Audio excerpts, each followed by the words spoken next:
It was 9 months ago to the day that the first ever 24-hour race on iRacing took place. It was at this track with this broadcaster, and we started a revolution. Today, we head back to Spa-Francorchamps for the 2015 iRacing.com 24 Hours of Spa. It's live, all 24 hours of it here on the world's greatest sim racing broadcaster, and our coverage will start next.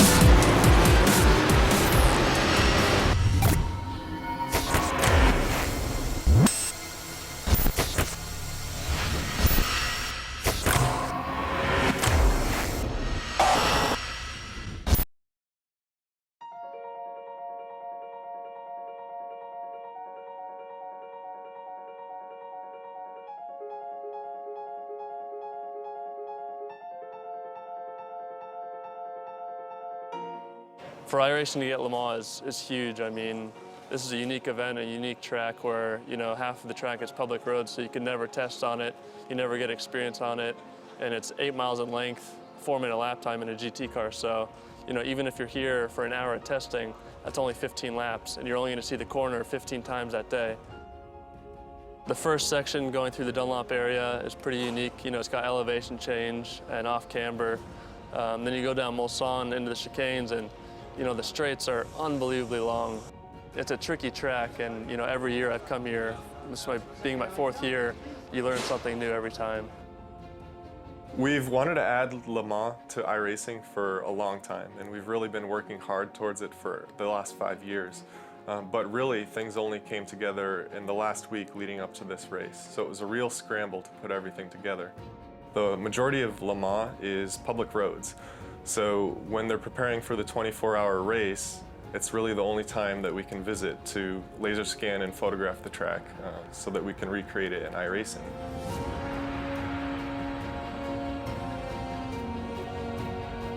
We work closely with the ACO to get essentially exclusive access to the facility and everything that we needed to get the laser scanning and photographic reference that we need to create the track.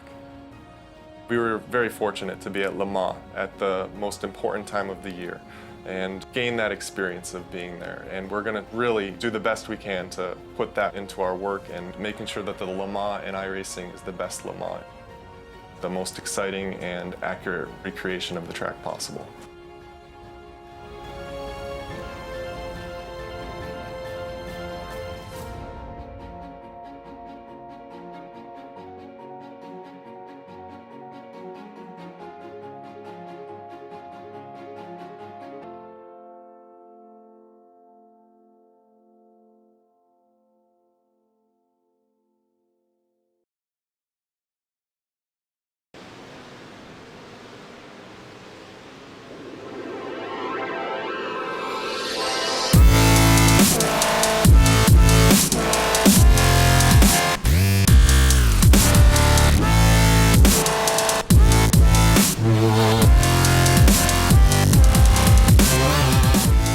It was the 1st of November 2014 that we started a revolution here on iRacing, where we had the first 24-hour race on the world's most realistic online racing simulator.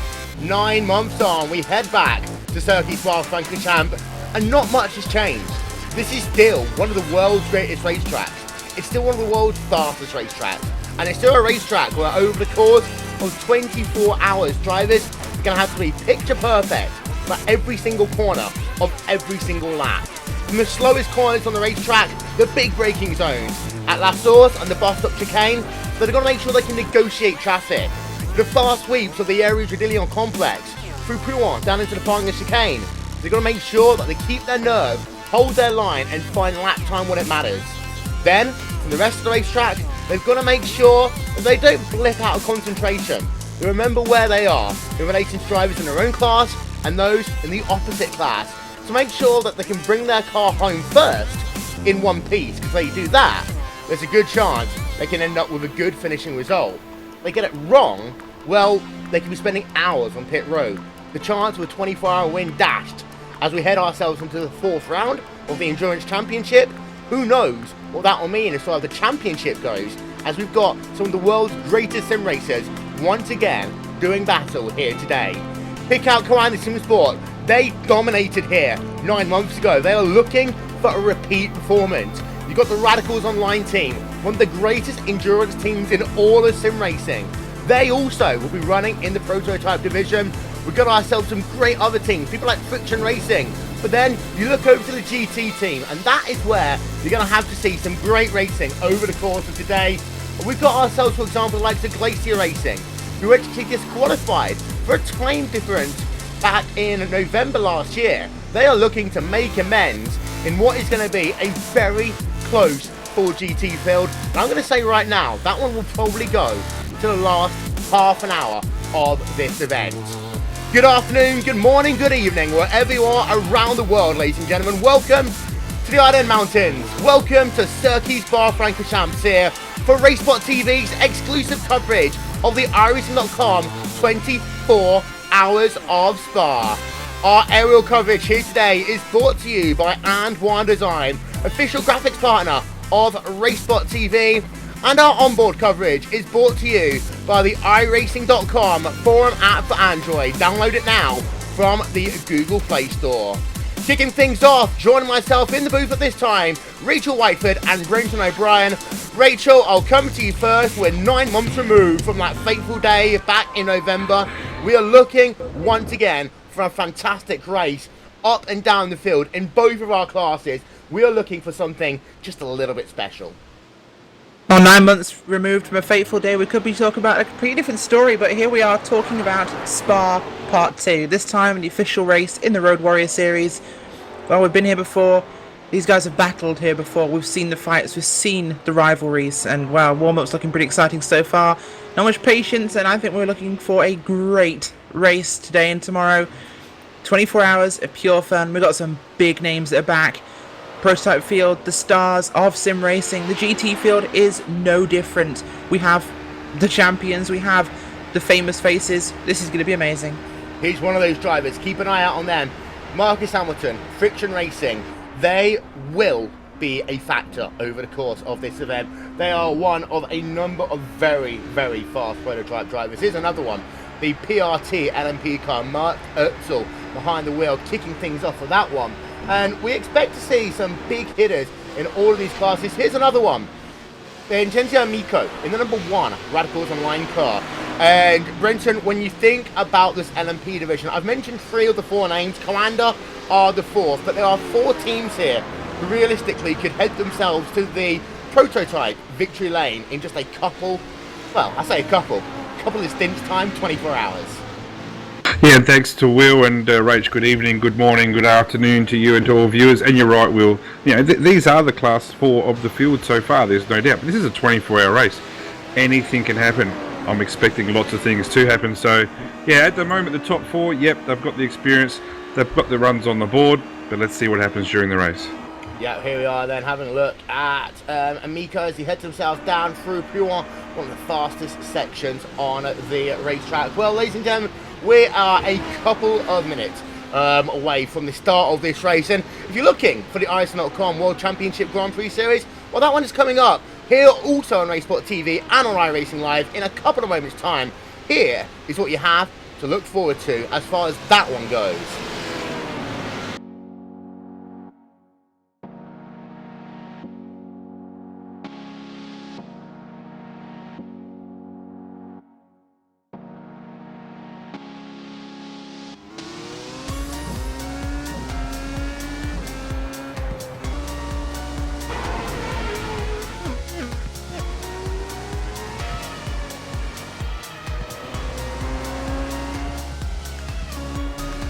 Cars are lined up on the grid. The iRacing.com World Championship Grand Prix Series. We are underway. They all come down into turn 1 for the first time.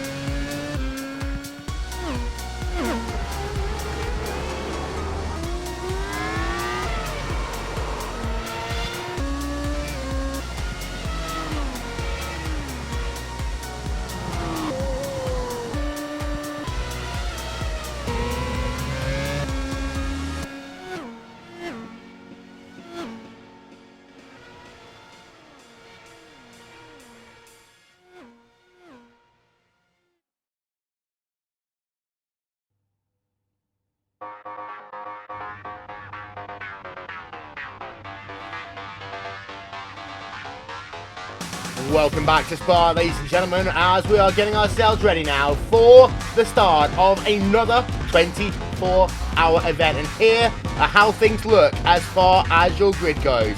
Front row, Friction Racing, Radicals Online in your prototype division, with Vortex Sim Racing in third, Phoenix Motorsports in the fourth position.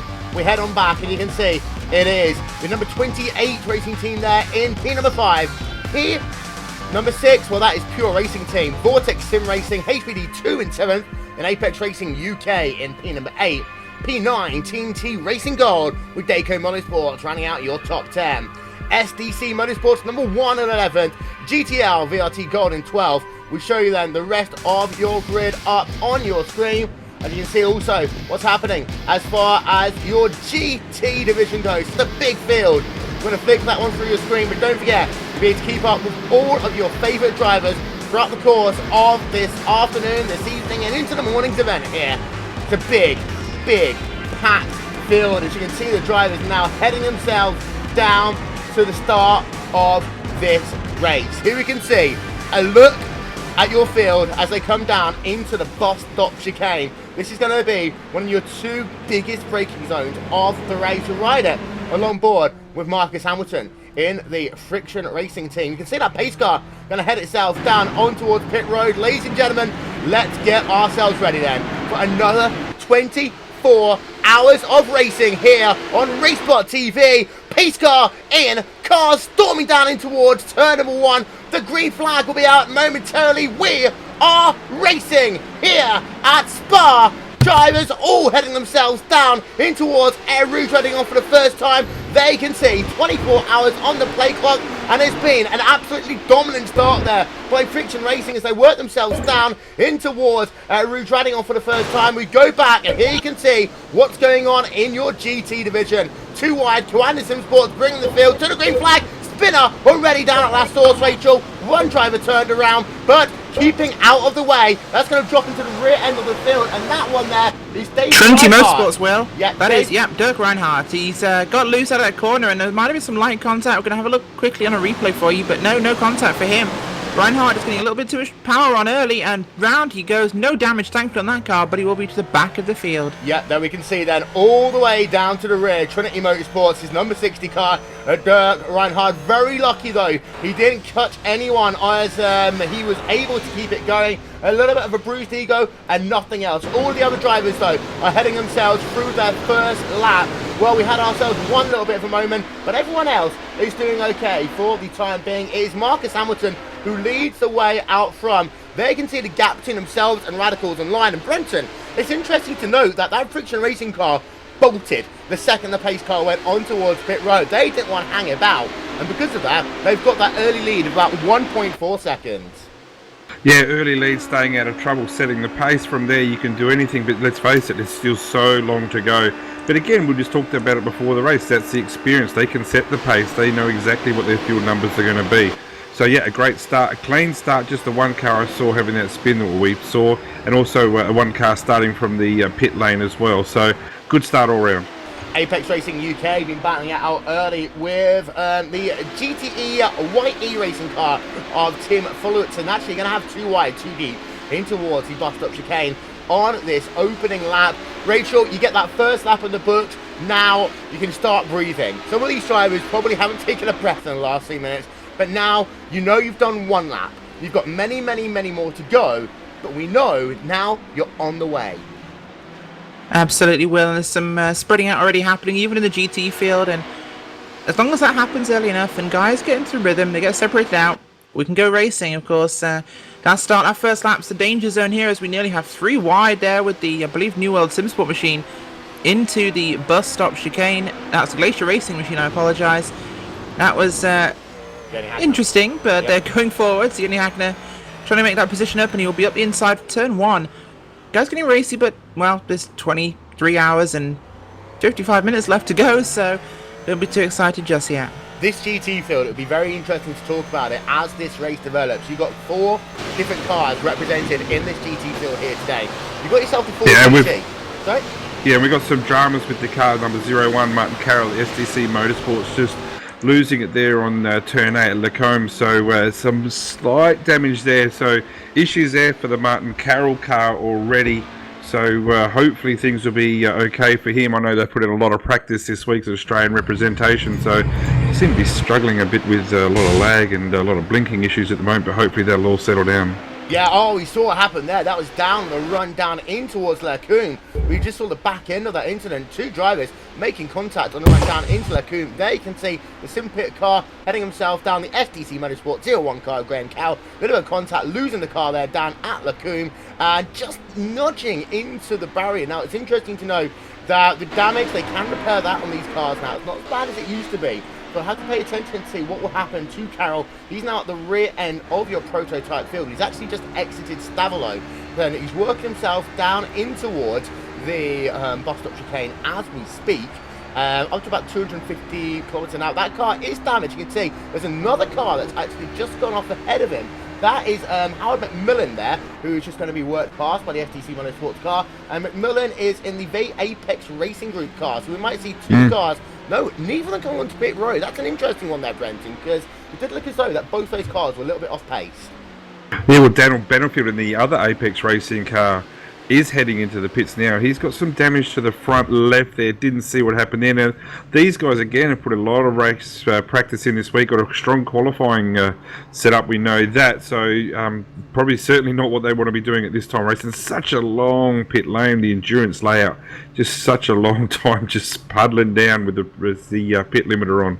Yeah, and it's interesting to know that the pit limiter is actually a lot more vital than you think. It's downhill, of course, here. And if you were to use revs only like you would do in a NASCAR, well, you'd end up potentially speeding. But Rachel, we know how difficult endurance racing and Apex racing have been over the course of the last year. You think back to the Neo Endurance Series, they had an absolutely torrid time. Their 24 hours of Spa is going no better right now. It is not indeed, but it's a long race. You can recover from these things, and well, it's a light bump early on. It's track position, or should I say clean air, which is so important here. Get into rhythm, run laps, and you're off sequence already. You might have to change some things around, but it could be beneficial in the long run. Yeah, there you can see, getting some repairs done to the front end of that car. Going to get himself a new splitter on there. It might be out and away in just a couple of moments' time, so we'll keep it going. Al McMillan, by the way, has pulled off of the racetrack, so some early casualties then in your prototype division. The thing is, of course, the good news is, if you're a GT driver, you might be thinking, actually, that's a good thing.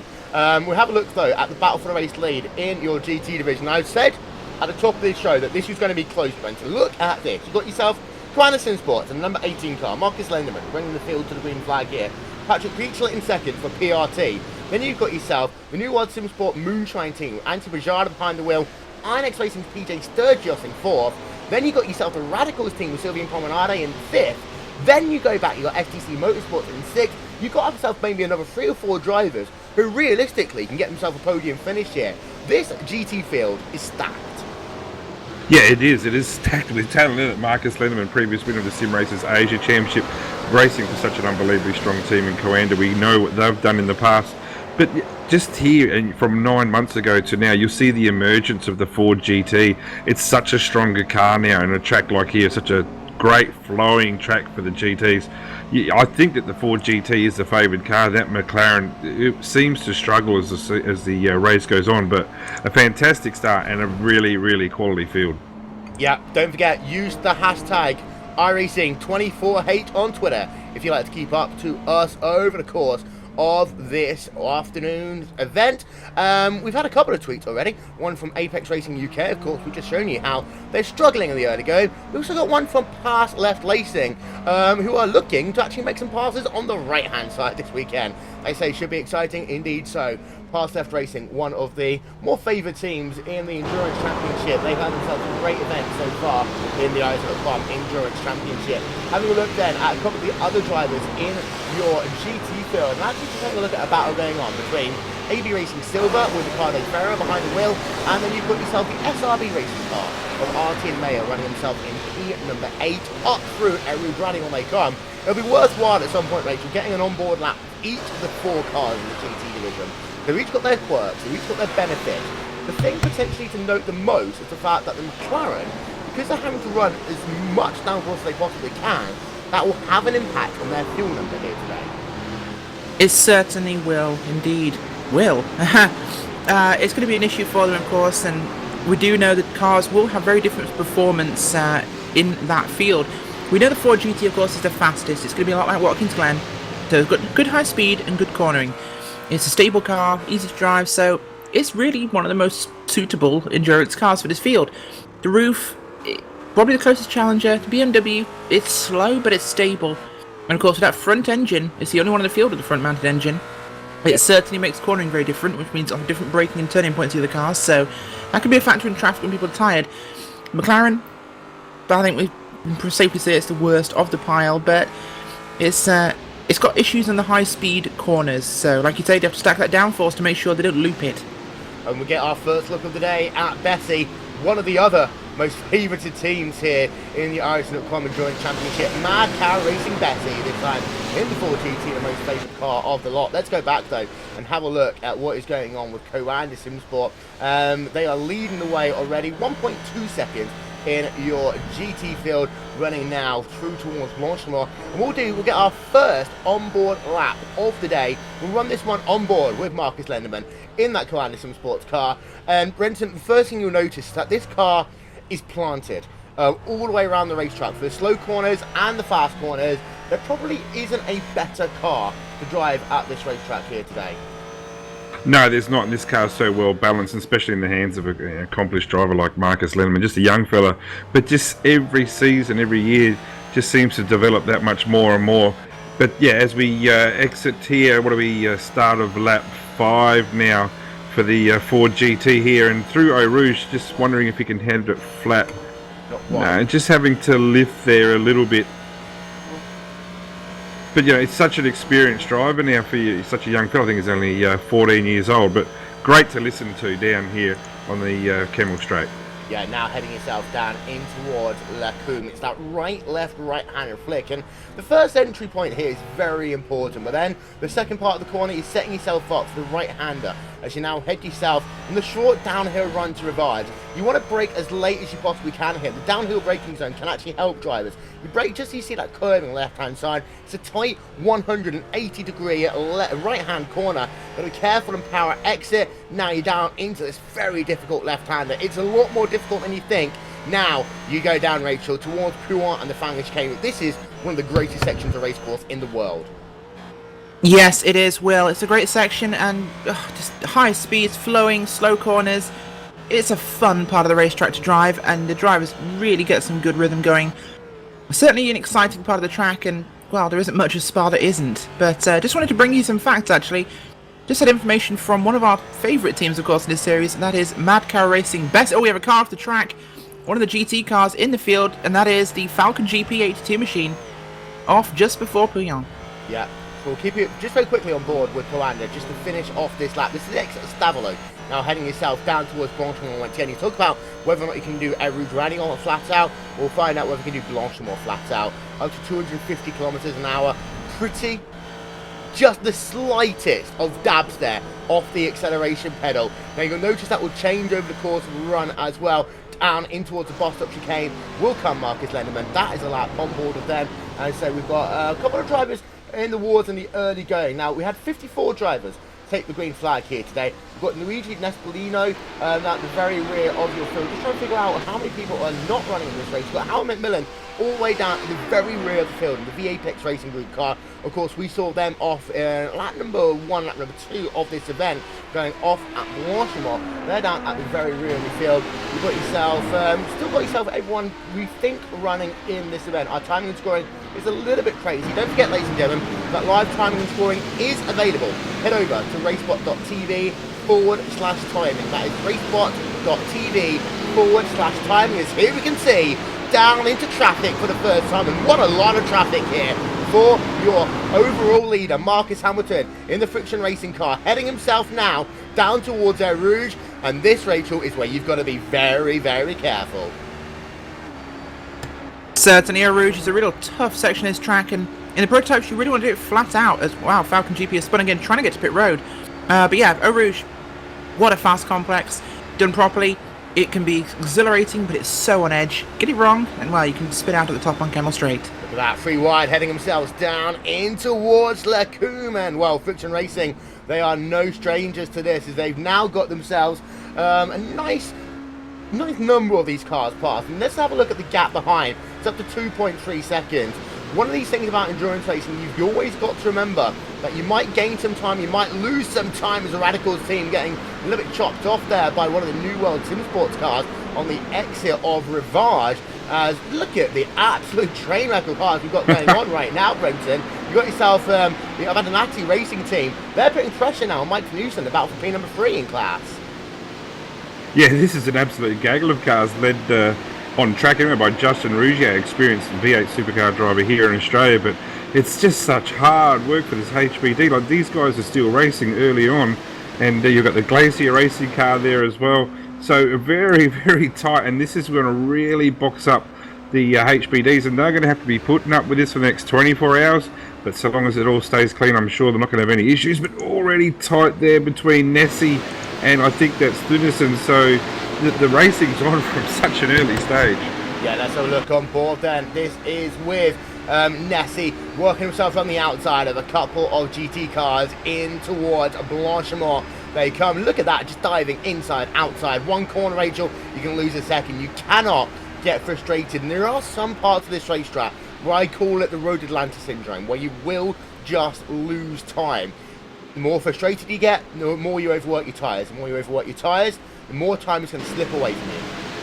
Absolutely. One of those sections for the prototypes, of course, running down the main straight towards Eau Rouge. You might want to try and make that pass, but the GT car is going to have to lift, and they're going to be much slower, so you need to be careful, you need to be patient, and let them get the line. The bus stop's another place. Again, slow speed corners will be critical. Different lines, different speeds into and out of the corners, so these guys need to make sure they just think about this. It is a 24-hour race. Well, let's just have a look at the difference this traffic's made. Lap 3 for Nessie, 205.1. Lap 4, 204.8. 5.6, lap 5. 5.8, lap 6. Lap 7 in traffic, 2 minutes 15.9. That is the difference that the traffic has made in one lap. 10 seconds. Thanks very much. Even for your race leader, Marcus Hamilton, he lost 8 seconds that last lap. And you think about that one, Brenton, you put things like pit stops in here. If you time it perfectly, this is why you will see some drivers just diving onto pit road, a little bit off sequence, and maybe 2-3 laps. They can see that gaggle of traffic. They can save time on pit road. They can work it to their advantage. You've got to think about every little variable in a 24-hour race. What you do on the track is important. The way you think about things off the racetrack is just as important as well. I'd say it's more vital than anything, Will, because you need early laps the first couple of hours, really. The field is so densely packed that the prototypes will come upon the bulk of the GT field every couple of laps, and realistically, these guys will need to make sure that they just are patient, they take their time, and they're careful. Maybe go off sequence early, work those pit stops back from the end, and clean track will come, of course, as the entire field spreads out through the pit sequences. It becomes less of an issue, you lose less time, you come upon less cars per lap. So these early laps, you have to be so careful, as we see the GT field getting past now as we come through Blanchimont. Prototypes sailing up the inside.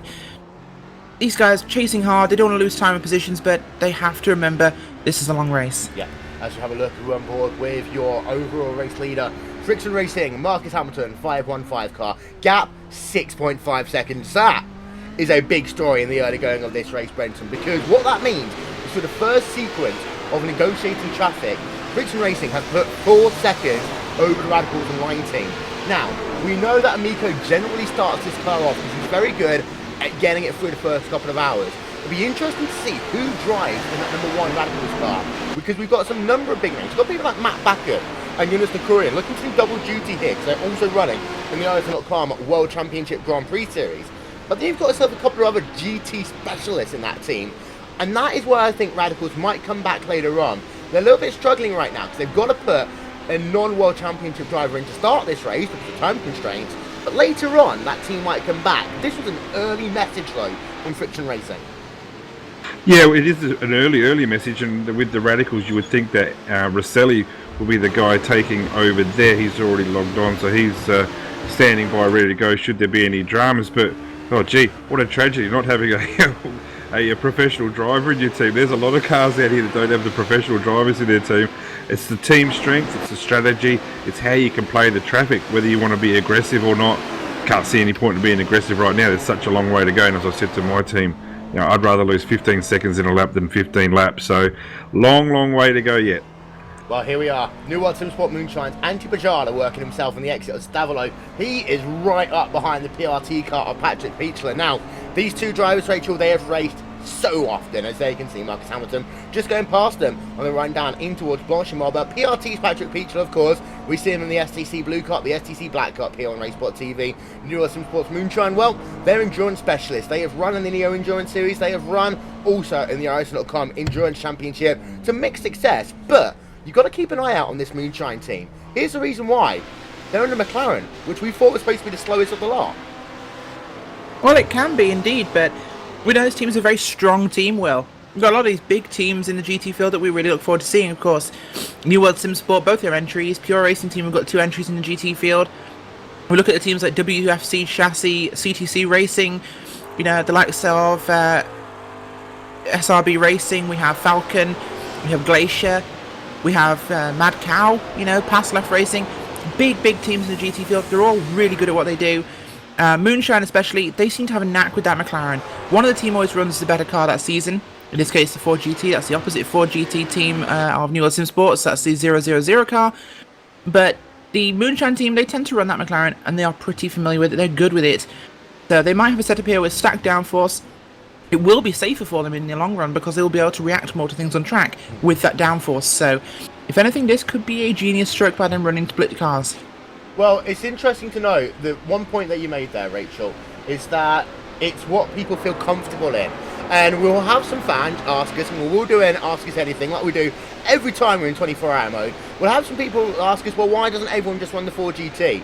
The reason for that one is very simple, because you can be 2-3 seconds a lap faster by being comfortable. And in a 24-hour race, just like what Brenton mentioned a moment ago, you'd rather be 15 seconds slower a lap than you'd be 15 laps off. And you'd rather have a car that you're comfortable in but a little bit slower than a car that might be faster on paper but it's on edge for you.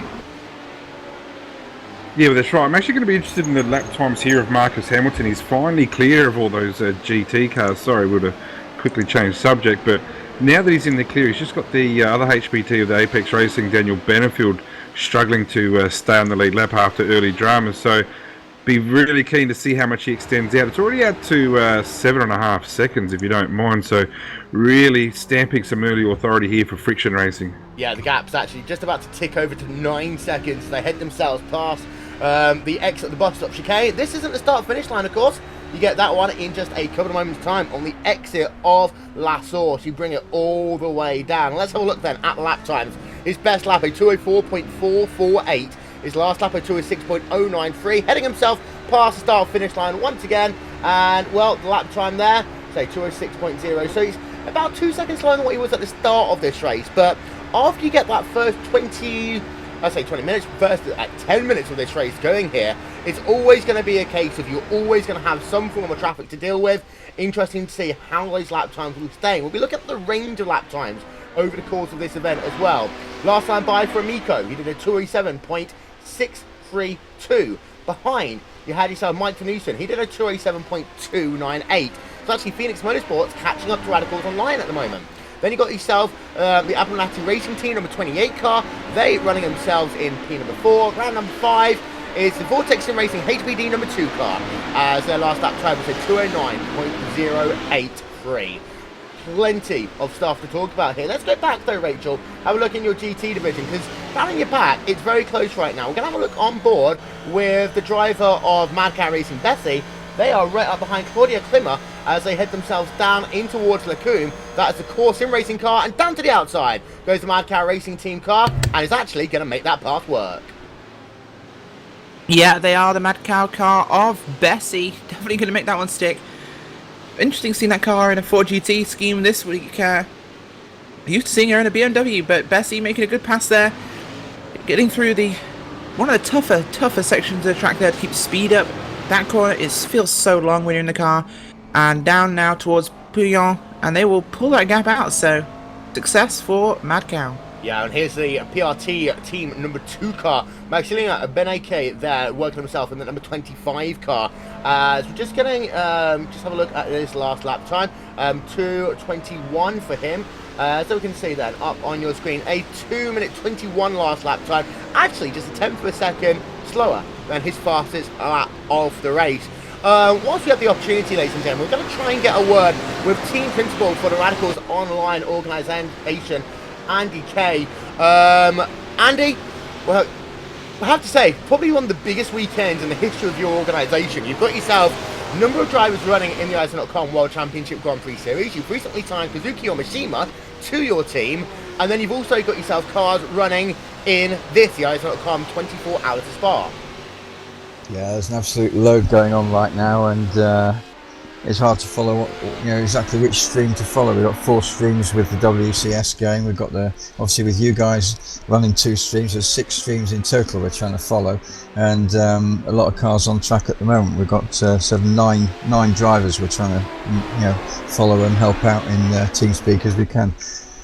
Well, first of all, we'll talk about the ISO.com World Championship Grand Prix Series. Sure, about 20 minutes away from getting towards the green flag in that one. Say, recently recruited Kazuki Omishima to your team. Of course, many people will be aware of him from that close call he had, almost winning a round of the World Championship 1 year ago at Canada. But he joined what has been a very interesting lineup this year. He's Paul Ilbrink, Umo Garfilo, Jonas de Kurian, Matt Backham. It's been a bit of an up and down year for the team, but what do you think Omishima will bring to the franchise? Well, apart from bringing a lot of help for us in terms of a new market in the Japanese market and that side of things, certainly from setup help and being on from a different time helps sort of alleviate some of the pressures of everyone having to be on at the same time, so we can keep that throughput, and that's another area where it'll help, and I think we can help him in the same way. And as far as the 24-hour race goes, we're having a look from the rear of your number 1 driver, Amiko behind the wheel, kicking things off. Are we going to get any drivers doing double duty, running both the World Championship and also in the 24-hour race? And also, what do you think your expectations are with you running in both the prototype division, and also you've got yourself running in the GT division here today as well with Sylvian Promenade? Yeah, it's a bit of a tale of 2 halves. I mean, the HPD, of course, we're in it to win it. So it's a question of once the guys have finished the WCS race, they'll be available for driving in the HPD. So that'll be fun. We did have 8 drivers listed for the GT3 team, but we've got 5 drivers pulled out through either internet problems, computer problems, or hardware problems of some kind. So we're down to 3 drivers for the GT3, which is going to be quite a mammoth task. I've got a 6 hours through the night stint, which is going to be interesting. But yeah, it should be fun at least, and really looking forward to it. These events are what we to a degree live for, from the early days of Live for Speed through to fantastic job iRacing have done with driver swaps allowing for this type of event to happen. Well, good luck there. The Radicals Online team, sponsored of course by SteelSeries and Simulage, heading on for 2 big events here today. Don't forget, iRacing Live, you can check out the iRacing.com World Championship Grand Prix Series. They head themselves over to Okayama here today for the 11th round of the championship. You've got the battle for the top 25 hotting up. Of course, Gregor Hutu has just won his 50th iRacing.com World Championship event. He's looking for number 51. You can catch that coverage on iRacing Live and on RaceSpot TV. And don't forget, it'll be available on demand on our YouTube page as the season draws itself closer and closer to its conclusion. Back here, though, at Spa, Rachel, things have settled itself down just a little bit. We just showed you the top 8 there in your GT class. And here's a driver that I'm going to be keeping my eye out on quite a lot. Onyx Racing's PJ Sturgis. They, of course, were very, very big in endurance racing before. We talked about Live for Speed a moment ago, for example. We've also talked about other series, and we've got to have a look at the things like MOE, Massive Endurance, and you had that Onyx Racing team right at the sharp end of the field. They're sat behind the RaceSpot TV New World Supersport car right now, but PJ Sturgis is a World Championship caliber driver, and he can do some damage here today. He can indeed, Will, and would I be right in thinking he's the brother of Jake Sturgis? He is, yeah. He is indeed, who's running today in the Championship Grand Prix Series at Okayama, so Two brothers on track at the same time, very different cars, very different locations on the globe, but doing a great job for Annex Racing. Yeah, and of course, Jake Sturgis, he came that close to winning a round of the RaceSpot World Championship Grand Prix Series 1 year ago, actually, at the track that they're running at today, Okayama, also known as TI Adia back in the day, hosted the 1994-1995 Pacific Grand Prix. And, well, Jake Sturgis is looking to become one of only 2 drivers who have ever won a round of the iRacing.com World Championship Grand Prix Series and the NASCAR Peak Antifreeze Series powered by iRacing.com. The only driver to have done so far, that is Richard Towler. But Brenton, with a 3rd World Championship Series coming in 2016, you've got to say the Sturgis brothers have got a chance between them to be the only people to have won in all 3 of the series, potentially. Well, the opportunity's there, and then we know they've got the talent, so well, I just have to wait with bated breath for that one to come up, and no doubt, yeah, as time goes on, we'll learn more about it. Just keeping an eye. There's been a bit of drama here with a few of the HPD cars taking early pit stops. We saw the dramas with SDC Motorsports, that car still in the pits, but also we saw the Dayco car in the pits as well. Had a bit of a tangle with a back marker, so had a bit of a spin probably a couple of laps ago, so that's put him out. And Ethan Greg-Gault from SDC Motorsports has had another spin there, so not a great start for this weekend for that team. I would imagine they'll be close to packing that up already. Yeah, there you can see Dayco Motorsports down in here, number 15 in class. Jake Burton behind the wheel of that one. That is not what you would want to have happen at the start of your event. Our onboard coverage here today is brought to you by the iRacing.com forum app for Android. Download it now from the Google Play Store. Well, here we are. See, Rachel, we're in this situation already. A couple of drivers have had themselves issues. You have a look at the gap between P15 and race lead. It's 2 laps. That is over 4 minutes around the Circuit Spa Francorchamps racetrack, 4.5 miles in length. And from here, you're never going to win the race. That's not what it's all about. It's about bringing the car home as and when you can. And that means now these drivers are into a different game. It's called, well, let's not make any more mistakes. Let's recover and do the best job we possibly can.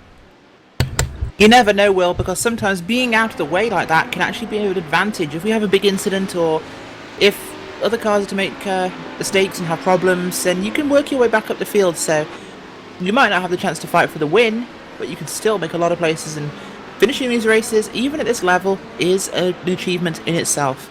It is. As we're just having a look there, this is Gabon Mex having a freeway battle right now.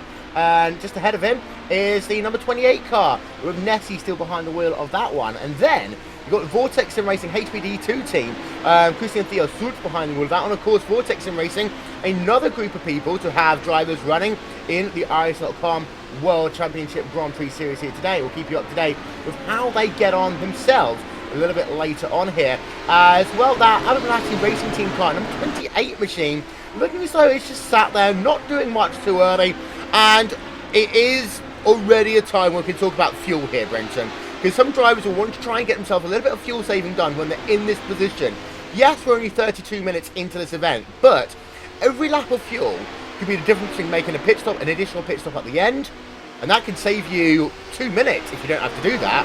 So some of these drivers will be thinking big picture here already. You don't always push 100% here for good reason. No, you don't, and we talked about the length of the endurance pit before. It is just goes on and on and on. One of the most frustrating pit lanes that you'll ever have to put up with in the iRacing any series. And you're right, yeah, if you've got that opportunity to do a bit of fuel saving now, possibly save that one stop, maybe even save two pit stops over a 24-hour period. Yeah, we're talking a lap or 2 here, so it's got to be significant. Yeah, and it works out. We did this last time. It's 2 minutes for a pit stop here. And last time by, your race leader, Marcus Hamilton, well, he did himself a 2-minute 5.863. That shows you just how much time there is to lose or gain. And you'll notice your magic number here is about an hour. We expect drivers to get as close to an hour mark as possible. We expect drivers to make somewhere in the region of 23 to 26 pit stops here. If they make 23, well, they've done a lot of good fuel saving. If they do 24, that's what we expect of them. 25 means they've had to at least make one additional stop. We expect the McLarens to have had to do that additional one stop here today because of the fact that they're running a high downforce package, Brenton. And what essentially that means is the car is just not as effective through the air because we're putting more downforce on it. Yeah, but it's the only way they can get the car to be competitive, isn't it? Like, yes, they're going to be putting the more downforce on, but, through the faster sweeping corners, they're just going to be picking up that extra bit of time there, and I think that's just the, it's not exactly a benefit of having that car, but certainly the disadvantage of carrying that car, but that's what they're experienced in, that's what they want to run in. But yeah, that extra downforce over the strength of the 24-hour race such as this, it's going to affect them, no doubt.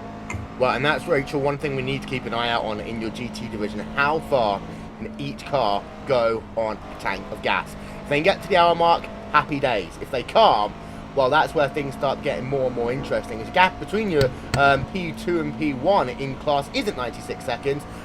Just got a little bit of an issue with our gap there. It's actually 7 seconds right now between Lenderman and Antti Bajala in your battle for your GT race lead. It is, and one of the issues these guys need to really think about is, do you want to pass that car in front? There's a lot of long straights here at Spa and long curves. Do you want to pass, or do you want to stay behind them in the draft and just lift off a little bit? You keep pace with them there and to punch the hole in the air. You can save fuel, and that can be the difference between 24 and 23 pit stops. Well, we just saw Glacier Racing. They want to move. Glacier Racing is the only Hagner up in P number 8 right now. And, well, Yoni, we know in that number 41 car to be one of the best, not only GT drivers, but also one of the best GT drivers in a Ford GT. So far, he's moved himself up an absolute ton of positions. That number 41 car is pushing it to the absolute limit. You can see just how far wide he ran there.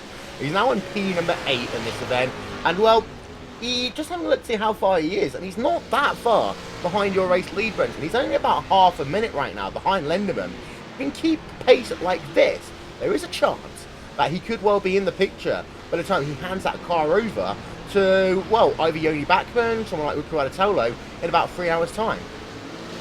Exactly. He's only half a minute behind, and what are we up? Lap 17 there. So, yeah, gee whiz, we're talking a hell of a long way to go. I was actually just watching our race leader for Friction Racing, Marcus Hamilton. He has some serious talent, which is going to be a massive advantage as the race goes on in dealing with this lap field. He's come across that big gaggle of the GT3 class that we saw not so long ago. He's already up in amongst them, but he's just cut through him like a hot knife through butter. Very good driving by the GT3 drivers, obviously using their mirrors intently, but the way he has handled that field, he hasn't dropped a lot of time at all. Now, his last lap was a 2:10.325. He was 2 seconds slower that last lap than Vincenzo and Miko, but you've got to remember, of course, being on different points of the racetrack with a 12.5 second advantage, and Miko, we expect him to be slower the next time they work themselves past the start-finish line, as now you can see that Friction Racing car will go back on board of him, heading himself down in towards La Source, and there you can see the speed as well, down to just 65 kilometers an hour through that corner. Now, he wants to get himself past the Falcon GP car moving out the way early to the right-hand side of the racetrack. That will allow this Friction Racing car to just blast it down the hill. Left-hand flick, Air Rouge, now into rally on up the hill, climbing, perfect there. Moves himself to the left-hand side of the racetrack. That is when things are going right for you, Rachel. You know things are going right because you just get luck like that. Yeah, that's one of the big things with endurance racing. Well, it's catching the lap traffic in the right places, and sometimes that can be a matter of lifting off a little bit beforehand and just rolling it a bit more, and you can get to that point where you just pass them coming out the corner, you don't lose time, whereas if you have to slow up in the middle of the corners, it really costs you. So, element of luck, element of strategy. And Brenton, we've just had a change of P number 2 there. We've had a car spinning almost there, but we've had ourselves a change. Vortex Sim Racing now up into second place, and Miko's had a moment. He's down into P number 4. Yeah, it did have a moment, but it's just traffic. It's just so tight, isn't it? And like we've been saying, it's not just the fact that you can catch them, but it's where you catch them as well. The advantage of whether you can just knock off as many of these GT3s down the long straights or the sweeping back straight. But Tristan has done a great job there, made some severe gains that last lap, got himself up in the second that Vortex Sim Racing. Well, we're just having ourselves a look there at the replay. They can see Vortex Sim Racing, the Gecko car, down to the inside and Blanchimont, and that is where the Radicals and Line car, too wide for one of the fastest corners in all of Grand Prix racing.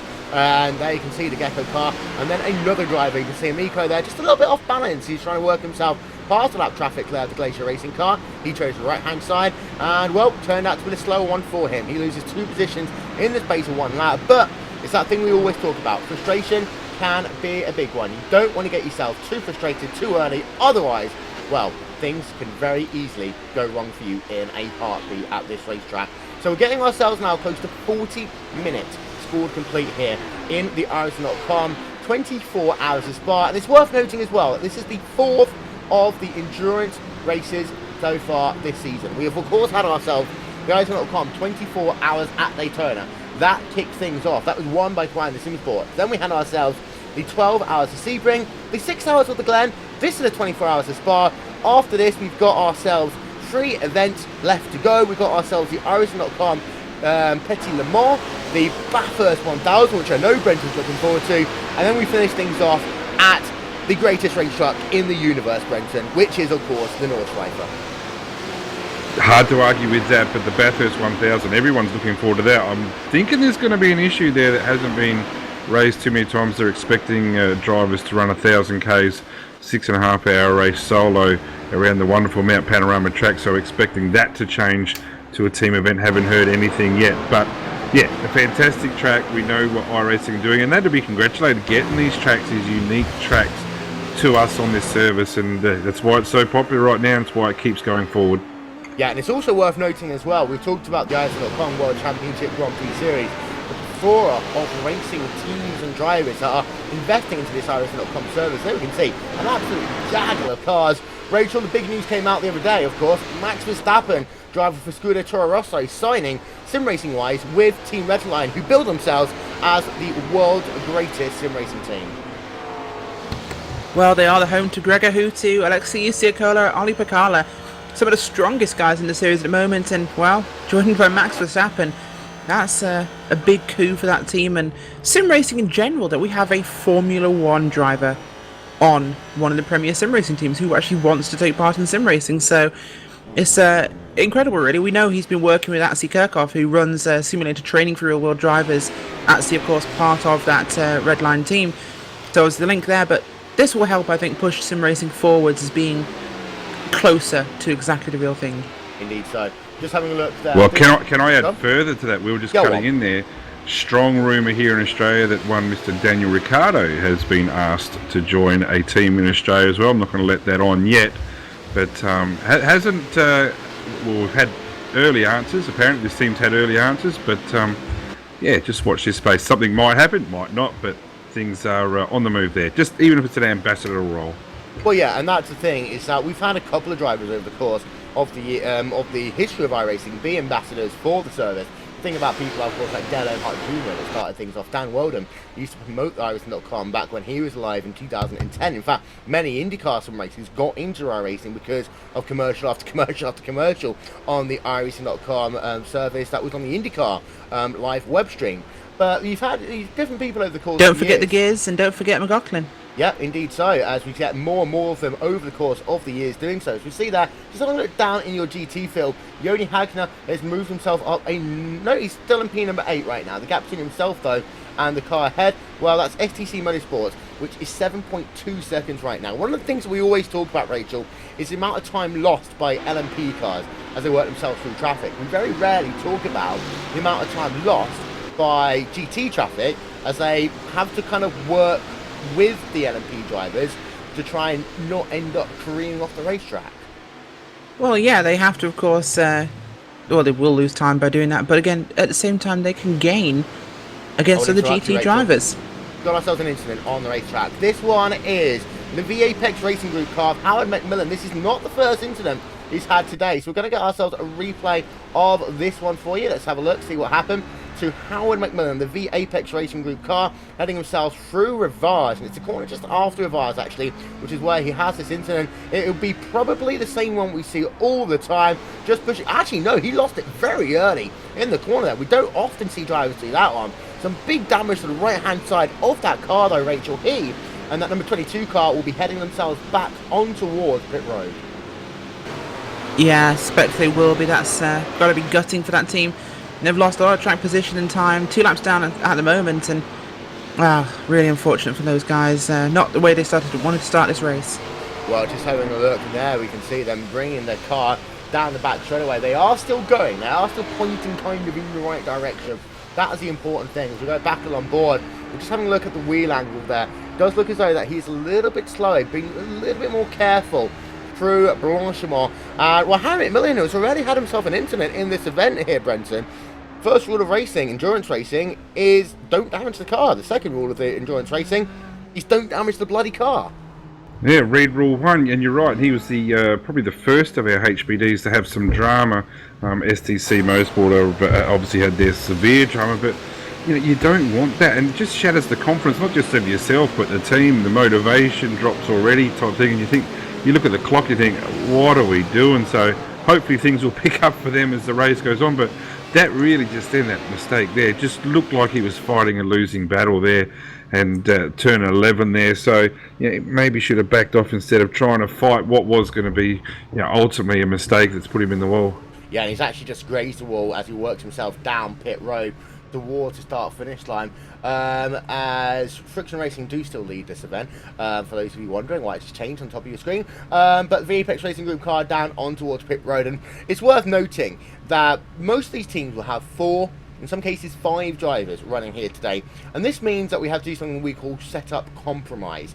And that setup compromise, Rachel, is that everyone has different driving styles. We know that one to be true, but occasionally you've got to be a little bit careful about how you do things. You can't make it tune too much on one driver, because otherwise what you end up doing is you make it impossible for another driver to really get behind that race car and go fast.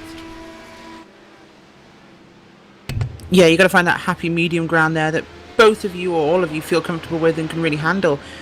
So it's very important to work with your teammates, communicate and talk, and see where you can compromise that strategy, what you can do to work with each other, even if you can do things like wing changes or brake bias changes in pit stops to adjust things for each individual driver. But you've got to make sure that everybody can be comfortable, because a team is only as strong as its weakest link. You can see Radicals online. They're down 3 positions now. They've lost himself another position, this time to the Abernathy Racing Team. Nettie now into P number 4. Radicals going backwards all of a sudden, Brenton. Yeah, but it could be a fuel strategy thing. If this means that they save 1, maybe 2 pit stops over the next few hours, then it's going to work, isn't it? Let's face it, they're only the 31 seconds off the race lead, and even now, like, that looks very, very easy as he drops down another position there. So Mex has gone through for Vortex. Amico is down another position for Radicals online. So you'd have to think that they've got the fuel turned down a little bit to save a bit of it. Yeah, I'm just having a look to see whether there was anything that happened. Now, I've got off tracks for Amico showing up on my screen, but I don't have any damage reported just yet. If we do hear anything else, we will let you know. But Amico now down into P number 6, last lap time 209.732. Now these HPDs, these LMP cars, you can run fuel mixer settings with them. If I remember correctly, I think there's 8 different fuel mixer settings you can run. Yep. That is all the way from full rich, which is basically give me lots and lots of power, also known as the Clarkson mode, to full lean, which we call the May mode, which essentially you would run that one only under safety car, Brenton, but in most circumstances you expect people to be on fuel mixer 1 or 2, but if someone wants to save fuel, they'll just turn it down just a little bit. Yeah, they can, and it doesn't make that much of a difference just from one setting to the next, but it does drop away dramatically over the whole 8. But they've also got the traction control. They can change power steering, they can change. These cars are really variable to drive. Once you're in the cockpit, you can make a lot of settings. Well, here we are, 45 minutes. So if anyone's going to come onto pit road, we've had a couple come onto pit road already here today. Daniel Benefield, of course, we had to see him on pit road because of the fact that he had himself an issue in the Apex Racing UK stroke AC 24-hour of Spa machine. That's the number 24 car. As he's made himself 1 pit stop so far today. No other drivers have come in your LMP division for a scheduled stop, and we haven't had any scheduled stops yet in your GT field. So to get closer to 15 minutes, what we're going to do, ladies and gentlemen, before we get our first round of pit stops in, we're going to step aside for just a couple of moments. We'll be back after these messages.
is it about speed? Do these rivals chase speed because they can? Or because they can't help it? IndyCar. The heart of racing. Go to IndyCar.com for live timing and scoring, upcoming race details, and to join the conversation.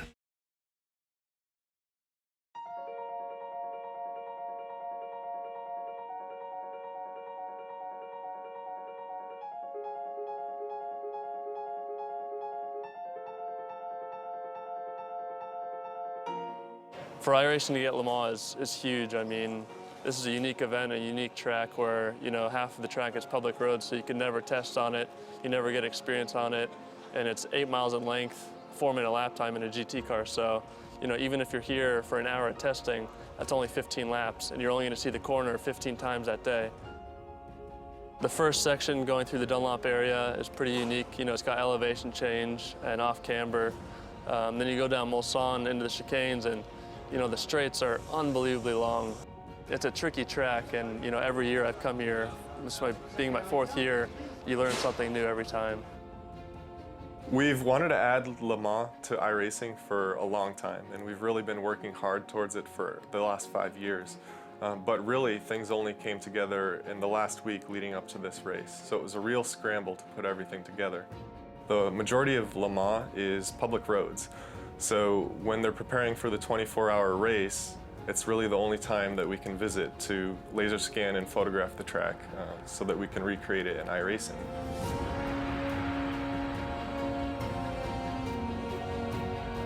We work closely with the ACO to get essentially exclusive access to the facility and everything that we needed to get the laser scanning and photographic reference that we need to create the track. We were very fortunate to be at Le Mans at the most important time of the year and gain that experience of being there. And we're going to really do the best we can to put that into our work and making sure that the Le Mans in iRacing is the best Le Mans, the most exciting and accurate recreation of the track possible.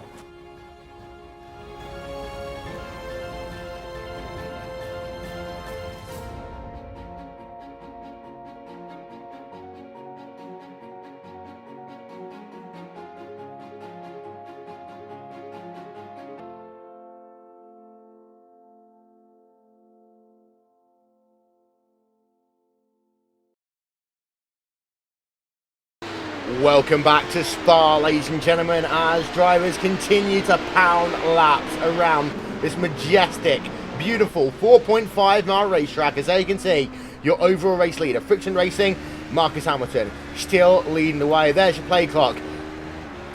23 hours and 8 minutes remaining. That's 52 minutes of this race scored complete here. Every lap is going to be critically important, and now this is that time when people will see what they really have underneath them. Because in the next 8 minutes, we'll see whether people have to do 23, 24 or 25 pit stops over the course of this event. Ticker running along again, the top of your screen, as let's actually turn our attention very quickly down to a nice little battle going on in GT. We ride ourselves along board with the driver of Sergio Rodio Jr. in the Shark Motorsports car. Just ahead of him is Claudia Klimmer in the number 15 car. But whilst we were away, Brenton, we had ourselves a big accident at Richard Holiday. Yeah, it just got into the back of the OSR car there of Justin Rougier, and that's going to put him way behind the 8 ball there. The Holiday car had a lot of damage. We're seen limping around probably in the pits now as we speak, but I would imagine, just looking at it briefly, it looked like Holiday did just run into the back of Rougier, so not sure what the intent was there, but whatever it was, it certainly, well, I'm hoping it wasn't successful. So yeah, dramas for both, and like I said, with this much time to go, it's not what type of racing you're after. Well, we've ridden a lap on board with 1 or 2 drivers already today. Let's ride ourselves on board with Friction Racing's Marcus Hamilton. This is the interesting one. We've seen this already a couple of times. Where do you catch people on the run up the hill? Well, again, for Hamilton, pretty much perfect. He's a little bit further off the gas pedal that time, Rachel, to avoid running into the driver as you come up the top of the hill. There's a reason why. Because the car just gets light as you go over the crest of Radion. So you'd rather lose the speed early as you run down the dip of Red Rouge, rather than having to get off the gas whilst the tail's a little bit happier a little bit later on in the corner. But Hamilton, so far, perfect first stint for him. Yeah, plus you lose momentum if you get off the gas towards the top of it as well, whereas if you do it earlier, get that car bedded down more and it turns sooner, you keep foot in and you actually gain speed, so advantage there, but you got to be careful when those GT cars, they have very different lines and braking points, so it's part of the reason, the way you can succeed in a prototype division is to be able to read that GT traffic and work with it, not against it. Well, here we can see then 212 kilometers an hour through pure. A lot of traffic ahead of this. 1, 2, 3 drivers as you come down into the Fung chicane. Not actually going to get past the shark car, or he's going to try there. Forces his way through. Now that one there, Brenton, was just a little bit too pushy too early, because at that point the Shark Racing team driver had turned into the corner and Hamilton still slowing it down the inside. You don't need to do that when you've got a 17-second lead this early in a race. No, but it could also show that he's getting ready for a pit stop and wants to make the most of what could be an in-lap. I would imagine he'll probably go the one more. Don't know what his fuel savings, if he's had the fuel save at all. But an aggressive move, but it's his aggression that's got him to that 16-second lead. But gee, you'd hate to see it washed away in just one little mistake, and very trusting of the GT drivers as well. Yeah, there we can see on the exit, and he is coming on towards pit road. So you Pitting talk now. about the aggression. There we are, Marcus Hamilton. He won't make it to the hour. Now this will mean, I'm doing the math here, it could actually be 26 pit stops that you're going to have to make over the course of this event. Of course, if you divide 60 by 5, what you get is 12. That means you have to make 2 additional pit stops over the course of a 24-hour event. That's 26 pit stops potentially for Marcus Hamilton here today. So, well, Friction Racing, Hamilton won't do the entire race, of course, but just look at how long, how painful this pit road is. 60 kilometers an hour. If you're coming in the Grand Prix, well, you come back onto the racetrack here. Not in this case. You go all the way down. And it's a very long journey for your pole sitter at Friction Racing's Marcus Hamilton. Chrissy of the Assault, he becomes your second different overall leader here today. In the Vortex Sim Racing HPD number 2 car, he takes over the lead, so it'll be the first lap led by them. Gabor Mek stays out. Mike Thanusen is also on pit road, as is Marco Gabriel Messi, Vinicius Amico, Mert Urxel, Benjamin Lindsay, a lot of drivers on pit road here, Rachel. There are indeed, and we are approaching that sequence, of course, so we know some guys won't be able to make that hour, so adding pit stops right now, but it's just about getting this one clean, getting it done. Probably most of these drivers staying in the car, or unless they've got a driver in who's just starting the race, so could see some swaps here, so it'll be different positions coming out on track, different times of stops, so this will spread things out quite a bit. Well, yeah, here we can see the pit stop then for Friction Racing's Marcus Hamilton. You can see also on pit road, you got yourself Mike Thanusen now, number 6 car, yes! Sorry, just had Gabor Max, who was in 4th at the moment, has just run into the side of, who is that, Wendell Parra in Team Brassa McLaren there. That was just, sorry, I just got to catch where that was. Turn 11, I think it was, just drove straight into the side of him. So hopefully not too much damage there for Gabor and the Vortex Sim Racing team. But it certainly was Gabor's probably being really probably too aggressive there. We saw that last lap with Hamilton. It paid off. It certainly hasn't paid off for the Vortex team this lap. Yeah, we're just having a look at some of the drivers coming out of pit road. Messi, there we can see many more drivers coming out of pit road right about now. Bit of a big moment then. We're going to see if we can get ourselves a look at what happened with Gabor Mek. We'll just replay our tape and see when we can get ourselves a look at that one. Now, this is him at the start of the lap. So this is him. See cars coming on towards pit road. Mek's staying out on the racetrack in the lead Vortex Sim Racing HPD team. They've actually got themselves 2 LMP cars in your field here today. So impressive by the Vortex Sim Racing organisation to get 2 drivers in, 2 teams even, into the top split of this event. We'll talk about the way that one works a little bit later on. But we'll walk us through what really happened there, Brenton. We've got the replay up now, and we're just having a look at it from Air Rouge into Radio. Talk us through what happened from here on in. Yeah, I just think that the... sorry, I've just lost it myself. Something else has just happened. He's just got in too deep, just too forceful, and that McLaren, he's done the right thing. He's holding his racing line, but just didn't need to be as forceful as he is there. I'm just trying to see the Vortex car, whether there's any damage or not. Not sure that there is, but certainly at this stage of the race, that type of thing doesn't need to happen. So, yeah, a bit unlucky for the McLaren innocent party there, but hopefully everything's okay for him. Yeah, we're just having a look at the replay there. You can see, and it's just down at Rivage, and you're right. It was a late one there, and we had 180 degrees, 360 degrees spin there from the McLaren. You didn't need to be too aggressive. I think that he had one of these things, drivers pushing very hard, very quickly. And in fact, Mex is now on towards pit road, as we can see on your screen any moment now. As we get ourselves a look from our aerial coverage, well, Mex is indeed now on pit road, and he's making himself his first pit stop of the day. We'll run you through all the pit stop times in a moment. Marcus Hamilton has gone back to the race lead, and Chris the Assault is also on pit road. He's actually just about to come back out and away in 34.6 seconds. Mex, well, he's got himself about another 10 seconds to go before he will complete his service. There you can see him. He's got himself, of course, a very close stall to the end. As we just zoom in, 32.7 seconds back out and away, and Phil Blythe as well in the 7-3 Motorsport #1 car. If you're dyslexic, this is the hardest car thing to read ever, but it's okay, we'll deal with it. Phil Blythe, number 73 car, will be back out and away in about 34 seconds time. Well, Rachel, for most of these drivers, haven't they made their first pit stop? We talk about things you tick off. This is another one of them. It is indeed, and so many things to tick off in this race, and ones to try to not tick off, like spinning, like having connection issues, like anything you could possibly think of, wheels going wrong, car malfunctions. So you've got to be so careful, so careful, and especially with different cars of different classes. So.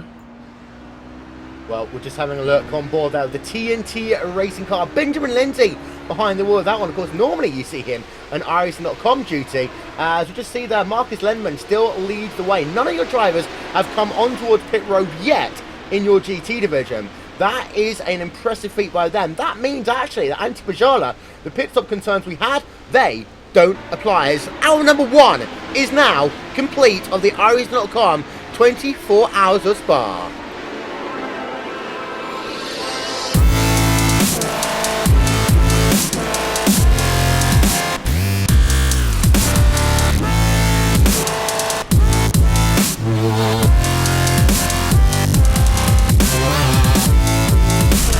Our aerial coverage today, ladies and gentlemen, is brought to you by And1 Design, official graphics partner of RaceSpot TV, as we welcome you to hour 2 of the iRacing.com 24 hours of Spa. Well, we've had ourselves a couple of near misses, we've had ourselves a couple of drivers out in the early going, but we know that we've got ourselves some great battles on our hands, both in the GT and in the prototype division.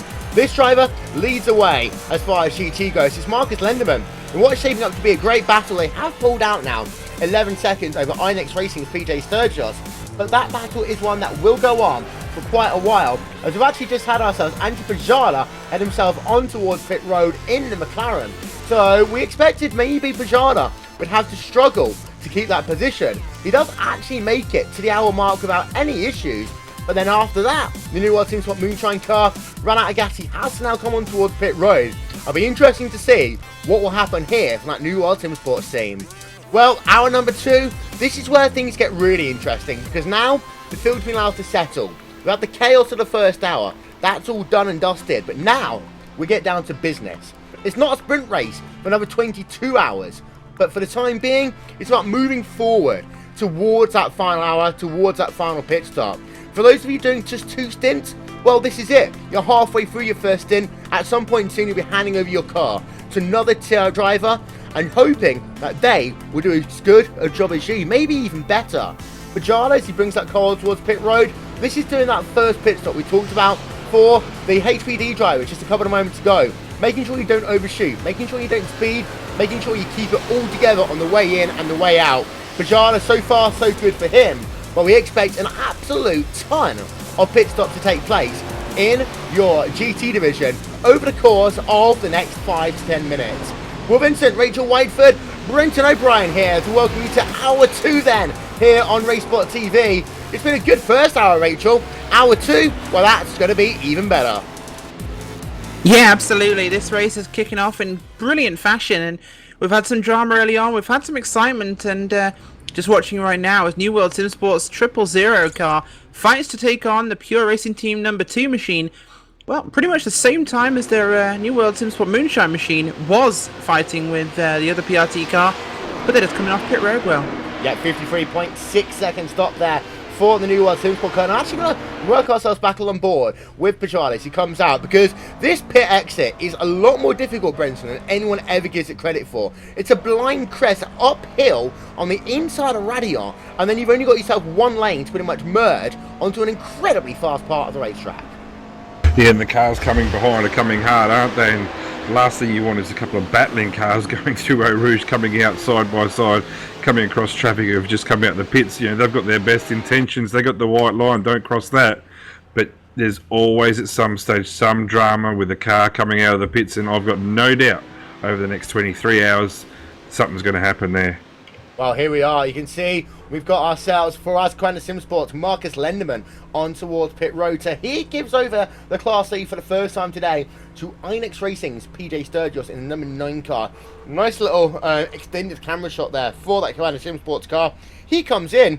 Well, Quanta, they've always been dominant in terms here, Rachel, but of course they've moved away from the LMP car to the GT. They're just as fast, and we talked at the 6 Hours of the Glen about them setting a statement for the upcoming Pro Series, GT Pro Series, which of course will lead itself into a 3rd World Championship Series in 2016.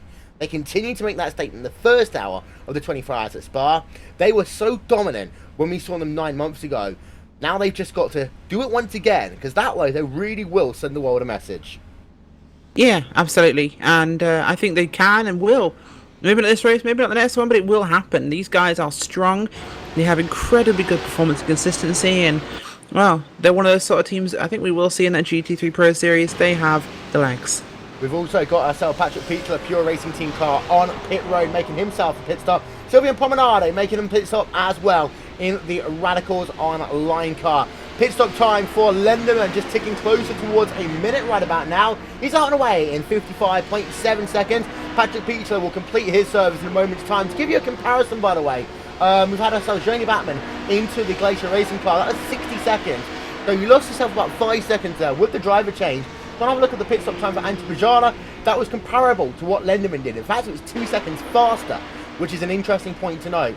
PRT out and away, 55.8 seconds, exactly the same time there. The Radicals car, Sylvian Promenade as well. There's Antti Pajala, going to work himself past 1, going to potentially work himself past 2. Indeed, he will work himself past 2. On the exit of Radion, down they come towards Lecum once again.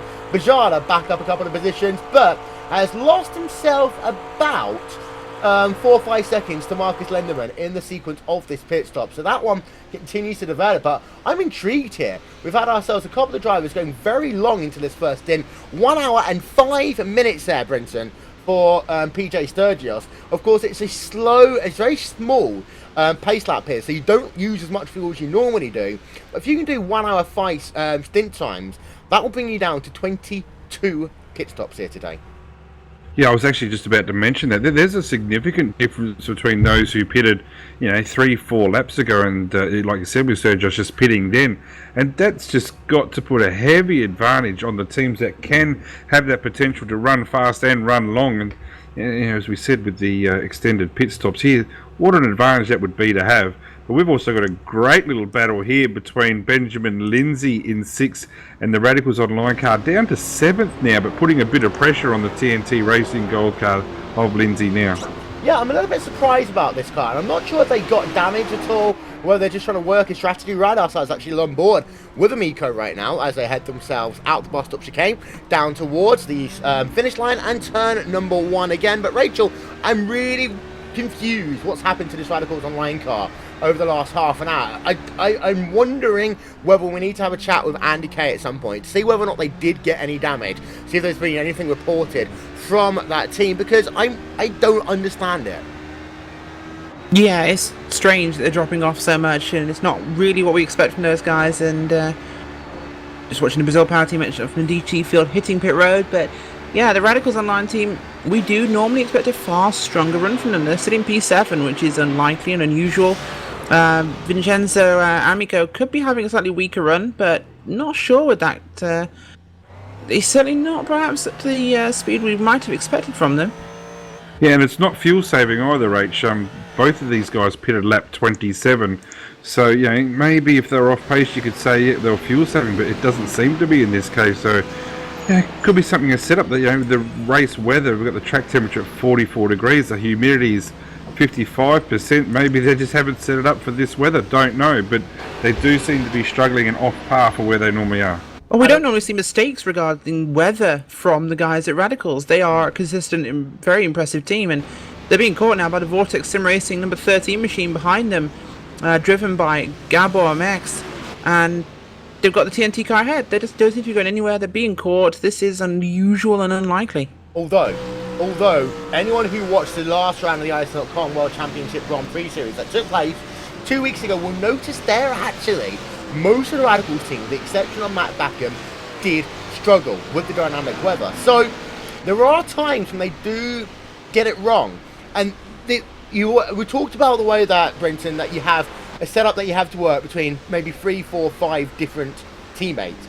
The same you can think about weather conditions. You can set up a setup which will work well for a range of weather conditions, or you can get a setup that will work within a very narrow window. But if you go outside that operating window, then all of a sudden your car becomes an absolute dog to work with. Yeah, and you don't want to have to work with a dog for 24 hours, trust me on that. But it could be also suited to a particular driver. One driver doesn't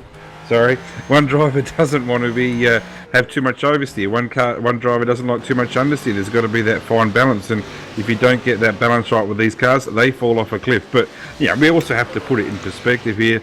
We've done 33 laps just going down straight now. They are in a 24-hour race, only 26.5 seconds behind. They are. I'm just having a look actually at one of the nicer looking cars here today. We're going to try and get you, of course, a little bit of airtime for everyone, but this is one of my favourite ones of today so far. It is the Banana Racing car. Number 36 machine, Daniel Alencar behind the wheel of that one as they come down in towards last source once again. Nice looking Blanche Noir BMW. We haven't actually seen much or heard much about the BMWs here today. They're currently running P number 6 in class, Rachel. Down they come towards Rouge Radion once again. And so far here today, they've not had themselves that bad a day at all. They've been up and down in your field, but for the time being, they're doing well. And if I'm not very much mistaken, have they actually pitted yet? I don't believe. Actually, I think they might have done. Yes. Lap 20. Okay, so very early on, so they're very off sequence then. Yeah, they must be. Yeah, they're a little bit off sequence. I'm just having a look actually.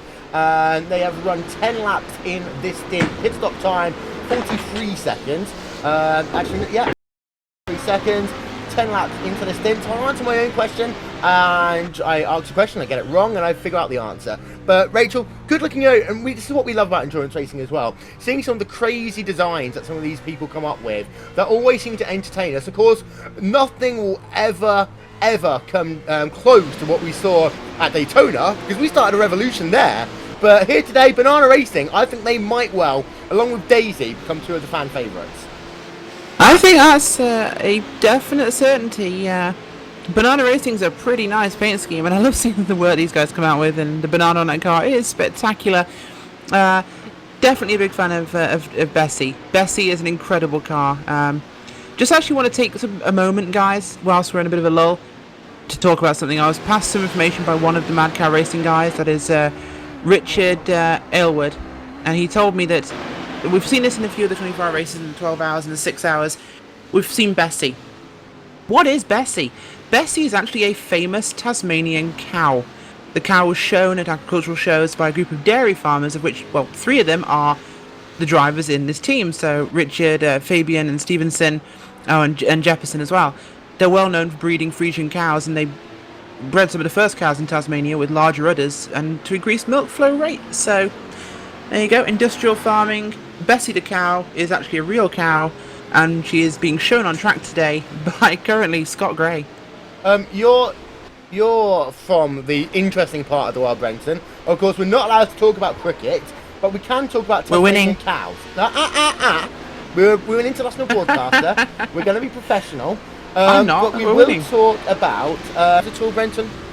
Yeah, I know Tasmanian cows aren't as endangered as a New Zealand sheep, but no, don't know a lot about them, I must admit. But well, there we go, Rach. From the other side of the globe, mate. You're teaching me some mad facts about mad cows. So Well, thank I you was just for passed that. it by the team themselves. They posted it on our YouTube earlier, so I thought I'd have to share that one as we've seen that team around so much, and we always love seeing that cow-painted race car. And it's certainly an original one, although I think one of my favourite outside chances today has to be Pass Left Racing.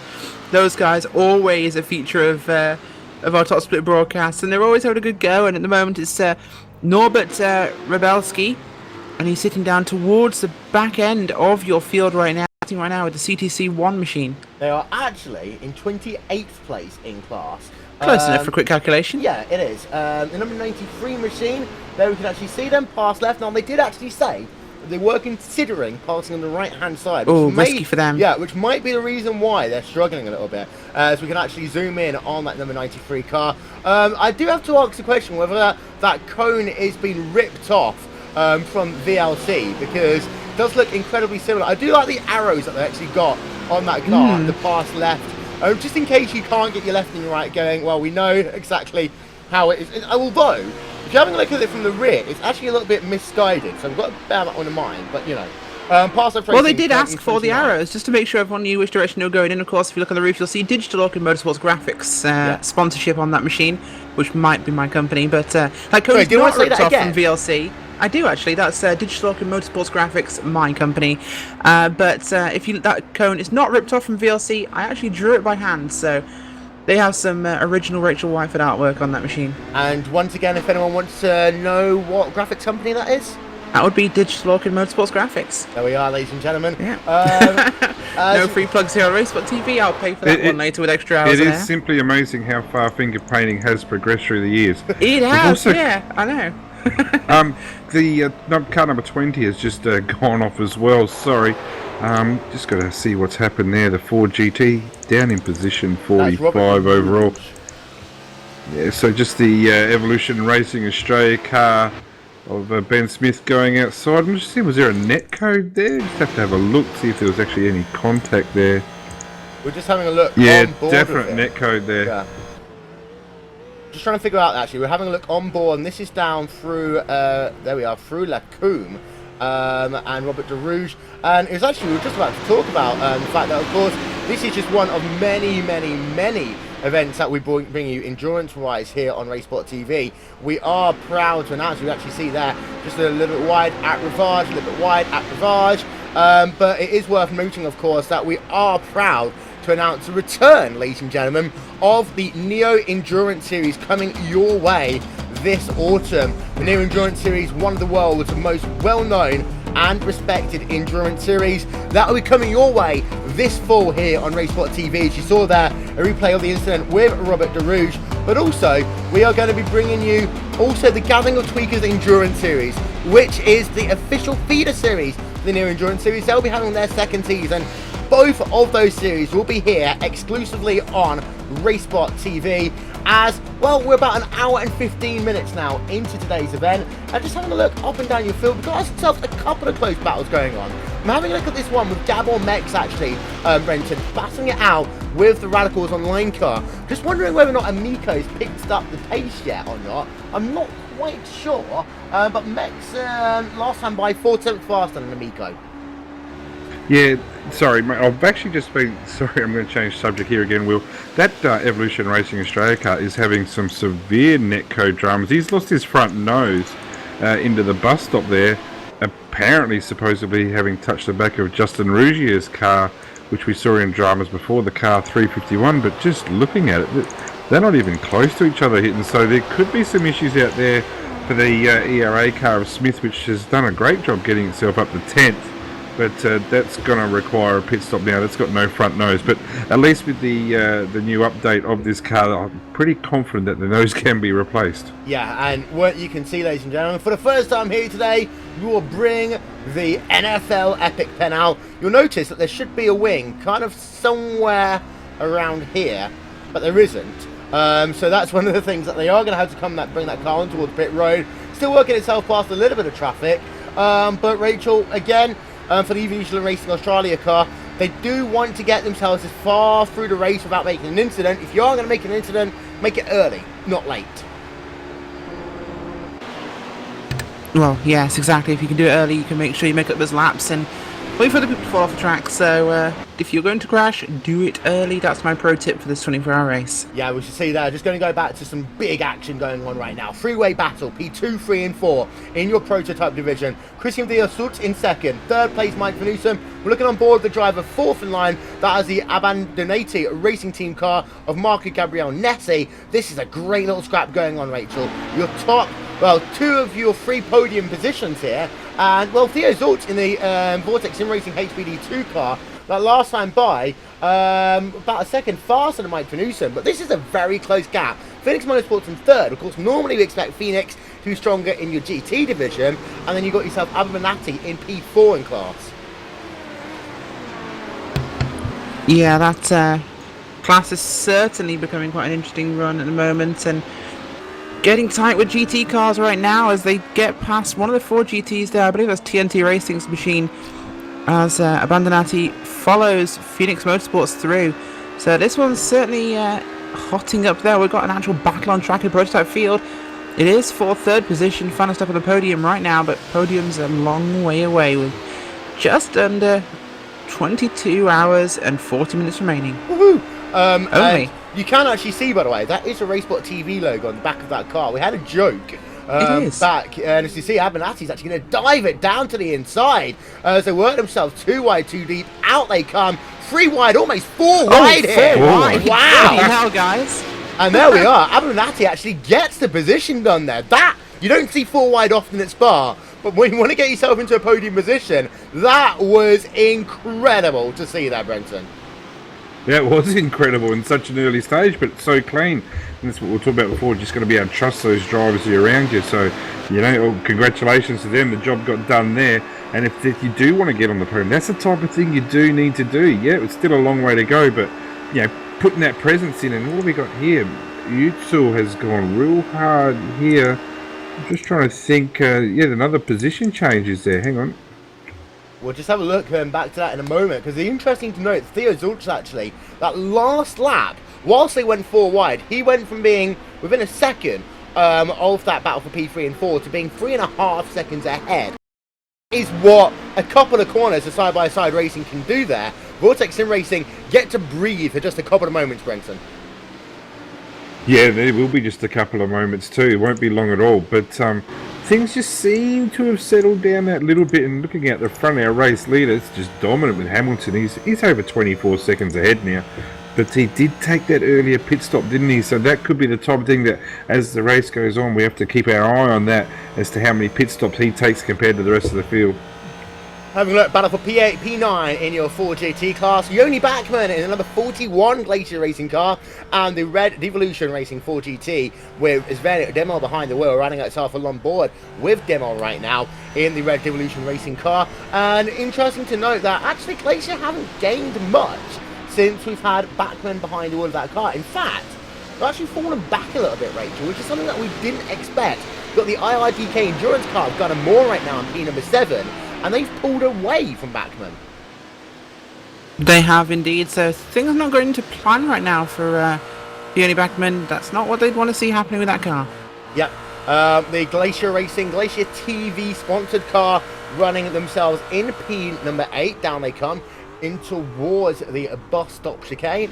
As well, behind they've got themselves a TNT Racing car just about to put another lap on them, and they can see also you've got yourself a Miko down into P number 7, of course. He's been one of the big stories of the day in your prototype field, the fact that they have been struggling so much, and yet that's Gabon X just behind them as they work themselves down through La Source. And well, Vortex Sim Racing's HPD1 car now has got himself a good run. It'll be interesting to see. We might get ourselves a repeat of the 2000 Belgium. Nope. Vortex Sim Racing car getting well out the gas, but actually he's going to give him a better run out the corner. That was incredibly well timed. Here he comes then, looking down to the inside. He's going to get boxed in actually. And with the weight, time your move perfectly, get yourself a slipstream. Now you can think about diving it down to the inside. That is exactly what the Vortex Sim Racing driver will do. Sim Racing driver up into, no, he couldn't do it there actually, Brenton. No surprise, and it shows that the Radicals Online car has got a bit of squirt down the straight. I was surprised. I would have thought with the draft there that the Vortex car would have been successful there, getting into turn 7-8 at Lecombe. So, maybe, just maybe, we might be underestimating this Radicals Online car if we ever did. Well, there is Vortex Sim Racing car, and it's interesting to note, of course, we've got ourselves two very strong Vortex cars in your field here today. Our onboard coverage this afternoon, ladies and gentlemen, is brought to you by the iRacing Forum app for Android. You can download that one from the Google Play Store now. That is the iRacing Forum app for Android. Incredible app there, made by Nick Thiessen, who actually done quite a lot of work for RaceSpot TV, including our live timing and scoring, which you can view by going to racespot.tv/timing right about now. Ladies and gentlemen, if you are after the iRacing.com World Championship Grand Prix Series and you're watching this live, then head over to iRacing.com/live for coverage of the 11th round of the iRacing.com World Championship Grand Prix Series. They are running at Okayama, and we've got ourselves Johnny Simone and Daniel Blake bringing you the action from that one. As well, Gregor Hoots won 50 races now in the iRacing.com World Championship Grand Prix Series. He looks to carry on. If you're watching it on demand, what you do is you watch the entire 24 hours first, Rachel, then go and watch the World Championship Grand Prix Series, like I'm going to have to do so when I write my rate up for iRacing News in a couple of days' time. Yeah, you will have to, which is, of course, you love watching your broadcasts back, Will, but at least you're not in this one, so it should be easier for you. Looking forward to a good race there at Okayama, of course. Short, slippery track, so definitely going to be interesting. A bit like a very fast version of Motegi we had last time out. But, you know what? I'm going to be staying tuned in to hear and spar on the 24-hour, because this race is going past faster than the first one did, faster than Daytona, faster than the 12-hour. This is flying past. I mean, these guys are having a great race. It's exciting. So, tough choice for the viewers. Do you want to go and watch Formula 1? Or do you want to watch the real home of the most advanced motor racing on the road? Endurance. Well, we just saw it's finally happened. Up into P number 7 will go Vortex Sim Racing's HPD1 car of Gabor Mex. They do move up that position, Brenton. They got it right this second time, exactly the same place, in towards Lacour, which is like, well, we can break a little bit further. They did it. They're now past Radicals Online car. Yeah, but to see if they can start progressing, have a bit of a gap here. And Gabor Mex has actually driven really well. We had that mistake we saw earlier, but surprised with Radicals Online. Really am. Last lap of a 209.779 off the pace, it has to be said. But again, we don't know what their strategy is. They could be drawing out, and what are we down to now? 47 seconds off the lead. That's starting to be significant. It is. As well, we've had ourselves a couple of tweets already. Don't forget, use the hashtag iRacing24H if you'd like to give us a tweet here today. This one from the IRDK Endurance car. First done on the top split from P number 15 up into P number 7. Good job, we have to say. And the IRDK Endurance car, of course, we love seeing them. There is Gunnar Moore. We ride ourselves along board with him as he heads himself down in towards this is the bus stop chicane. What we're going to do, actually, ladies and gentlemen, is we're going to ride ourselves a lap on board with this roof, and it's the first time actually we've really ridden ourselves along board of a roof all day, Brenton. Not that many differences compared to the 4GT. It's a little bit slower, but not by much. Well, considering that these guys were the strength of the field not so long ago, everyone had to have a roof, then they had to have a BMW. It's just this progression, isn't it? But the roof, I think, is quite an easier car to drive. I think it's a better all-round car to drive. But here at tracks like Spa, with those long stretches, straights, where you can really stretch the legs, the Ford GT is favoured, but the roof is such a popular car, and it continues to be competitive. So, yeah.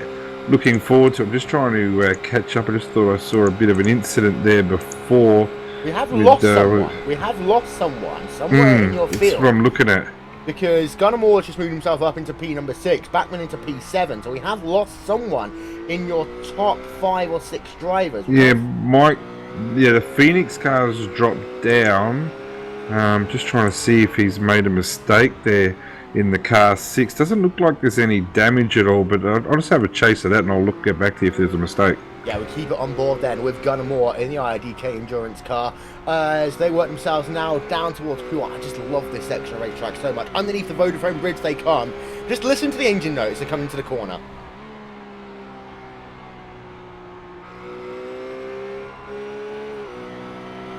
down 2 gears in the first part of Q1, pretty much flat out. Just a little bit of a dab off the accelerator pedal. Into Fronia they come. And Rachel, this is the thing, that each of these cars have their twerks, but their perks, and they have their different difficulties. We don't want to see any twerking today. If anyone wants to see twerking, then they can do it elsewhere.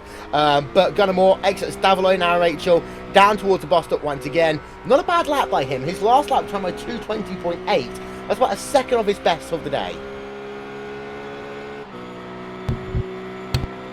Yeah, great lap there by him. Sorry, my microphone button was stuck. I was trying to mute the damn thing so I could talk, but yeah, great lap time in there from them. And well, we're heading into that middle stint of the first quarter, realistically, Will. So you're starting to get the finding their feet, and they're in the race now. They've calmed down, and starts happening. The car's spreading out. They've done a pit stop, so they're pretty much on a roll now. I think you'll start to see people settling down, getting those faster laps in, and we'll really see them going after people before they make that driver swap. Yep, as was a lap on board. We've got ourselves a car on pit road. That is the GTI racing car of Kane Kojima. This has been a very long stop for him. I'm going to show it. Well, you can see there is no front end on that car at all. He's been on pit stop for pit road even for 6 minutes now. We'll try and get ourselves a look. I don't think we'll be able to zoom in from our AO coverage and see what happened. No, it's just in the wrong direction. But we'll try and see if we can get ourselves a look from the front end of that car somewhere. That car is not in a good way right now. Unfortunately, it is going to be game over for him for the time being. You can see there, the back end of the car is okay, Brenton. Front end of it is completely messed up. Yeah, it is. And talk about messed up. My mum always said you've got to stay away from green and black bananas. And unfortunately, in this case, our banana racing car has had the unfortunate incident. He's been absolutely pummeled. It's just a bit of confusion here. It goes back to lap 35. I was just wondering what happened there. Marco Nessi has actually driven into the back of our banana racing car. Probably no fault of Nessie, to be fair to him. He's got some front end damage. Actually, he's got more than front end damage now. But I think our banana's been squashed there. It's in all sorts of trouble. And it's a shame. Well, of course, we said it was one of our favourite looking cars, and well, did we say squashed banana? We did just say squashed banana. You know, we've got to make a joke once in a while. There we can see that car. We'll zoom in on it. You can see completely. Not excellent for them, obviously. Right, no, definitely not. We'll try and set ourselves a look, see what happened. You see there's on pit road. We're going to try and figure out what happened to him in just one moment's time, hopefully. There we are. We've just got the back end of that. So what we're going to do is we're going to put it up on your screen right about now.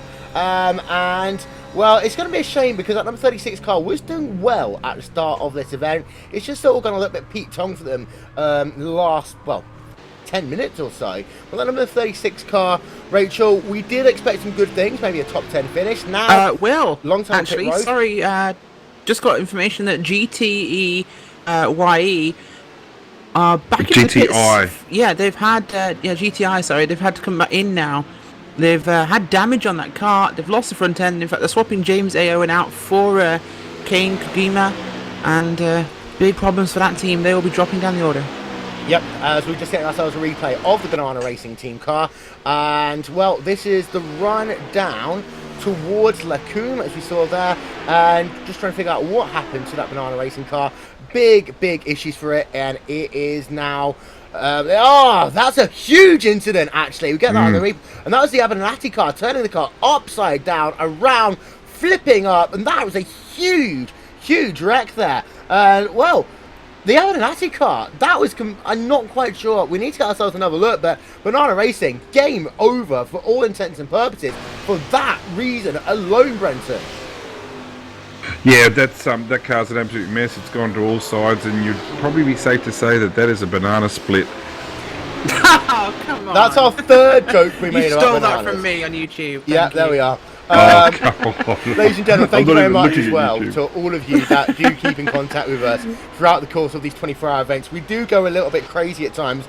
Of course, 24-hour races, you know, we take it a little bit less seriously. Of course, once you get into the night, we go after dark. We give yourselves a little bit of comedy. Oh, RaceSpot After Dark is the best part. Yeah, but of course, coming up in the next hour, you can do Ask Us Anything. So if you have got any questions, use the hashtag iRacing24H. You can ask us anything. to do with racing. Literally anything. Oh. Yeah, okay. Literally anything. Go for it. We'll try literally anything to start with, but we will have to God. filter one or two of them out, as we'd have to do at Daytona. Anything legal. Yes, anything legal and anything that's PG rated, as we had ourselves on board Red Devolution Racing 4 GT car. Keeping up, actually, with Yoni Backman, Brenton. And this is one I'm intrigued about, because Backman isn't really on pace at the moment. Hang on, sorry mate, I've just got something happening here. If we can jump on board our car number 5, the Evolution Racing Australia car. That car is an absolute mess through Eau Rouge. That's actually my team car. It's actually out. So I just want. Oh no, Yeah, it's still I going. wouldn't be. It's still going. Yeah. There we are. Very We're Not much on longer, the back though. end of that, and there we are. This is that Radion, and that car is completely toast right now. And that's our first big wreck we've had coming up the hill today. Yeah, that car's cooked. Yeah, we've just He had was hit by the PRT number 2 car, actually. The GT car, the McLaren there. He was tagged on the exit of Eau Rouge. Well, so that would explain it, because you generally don't have too big an issue in these LMP cars. So the PRT number 2 machine involved in that one. Our first big wreck coming up the hill. We weren't expected to be the only big wreck coming up the hill. We had ourselves on board with the PRT LMP car. Mark Ertzel there in the 4th place. You can see that car is actually tracking out a little bit wrong through Fongya. So it'll be interesting to see whether that car will come on toward pit road this time by, Rachel. Yeah, I'm pretty sure they will have to. We know Evolution Racing Australia is going to have to come in there. Their car is the wrong kind of upside down at the moment. And well, PRT number 2 car looked like a fairly light tap for them, actually. It was just a quarter panel, got a bit of a bump, and it sent that little light prototype on the limit of its grip around. And I actually think the PRT car might be fine, which is the weird bit. Well, we'll get ourselves an update on that one over the course of the next couple of minutes, shall we say. See whether they come towards pit road, see what the issues are. There we can see Benjamin Smith running ourselves along board of him. We had quite a bit of attrition in the early stages of this race, Rachel, for your LMP cars. A lot more than we would expect, potentially. But that's the thing, because this track is actually kind of narrow. We forget that this is an old school F1 racetrack. It's not one which is a Tilkedrome and all that sort of stuff. This track was built for racing. It wasn't built to be 4,000 lanes wide with 18 different lines you can take for the corner, each of which was as slow as the other. Yeah, and it's not got the Blackpool Rock stripy grass crete either for them to run onto if they make a mistake. It's an unforgiving tight track. It's got grass. It's got, unfortunately, a huge amount of green asphalt and off-track zones, of course, which will plague these drivers throughout the race. But yeah, it's a proper racetrack, and when things go wrong, they tend to. You don't find corners like these ones on a Tilkedrome. Don't get Blanchimont, Pouillon, Radion, La Source. These corners are unique to Spa, and they all present their own challenges. Eau Rouge, Radion is probably one of the hardest corners in motor racing to nail it, just because it looks so easy. And you go through it too wide, and drama happens. It used to be. PRT's 2 car, I think it's... No, they're not slowing down. They thought they were. It's not as difficult, Eau Rouge Radion, as it used to be. You talk to many F1 drivers, back in the 80s and 90s, that car used to be an absolute handful going up the hill. And anyone will remember back to 1999, BAR, of course, setting themselves up to be the greatest team in the history of Formula 1 ever. Will, sorry, gotta stop you there. Its Ford GT car has big damage on the front quarter. We'll get ourselves a look at that one any second now. There we can see Marcus Lenderman there, Coanda Sim Sports. Something has happened to it. Let's try and zoom that car in and see what the issue is with it. Marcus Lenderman has been involved in an incident. Let's try and figure out when it was. His last lap time was a 2:22, so it wasn't an issue last lap. But just having a look, actually, Lenderman, just trying to have a look at the front of that car. It does look as though it's still tracking okay. We'll try and get ourselves a look. We'll zoom in from our blimp cam as the car comes into Fongya. It looks as though its front right damage there. It's been scraped. It's not that bad, but the front right of the car, Rachel, has been damaged. And, well, that is not going to be the end of the world for it right now. But there's still, well, he's going to have to get some repairs. But now he's going to have to manage that car for the next, realistically, half an hour before he can bring it on towards pit road. Yeah, he is. It's an awkward time between pit cycles, and, well, he's the race leader right now, so he has to do what he can to try and maintain that. And you know what, Will? I think this might actually be a track issue. I think he's actually made contact. This could be a phantom to break that fourth wall of the commentary booth for a moment and say that sometimes iRacing can show things that don't really happen. They do, unfortunately. It's just a visual thing, realistically. But I think it could be a phantom we're seeing. He hasn't touched anybody. Yeah, it's an interesting one. We'll try and figure out how much damage is done to that race car. We go back along board of it, and actually last lap though, Rachel, 220.7.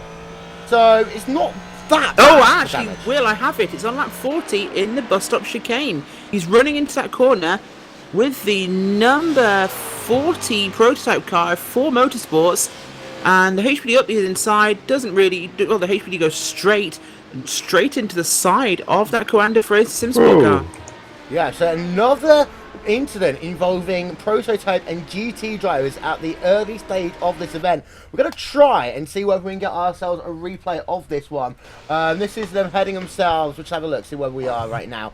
We'll see if we can get ourselves a look at it. I'm not sure if we're going to be able to do so, but unfortunately, no, it looks like we're not going to need to get ourselves a replay of that one.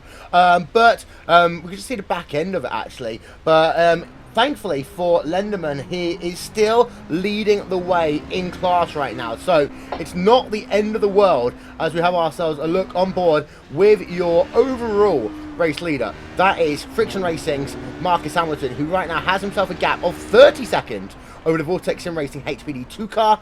As we have a look further back, and we can see that Mert Ertzl and Mike Finuson, well, they are separated by pretty much nothing right now as they work themselves up the hill and in towards La Cumbre once again, Brenton.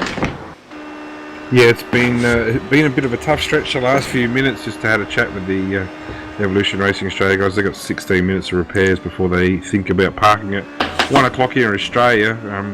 You guys have got a nice steady afternoon there, but this is where the those in the southern hemisphere, the eyes start to fall out, the concentration starts to wane a little bit. So it's getting fairly late there for a lot of the drivers, and a lot of the guys have done a lot of practice throughout the day, so probably struggling a little bit. Yep, as we're having a look then on board, this is with Mert Ertzl in the PRT LMP number 1 car, working themselves down towards, that is you see, it's those sort of moves which I really don't like, because what the PRT car did there is he had all 4 wheels off the racetrack and he was overtaking a car on the outside. That is what, this is the reason why we see so many of these issues here, Brendan, because the LMP drivers are pushing too hard in the early going of this race. We have got Anthony Rosselli, by the way, just jumping into the Radicals and line cars. So they're going off strategy early, but I didn't like that move in the PRT car at all. No, didn't like it, didn't need to do it. They need to think about where they're going to be now and where they want to be later on. So you're spot on. That's not what the type of racing that we're after. And if they keep doing moves like that, it's going to ruin their day. It's going to ruin someone else's day as well. 31.4 seconds, Anthony Rosselli out and away. So your first driver change in your prototype division. Anthony Rosselli now in behind the wheel of that number 1 Radicals online car. But, well, just having a look, and this is part of the reason why we saw Ertzl being so aggressive, because you can see that you've got yourself Phoenix Motorsports, Mike Finuson, right up behind that PRT car as they work themselves down the hill. Now, Phoenix Motorsports is going to want to get past this Ford GT. That is Bessie as they come down in towards Rouge, flicking it to the left, up the hill. Easy flat out. Easy flat out for Radion there. The gap is about 1 second on the racetrack right about now. And, well, down in towards La Cumbre once again. And Brenton, Phoenix Motorsports, pushing, but they can't do anything in a straight line.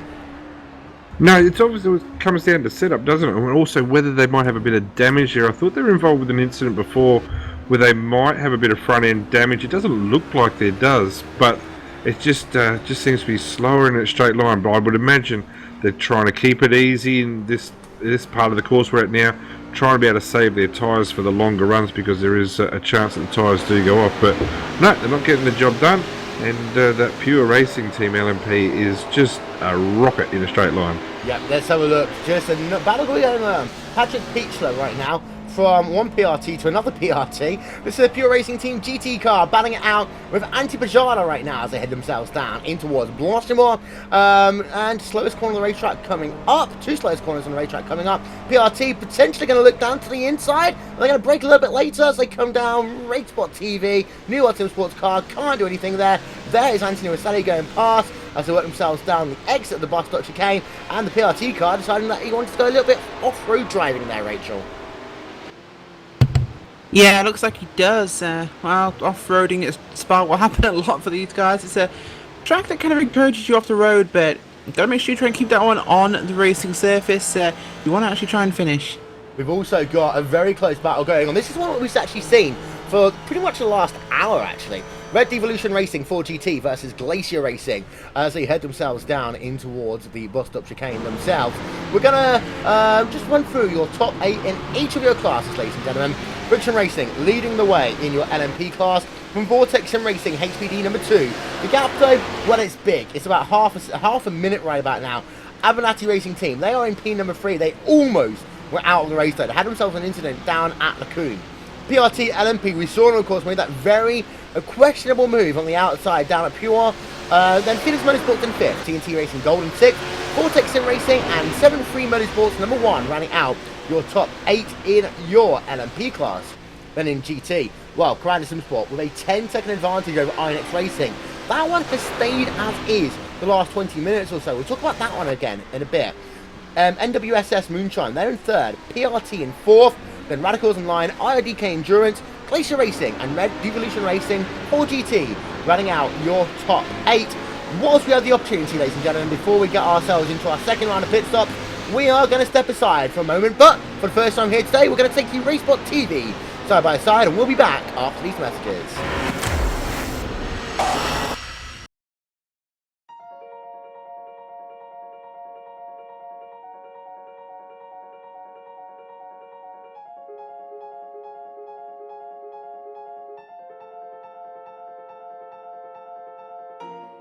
For iRacing to get Le Mans is huge. I mean, this is a unique event, a unique track where, you know, half of the track is public road, so you can never test on it, you never get experience on it, and it's 8 miles in length, 4-minute lap time in a GT car. So, you know, even if you're here for an hour of testing, that's only 15 laps, and you're only going to see the corner 15 times that day.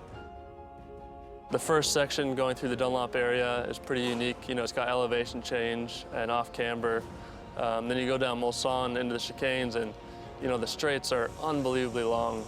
It's a tricky track, and you know, every year I've come here, this being my 4th year, you learn something new every time. We've wanted to add Le Mans to iRacing for a long time, and we've really been working hard towards it for the last 5 years. But really, things only came together in the last week leading up to this race, so it was a real scramble to put everything together. The majority of Le Mans is public roads. So when they're preparing for the 24-hour race, it's really the only time that we can visit to laser scan and photograph the track so that we can recreate it in iRacing.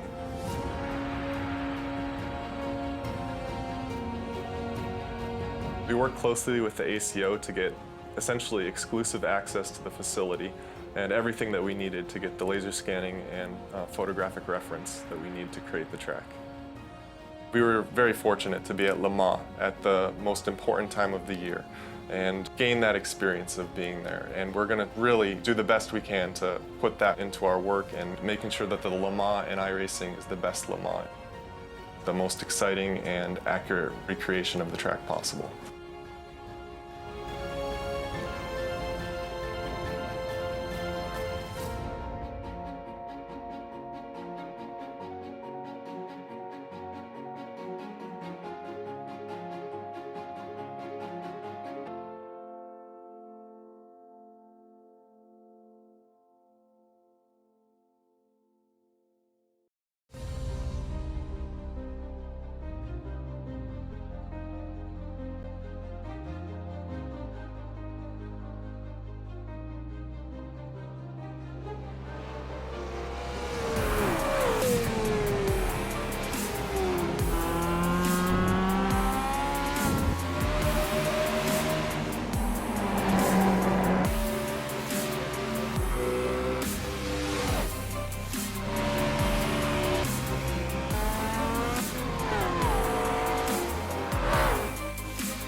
a move. Truex on the outside, contact made. 56 slides it into 4. Who's going to be at the stripe? Did even give it to Ryan Truex. Truex is your winner over Tandy.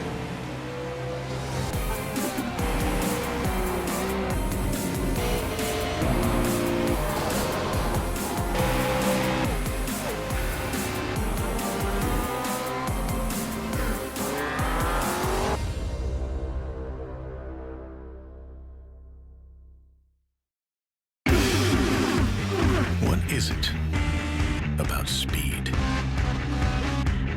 Do these rivals chase speed because they can? Or because they can't help it? IndyCar. The heart of racing. Go to IndyCar.com for live timing and scoring, upcoming race details, and to join the conversation.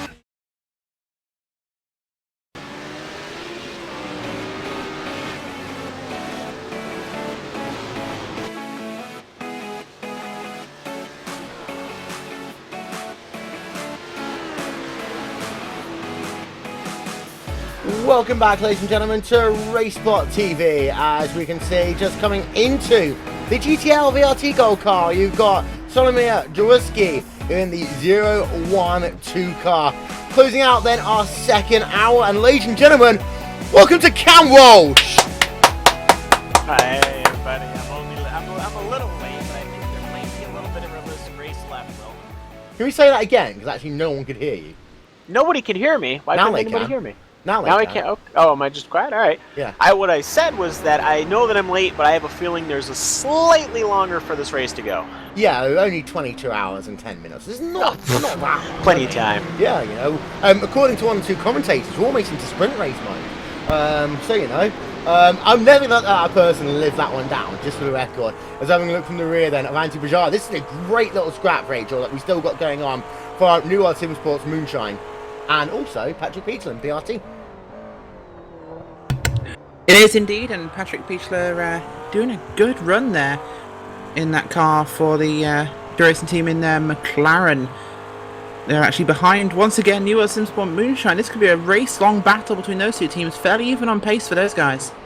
Yep, so up the hill there, and there comes Bajada. Well, some of the issues concerning the McLaren being the slower, New World Sim Sports haven't yet, and what an achievement it would be if New World Sim Sports can actually bring McLaren against the odds to the front of this field here today. Just having a look then through your field, and of course, we're not that far away from our second round of pit stops in all of your classes. Just trying to figure out actually how long it's been for some of these drivers since they made their last pit stops, and if you'd like to know the answer to this as well, don't forget that you can go over to racebot.tv/timing. We've got ourselves some awesome live timing for you here today throughout the course of a 24-hour event. Friction Racing on towards pit road right about now. I was going to say it's 26 laps since their last stint, and that means it's time for them to come in for their second pit stop. Here'll be an interesting question. Will they do 2-hour stints each, or are they going to do 3 or 4 hour stints each? Now, I wouldn't be surprised to see Hamilton stay in the car for at least one more stint, and the reason why is because we know that Richard Avery will probably be driving this car at some point, but he's currently on iRacing.com World Championship duty.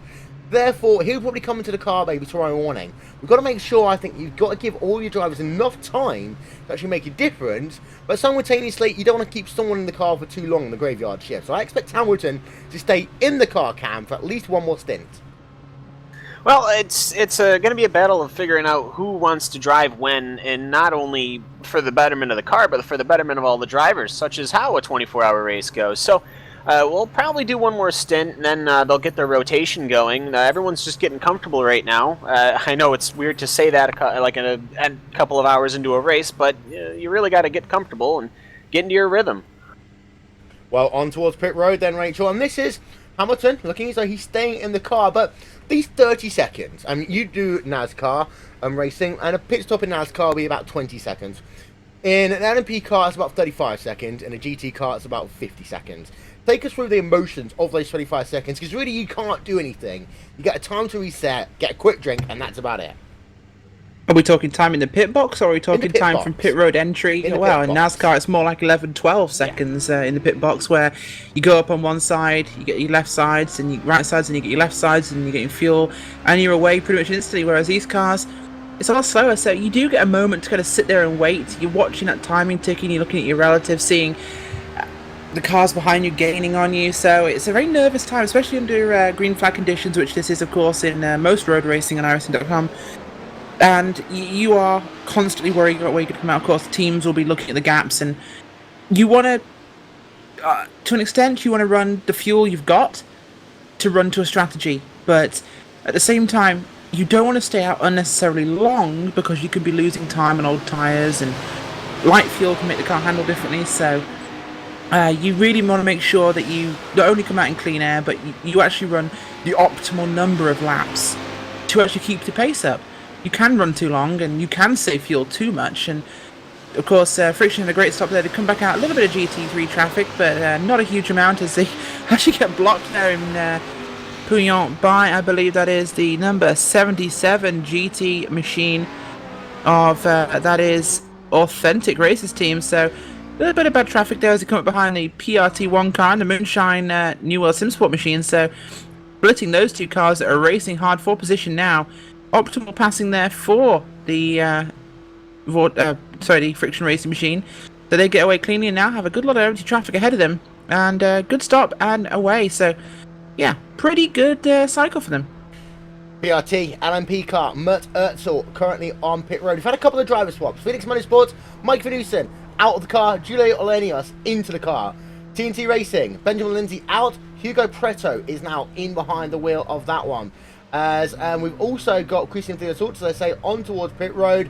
We talked about the fact we've had Robert Jurowski out of the car, so Jurowski now into behind the wheel of that car. So a couple of driver swaps here, as we're just having a look at the PRT car coming into his pit box now to make himself what will be his second start of the day. It'll be interesting to note whether or not they stay in the car. Mert Ertzel will find out any moment now. There we are, and towards his pit box, going to get himself 4 fresh tyres, going to get himself a service, get himself that quick breather, and it stands, he's going to get out, and Leonard Rahat will get in behind the wheel of that car, Cam. Yes, as everyone's just coming through once again. Now, we'll see. Yeah, we are going to start seeing some driver swaps. You're going to have a couple of people who are going to be a little too tired, and a couple of people who are just getting started. So, now as we go through the pits here, obviously the GT car is not necessarily going to be going into the pits soon, but these prototype guys getting through it, and we'll see how they all go. Strategy, of course, still matters. Even when you've got 22 hours left of this race, it's still very vital who's in the car at which time. Comes out of pit road, and that's a 33-second stop as he works himself back onto the racetrack. That run down towards LeCun. You can see there, immediately having to pick up the pace, 265 kilometers an hour down in towards LeCun as well. We've had ourselves most drivers now having made 2 pit stops, although Christian Theodort hasn't yet made 2 pit stops, going quite a bit longer this time around, Rachel. This is an interesting one. Getting himself a little bit closer as Gabon Mex is now on towards pit road in the Vortex Sim Racing HPD #1 car. Yes, they are, of course. They'll be cycling away from their position right now, so this is a good stop for them. They'll need to get in there and make sure they have the timing right. And, you know, you have said it is such a long pit road, of course. These guys will be on the front straight for the pit road, so long run down this side, watching cars come past you, including some from your classes. And this really awkward turn around the end here where the old Formula 1 pit straight was and the new one. Of course, the new one exits here onto the track. You see those concrete barriers blocking that exit, but it's such an awkward run, and that corner is so tight. You got to make sure you are at the right speed so you don't hit it. You can very easily run wide there. So long run to their pit box here. They'll come in for 4 tyres, racing fuel, down and away. Maybe a driver swap though coming. Gabon Mex might hop out of this car. Yep, having a look at Gabon Mex then on towards pit road and well down towards the pit box. And you just noticed again there just how long it is to get on towards and off of pit road here. Such a long pit road. Just having a look there. Look down at the front straight, and who's getting into the car? Ashley Owen. Ashley Owen then behind the wheel of that number 14 car. So we're going to have, that's most of your top 5 now, Cam, having made themselves at least one driver change.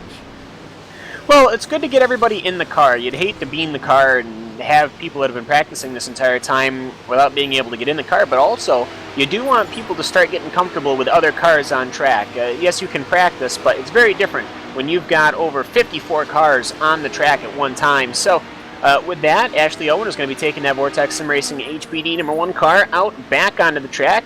Up Air Rouge, we'll see what where he comes across. Nobody's behind him, so he's got plenty of room to join, and he'll be on his way. Well, there we are then. Ashley Owen behind the wheel of the Vortex Sim Racing HPD1 car as Christian Theosoot 1 lap later on towards pit road. Interesting to note, still not able to do an hour there. Just having a look at how many laps since the last stint. 28 laps since the last stint there, and that one will still be important later on, Rachel, because the car there is able to do 28 lap stints compared to some of the others which can only do 25 or 26. Yeah, and that's a major Vortex factor for them, but I think Cam spotted something. What is it, Cam? Nope, he's talking about the Vortex car that's on pit road that we're talking about. Yeah, that one. They are indeed. Yeah, but we'll zoom in on that one. Back to you, Rachel. Oh yeah, that's both of them coming in now. The Team 1 cars come out and the 14 machine on a pit road. So, yeah, the length of the cycles here is starting to vary somewhat. We're seeing where the teams are working from the end of the race to the start, which is really the preferable way to do it. It keeps you in the right sequence number and can buy you actually clean track early on. So very important to probably work from the back of the race to the front. And a driver change going on there as well. Is in behind the wheel of that car. It is Golguez, who of course you've seen before on RaceSpot TV when we used to do IndyCar coverage. And Golguez was an incredible racer. Actually had to drive one-handed for a couple of months last year. Incredible driver, doing himself a pit stop. He's falling down the order, of course, now because of the fact that the Marcus Hamilton and the 515 car have cycled back to the race lead, but 32.7 seconds back out and away there for Vortex Sim Racing as they come back out onto the track. We now have to turn our attention back to the GT cars. We will do in a moment because Brandon Traino is now behind the wheel of the Apex Racing UK car. You normally see him in IndyCar competition for Broken Arrow, but Brandon Traino today running the Apex Racing UK organisation as they work themselves back out onto track. 34.4 second stop for him as they now come rolling back out onto the track, and there you can see Traino working himself on this very difficult pit road down in towards the run to the Coombe, a little right hand kink. Ladies and gentlemen, that will conclude our second hour here of the iRacing.com 24 hours of Spa. There's 2 hours in the books, only 22 left to go.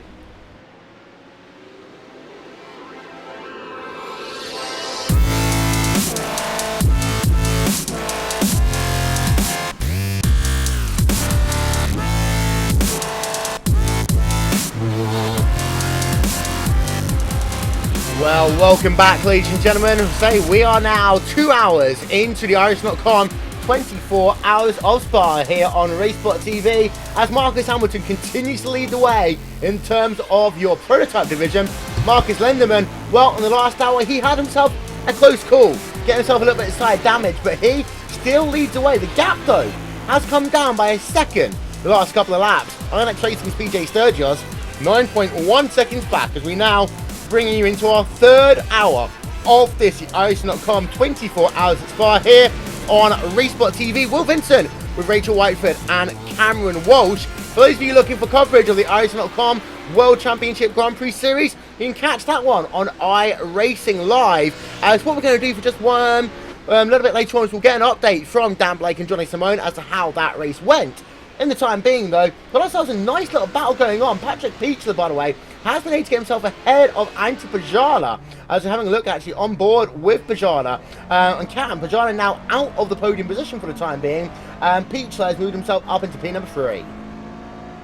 Yes, as that Moonshine car is starting to fall back just a little bit, but ultimately, though, there is, as we keep saying, a little bit of this race left to go. Antti Pajala is also doing a very good job, as the other Vortex Sim Racing HPD car just comes in to go lap him up Air Rouge. Actually, he'll wait until they get to the top of Air Rouge before he does it. Yeah, that McLaren there, as it's been noted, of course, all these GT3 cars are a little different. That McLaren is probably might be the most white-knuckled ride that you could get, I think, out of the GT3 cars that we have available here today. But Antti Pajala is going to make that look very easy and we'll obviously have to keep an eye on them. I'm pulling for McLaren. It's been a while since we've had a McLaren up in the front. Yeah, in theory, they should be the slowest of your 4 GT cars. Ladies and gentlemen, onboard coverage here today is brought to you by the iRacing Forum app for Android. You can download that one from the Google Play Store right now. That is the iRacing Forum app for Android. And don't forget, if you're after live timing and scoring, head over to www.racespot.tv/timing. Well, here we are. We will see Bajada, I think, onto pit road this time by Rachel. We'll keep an eye out on this one. In the interim, we have got ourselves Alan Neves here for Phoenix Motorsports HPD team. Of course, they have recently just made themselves a driver change. Yeah, we just had a driver change last stop. Just trying to keep the car clean because, well, it's an HPD, so sometimes it's made out of glass, so we gotta make sure that it's pretty much kept clean, no contact, and trying to stay on the track at all times and be aware of everything that's going around us. Well, it's been an interesting first couple of hours for you guys. It's like you're still kind of there in the hunt as far as your top 5 goes. We're just having a look at a couple of people in the field right now. There you are in P number 5. You're still within a minute of the race leaders, 2 hours in. But do you expect yourself to move a little bit further forward? Would you lay now behind the wheel of that car? Yeah, so far what we're trying to do is trying to just log in the laps and trying to just keep it steady, no rush to go to the front now. It's a 24-hour race, so we are just trying to just keep a good pace, manage traffic as best as possible. We've seen several incidents that had happened in front and behind us, so yeah, it's pretty much really important to just keep steady.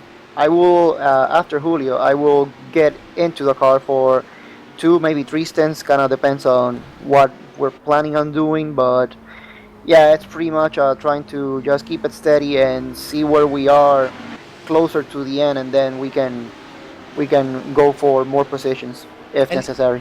Any update on your GT team at all? Unfortunately, they are out of the race. They had a crash on the Camel Straight, and they were like 15 to 20 kilometers an hour down on speed, so they decided to park the car and call it a day.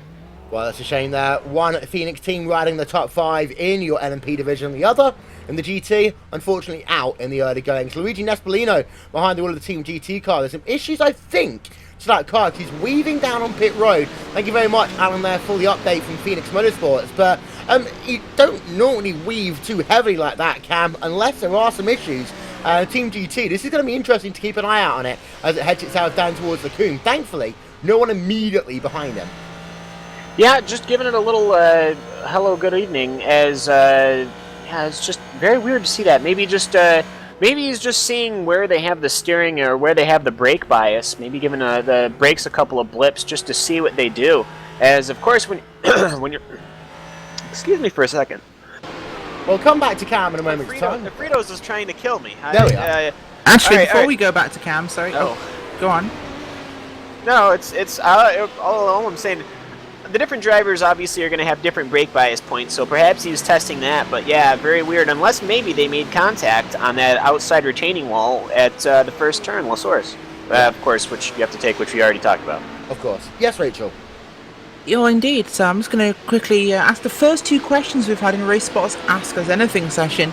And they're both towards you, Will. The first question from Frank Levick IV, of course, one of the DWC drivers.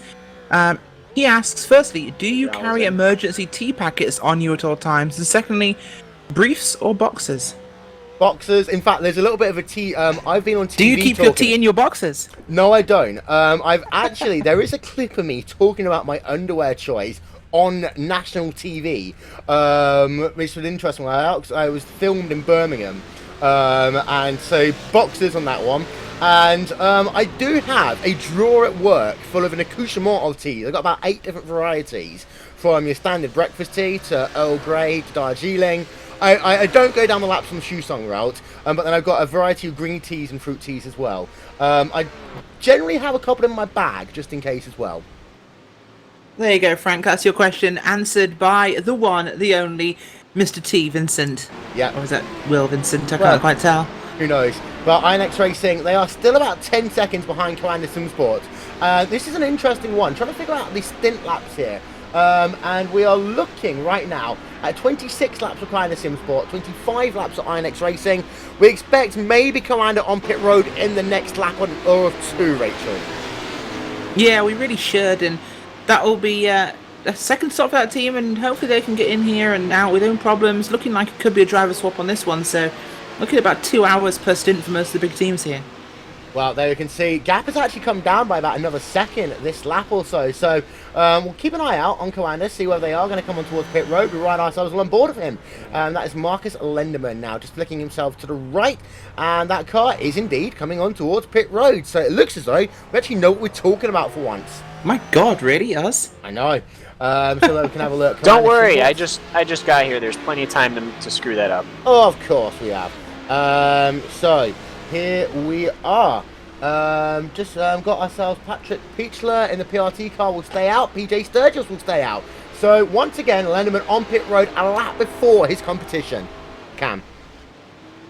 Yes, coming down the pit road right here is, if I can find them, there we go. There's the Koana SimSport for GT. So Lenderman's bringing it down. Everybody's taking it real easy around that LaSource turn on the pits there. They all know better. A little bit of front end damage on that Ford, but it shouldn't be anything too dramatic, as it looks like the wheels are straight there. He comes down through the long downhill section, and we'll see. Obviously, he'll go down about as far as you can as far as the pits go. He's overall 14th right now. He did start 18th, so of course we have had a couple of prototype incidents and whatnot, but he has worked his way up there. He'll stop the car. We'll see if they change the drivers. Yep, Lenderman, of course, had himself a little bit of damage through an incident. It's on the right-hand side of the car. We'll see whether we can just zoom our camera in and show that one. He is actually getting out. Klaus Kivikas will get behind the wheel then of the Commander SimSport car for the time being. And there you can see the damage that we're talking about is on the right-hand side of the car, right about there. But Klaus Kivikas now behind the wheel of that Commander SimSport. It's number 18 car. Pit stop times expect them to be in a 55-ish second range. We've actually also got Andy Kay into the car for the number 12 Radicals Online machine. There we can see the Radicals car. Zoom that one out and have a look. There we can see Andy Kay now in behind the wheel of that one. Kivikas will be out in about 10 seconds time, Cam. Well, that at will. Pits have just ripped open for these GT3 cars as the Mad Cow Racing Bessie car, the Gathering of Tweakers car, is also in, as well as, of course, that Radicals, which you mentioned. The the 49 Motorsports with Ahmed Yaman also just left pit lane. So pits getting very busy as Klaus Kavakis there, I'm sure he'll correct me on the name there, please, is pulling away. He'll get up through Air Rouge's pit exit. He'll get back on track. And Andy Kay is out in 58 seconds. We've had a couple of other people on towards pit road. It's been a very busy place, actually. Mad Cow Racing, Scott Gray out, Leighton Fine in behind the wheel. Gathering of Tweakers, number 20 car. Robert DeRouge is out and Baslov is in. Having a look, we talked about Comrade out and Kim Chaos there being in. And PJ Sturgis, will he coming towards pit road? No, actually, he's going to do another lap. Now, this is interesting, Rachel. He was one lap longer last time by. If he can do an extra lap per stint, that means that INX Racing are seriously in the hunt here. Yeah, I think INX Racing could be in for a good race today should things go well. INX leading at the moment, and we have seen Coanda falling back a little bit. They are actually behind some lapped GT traffic right now. That is, I believe, if I can see the number, the 26 machine there. And that is of the... down towards the bottom, I will find it eventually. A lap down car. How's that? Yeah, there we are. There's INX Racing's PJ Sturgis, though, as he works himself down towards Rivage once again. 180 degree. You can just look at that camera angle. It shows you how it falls away in the centre of the corner as well. Klaus Kivikas is out into a little bit of traffic, actually, so this is going to be interesting. That is Stephen McGarvey. He's actually holding him up a little bit, and that is the SRN Motorsports car. Now, we're going to see whether Kivikas puts a big one in as they work themselves down towards the bus stop chicane cam. But Kivikas is going to get a move on here. First lap out of the pits, and look at that, diving down to the inside in towards Blanchimont. Well, I think they had a little bit of a communication there as the Radicals Online car screams right in, right out of the picture and passes both of them. As obviously that's one of the higher speed corners you're going to get as they all go into the bus stop chicane 1, 2, 3 there. But yeah, Kivakos, obviously him and McGarvey there, they weren't trying to get in each other's way, but ultimately Klaus was able to just sneak it right down the inside. Didn't cost him pretty much any time at all, as the pits are still filling with these GT3 cars, as the CTC Racing and the MSP Drivers Home cars are also in the pits right now. Yep, Pure Racing Team Patrick Peter will stay in for another stint. The MSP Drivers Home number 1 car, Reto Hartman behind the wheel of that one, making themselves a stop. Got a couple of drivers say on pit road. Marcus Mayer on pit road in the Trinity Motorsports car, and I'm just having a look up and down through it again. And Robert Clarkson and Norbert Raleski getting involved in that one. There we go. Another drive on towards pit road, and that one is the Alpine Eagle Racing car. And they can't use the space bar, Rachel, but they're on pit road. Robert Clark's behind the wheel of that one. Yes, he is, and well, hopefully he can keep that one in one piece as we move on to this one. Little awkward spot for them all to be in right now, but they'll work things out, hopefully without too many tempers flaring. INX is in. Yep, there we are. Finally, we've got PJ Sturgis on towards pit road as Hans Taylor gets behind the wheel of the Alpine Eagle Racing car. INX Racing's PJ Sturgis heading himself down the hill on towards pit road. And, well, Cam, it'll be interesting. PJ Sturgis, of course, has done another... That's maybe 3 laps there. That's been a long stint for PJ Sturgis. Just going to try and get confirmation of that one, if I can, quickly. And that was a 28-lap stint for them there. Yes, making that Ford GT really stretch its legs out. It can drive the thing very differently. Obviously, it can do a lot of off-throttle rolling with these Fords. They seem to be really built for these European-style tracks. As Jack Sedgwick is going to be getting in for INX Racing, their first driver swap of the day, as we are 21 hours and 46 minutes left to go, as the CTC cars, both of them go past the INX Racing car, as everyone's getting their service done. Jack Sedgwick is going to be taking over from the point of the GT3 field, as another couple of GT3 cars are coming down the pits right now. Yep, so it's still a very busy place here on pit road. We're having a look there, Jack Sedgwick. Pit stop time almost complete there in the INX Racing car. A couple of drivers heading themselves down in towards Rouge Radio. And Sven Demel is on pit road as well as it stands for the Red Devolution Racing 4 GT car. Lucas Zapp getting in behind the wheel of that one. And Jack Sedgwick will come out. It'll be interesting to note, actually, where Coanda Klaus Kivikas is. I think, actually, Sedgwick might just about have this one. He was faster out of pit road. Ladies and gentlemen, INX Racing, where is Klaus Kivikas? It's going to be close up the hill on board then with Kivikas. And I think it's going to be mighty close here. There is Jack Sedgwick. Klaus Kivikas has been relegated to second, but he's going to have a look to the outside as they head themselves down in towards Lecombe side by side for your class lead there. Klaus Kivikas will only just go to the point there. 9 seconds down to nothing, Rachel. That was impressive by Kivikas. They lost a bit of track position with that incident with the 4 Motorsports prototype car, of course, and well, Kivikas is one of those drivers you put in and unleash him when you need it. Well, there we are, half a second, but the big story there is the fact that he lost 10 seconds. Here's part of the reason why. 61.5 second stop for Kivikas, 54.8 second stop for Sedgwick. INX Racing went 3 laps longer and are back in this one, Cam, and we talked about their pit stop situation already. As it stands, they are due to do 1 less pit stop in this event compared to Coanda. Kivikas needs to get a move on.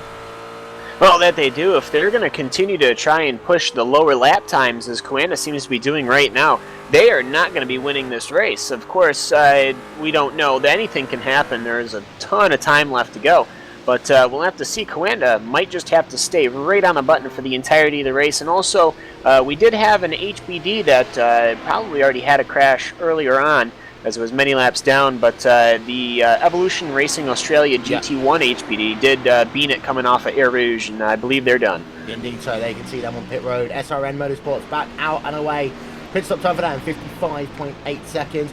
As Jonathan Fuller in the New World Sim Sports Ford GT car is heading himself out of pit road as well. 54.8 second stop for him. Well, this is interesting all of a sudden. Your GT battle has really picked itself up. Let's ride ourselves a lap on board with INX Racing and Jack Sedgwick. And Cam, talk us through it as he heads himself down in towards La Source.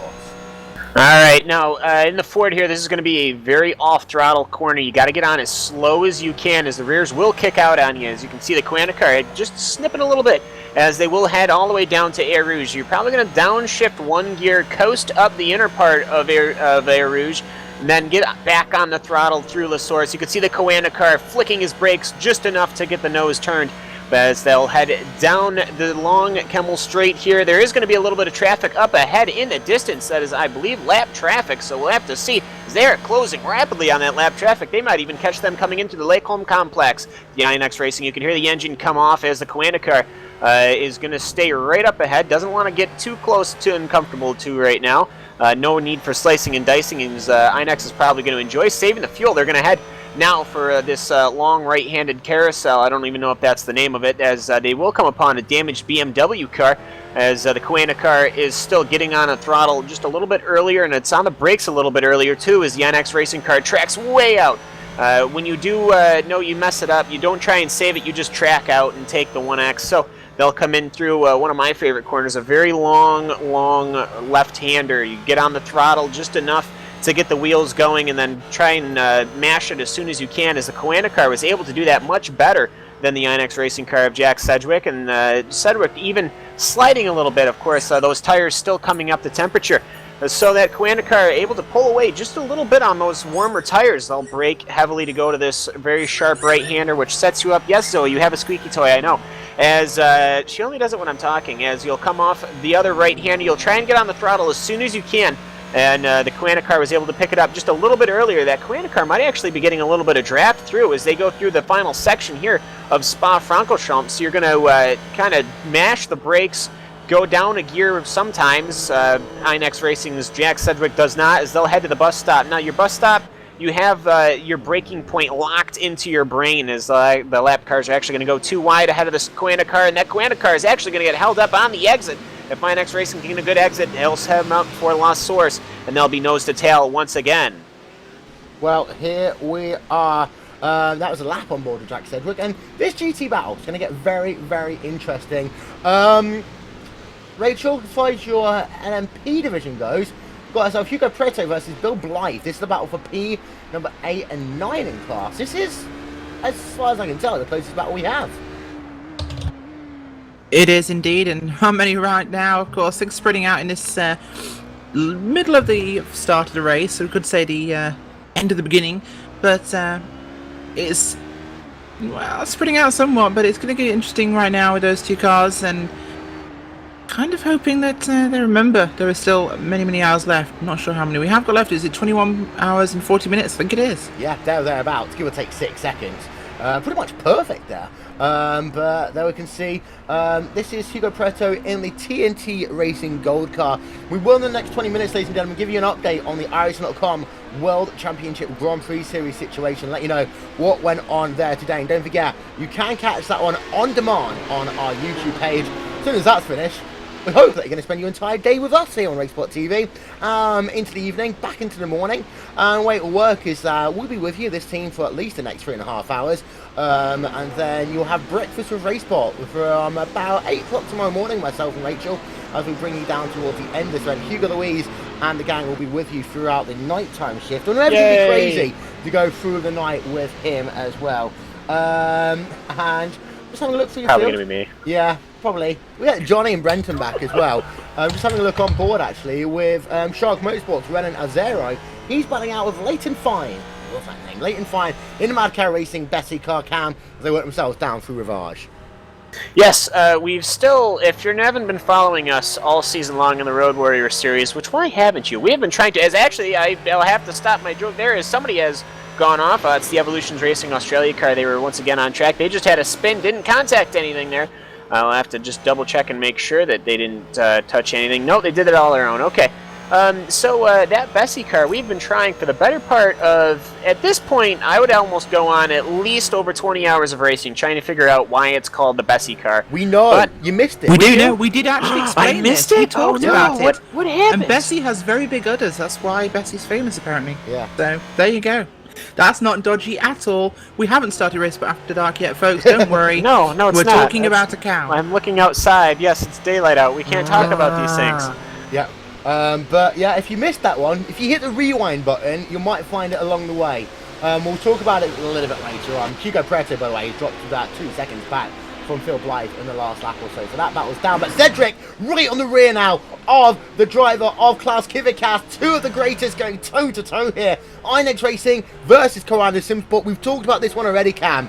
This is a battle that over the course of the next 6 months we'll be seeing a lot of. Once the RaceSpot.com Pro Series kicks off for the GT3, expect to see Inex Racing, expect to see Coranda Simsport. These drivers go toe-to-toe pretty much every single week.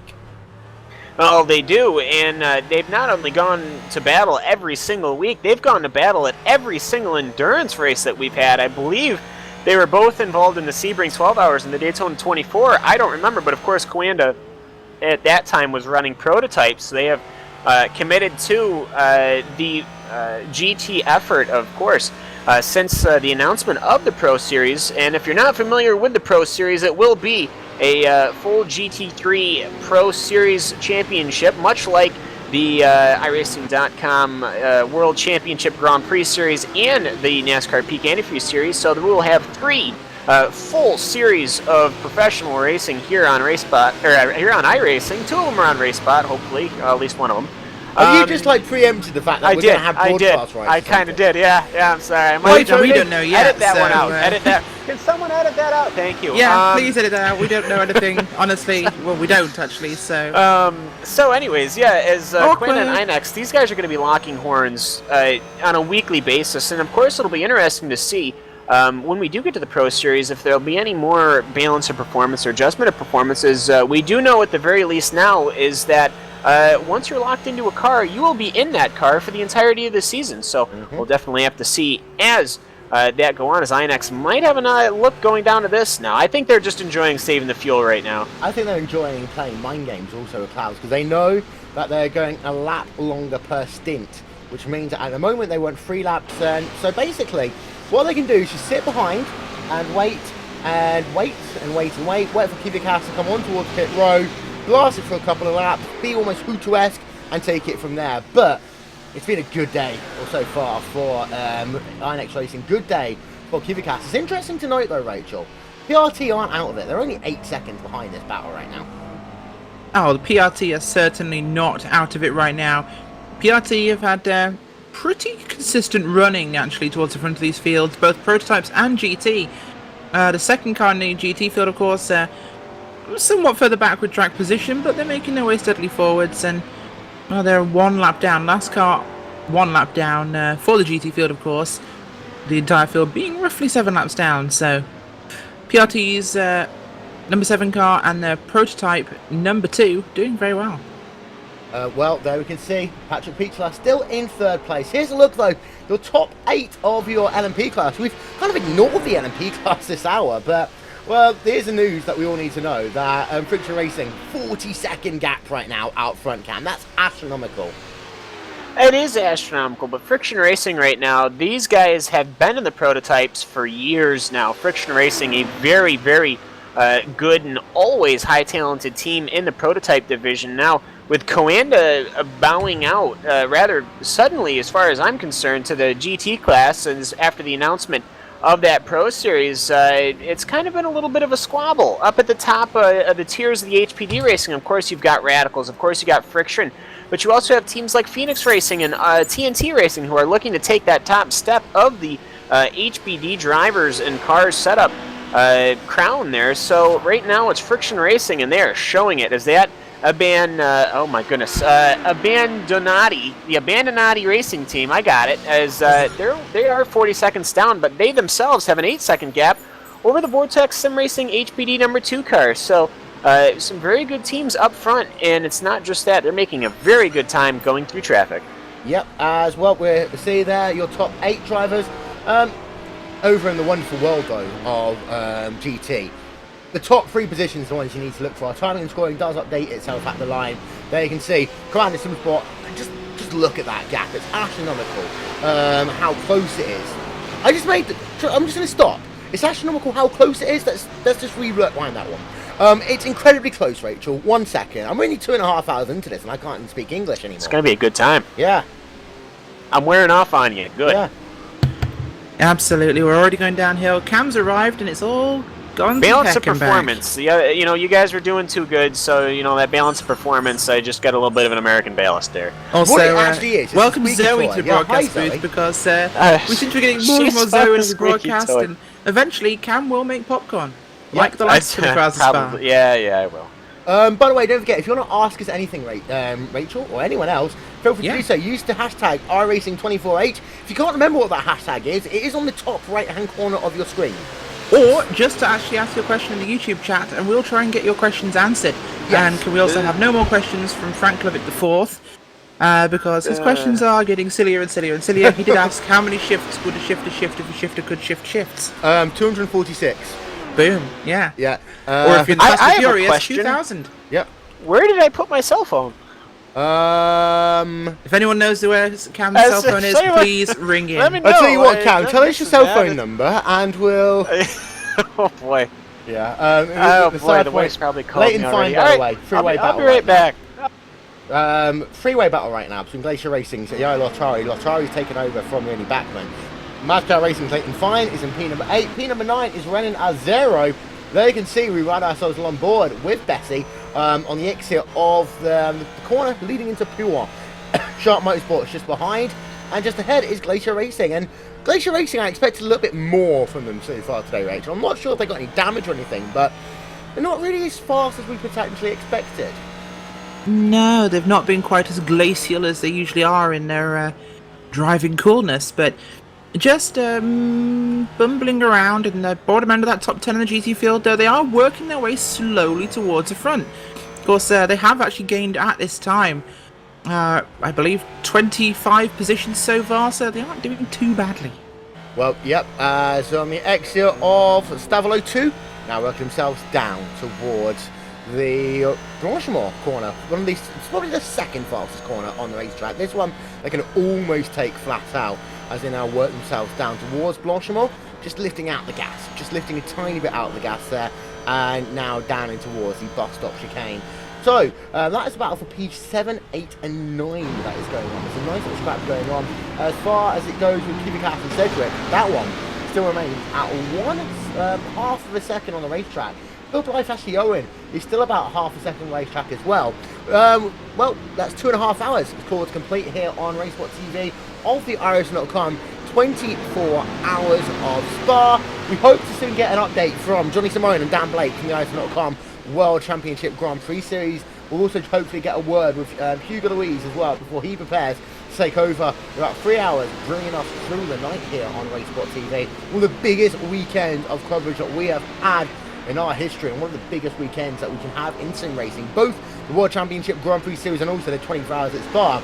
And tomorrow night, we even go a little bit of Skip Barber racing, the Skip Barber 2K World Cup. Let's go back and have a look at Leighton Fine. He's actually been able to drop Renan Azaro for the time being, but still stuck behind Yaya Lotari in this scrap for P number 7 and 8, Rachel. And it's just one at the moment. People are not wanting to be too aggressive anymore. They've got themselves past that 2 hour mark. They're kind of stuck now into that focus mode. Yeah, you've got to be in that phase now, and they've got through the exciting part, the interesting part, and we're into the logging lap stage, so those drivers, they're not quite tired yet. They've still got the drive and the energy and the buzz from the adrenaline of the early laps, but they're still alert. So this is the time when we see the really fastest laps and we see decent team strategy. And as time goes on, we'll start to see them dropping off. We'll start to see them falling away, and that's when we'll look forward to shenanigans. As I look forward to, I guess we'll really fear it happening, but this is not yet the time when people mess up from being tired. This is the calm before that storm. Yep, riding ourselves on board with Cedric once again. INX Racing, up the hill they come. We've got Battle on board there as well. You can see he's still stuck behind. And the thing is there, he lost himself a couple of attempts per second on the run down in towards Rouge. And they're going 3 wide ahead of him. You pick a lane, ladies and gentlemen. Pass left Racing, INX. Well, they want to pass on the right-hand side as they've got the new World Supersport Treble Zero car there in the mix as well. Mighty close stuff. And they all come out of it without any issue there. And you've got yourself some very good sim racing drivers there as well. Of course, you've got yourself a couple of drivers who have just fallen down the field and not doing as well as potentially you would have expected. And one of those is actually the 000 car of Jonathan Fuller. Let's have a look on board with him in the new World SimSport 4 GT car, down in 21st place there, down in 21st place, Rachel, which is a bit lower than what we would expect. It is indeed, and this actually ties into a first serious question we've had from Frank Levick, which is, what would we expect those gaps to be between the GT3 and HD classes in about 12 hours? And this does actually tie into the positions of cars further down in that GT field. So realistically, we're expecting there to be a good number of laps, even between the GT3 field, Will, in this one. So probably in the region of 20 to 25 laps in about 12 hours' time between the leading prototypes and GT cars. But in the GT field, we expect to see them running realistically over a range of maybe 4 to 5 lap differences between undamaged and running cars. So that GT3 field will become a game of racing that 4 or 5 cars are on your lap. Yes. And it becomes a point where you really stop racing everything except for the clock for periods of time. We've already talked about some of the points and finer points of this one, where you've got yourselves drivers really about 4 or 5 different lap range in pit stops as well. We know Inex Racing go longer than anyone else. That will be a beneficiary to them later on. But for the time being, what they've got to do is make sure that they don't get too pushy and ruin that pit strategy. They've got to remember to run to their own race number, which is what they're kind of doing right about now. Not allowing Koanda to suck them into a game where they'd use more fuel. They've got to remember to play their own game. And I think that we'll see the fruits of that one in about 10 hours' time, when Inex Racing will go to lead of this race. It'll be interesting to see whether Koanda can do anything. Perhaps get someone like Klaus to find a way of running fast but save a bit of fuel. And part of that one is right now, if Klaus can keep Jack behind him, then he might be thinking, well, I can just ease off the gas a little bit. I can just work it in such a way that I'm potentially saving just a tiny, tiny bit of gas. The real question is, though, Will, is Jack nimble and is Jack quick? Well, we know that he's sticking it right now with Klaus Kivikat. So anyone who will know from previous World Championship Series back in 2011, he is one of the fastest in the world. He had a chance of winning the championship back in 2011. So if you're going to go toe-to-toe with Kivikat and not be losing time, that's a good thing. And of course, even if Kivikat is driving a little bit slower, net-wise, it's not going to hurt Inex Racing at this game. Kivikat can only stay in the car for so long, and if you can match strategy time to time, that's all you need to do. You don't have to win every single lap. We've talked about this one already in this event. You don't have to win every single corner, every single lap, Rachel. No, you don't. And this is, at the end of the day, endurance racing, which is, I think, probably one of the most difficult kinds of racing for drivers to get their heads around. A lot of you will think, and a lot of viewers will realistically think, that it is about going as hard as you can for as many laps as possible, and it's not. It's about being there at the end. It's about traffic management. It's about running to a delta. It's like marathon running. You don't run as fast as you can for 25 miles. You run to a pace that will get you there in the fastest time possible that you can maintain. And that's the critical part, maintaining that pace. And speaking of marathons, Will, I believe you're running the London Marathon for Shelter next year. I am, indeed. We'll talk about that one in a couple of moments' time, because although that was the perfect link, we have got to pop to commercial, because I'm going to run over and do a quick promo from the Irish Little Comp World Championship Grand Prix Series. So, ladies and gentlemen, we'll be back in just a couple of moments' time, but we will take you RaceSpot TV side by side. Be right back.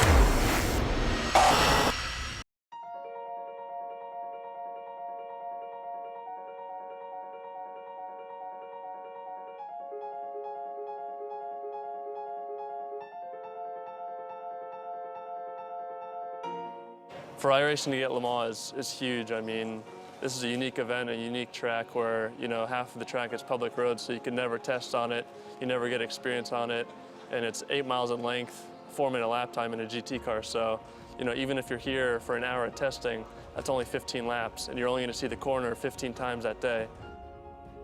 The first section going through the Dunlop area is pretty unique. You know, it's got elevation change and off camber. Then you go down Mulsanne into the chicanes, and you know, the straights are unbelievably long.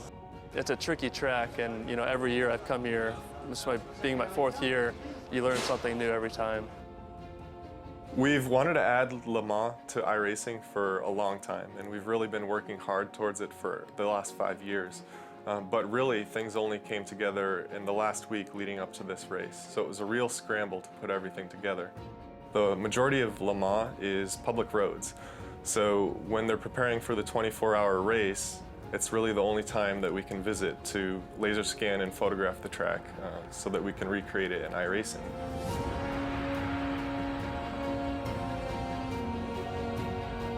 We work closely with the ACO to get essentially exclusive access to the facility and everything that we needed to get the laser scanning and photographic reference that we need to create the track. We were very fortunate to be at Le Mans at the most important time of the year and gain that experience of being there. And we're going to really do the best we can to put that into our work and making sure that the Le Mans in iRacing is the best Le Mans, the most exciting and accurate recreation of the track possible.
Simulated racing can be awesome, but it can also be kind of a free-for-all.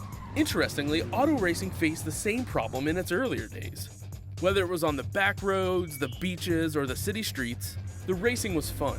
But there was always a certain level of chaos and danger, until some folks came along and put some order to all of this.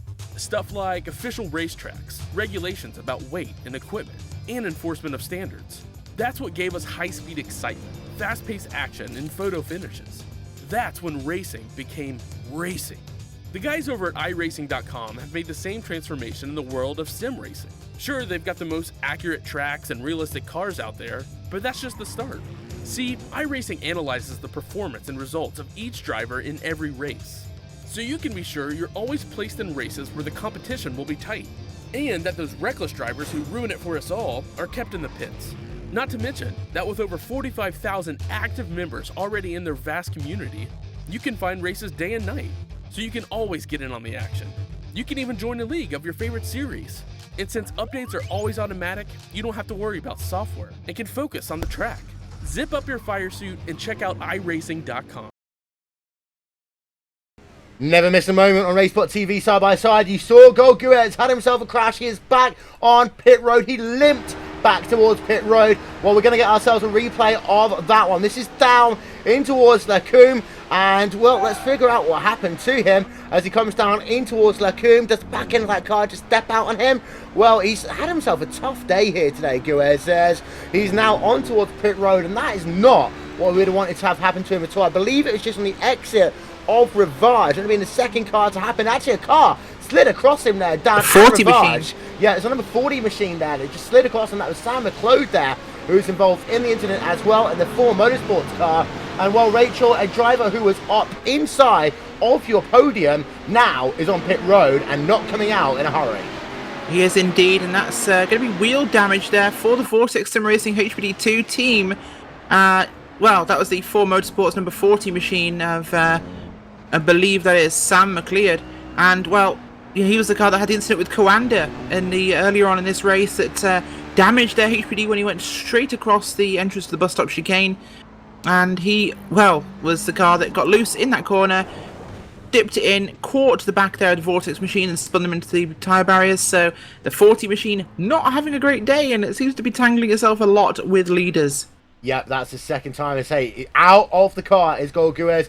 So it looks as though this one could be terminal for him. And that's a shame because Vortex Sim Racing were running at that point, Rachel, in the top 3. They were indeed, and well, that's not probably going to happen at this stage, but it does move up Pure Racing Team's LMP number 2 into a podium position if they can hang on. Even worse, the gap between Friction Racing and PRT is now 1 minute and 10 seconds. 70 seconds after just 2 hours and 40 minutes worth of action. That one is, well, I don't know how to say that, almost already becoming a little bit too much there. Friction Racing are absolutely dominant in the early stage of this event, and it's that thing that we talked about so often. To finish first you have to finish, and sometimes luck doesn't go your way. Luck is a big part of endurance racing. We have got pit stops going on at the moment, as we've got ourselves the Abernathy Racing Team car. We've got themselves a new driver, Valerio Pinenza, behind the wheel of the number 28 machine. Guez is still on pit road, Simon Jaruski, and the GTL VRT Gold car making himself another pit stop, and we'll be out and away in about 10 seconds time. We are going to get ourselves an update from Johnny Simone and Dan Blake in about 10 minutes. They're just wrapping up their coverage of the RaceSpot World Championship Grand Prix Series. In the interim, Rachel, we have ourselves Ashley Blake Hood and Rusty Ladle here. We do indeed. I have a pair of arseholes with me today, actually, team arseholes, and that is Ashley Blake Hood, team principal, and Russell Laidler, who is their PR man. Guys, we've heard you've had some drama in your split today. Yeah, we fell foul of the corner with no name. The Cow curve on corner? the outside. Is that what it's called? Yes, it is. It is now. Today I learned. Okay. Yeah, no, we got bit. Care to explain? One of our drivers was in for his second stint, and I think it was a lapse of concentration around traffic. Just run up on the curb, got a little bit loose coming out, and that roof does not like recovering when it's in a slide. So we went nose first into the barriers, blew the engine, and now we're sat in the pits with about 45 minutes worth of repairs. Which is kind of sad because we were doing so well. We didn't have a scratch on the car. It was going extraordinarily well for us at that point. That's extremely unfortunate. Any comments from your PR executive at all? It's a long race, 40 minutes. You know, to lose 40 minutes over 24 hours isn't that bad. Considering the arseholes have done a lot worse, like the last time I was allowed a seat in the car around Spa itself, I had to do a full lap with the pit limiter on in a Kia Optima, which took the best part of 8.5 minutes. Yeah. So you guys think you can get the arseholes tightened up and back out? Long old race, I reckon they're more than capable to get themselves a really decent finish. You know, it's easy at time and time again. You know, it's very early into this race. What, 3 hours in, something like that? Anything can happen, just so long as I don't bin it again. Well, once you get the car back out on track, who do you think you're going to put in? We've got our American driver, Zach Niles, who is going to be taking the car out straight away after it's fixed because he's got work commitments. So we need him to get his time in as quick as possible. So yeah, he'll be out after that. Well, thanks for joining us in the booth today, guys, and good luck with the race in your split. Of course, I'm going to let you go before your actual team principal, Paul Smith, starts shouting at me anymore. But Ashley Blake Hood and Russell Adler of Team R-Souls, and that is R-Souls for anyone who thinks I'm being rude. Yep, ladies and gentlemen, if you're wondering about what the squeaky toy noise is, for the first time ever on RaceSpot TV, here's Zoe. There we are, the official companion dog of Cameron Walsh. As you can see on the broadcast. This is why I drink. This is why I drink. There we are. So, ladies and gentlemen, say hello to Zoe, and thank you very much for Cam for tweeting us using the hashtag iRacing24H. As we're getting close to the end of our third hour here. That was a guess too. Yeah. I didn't even know.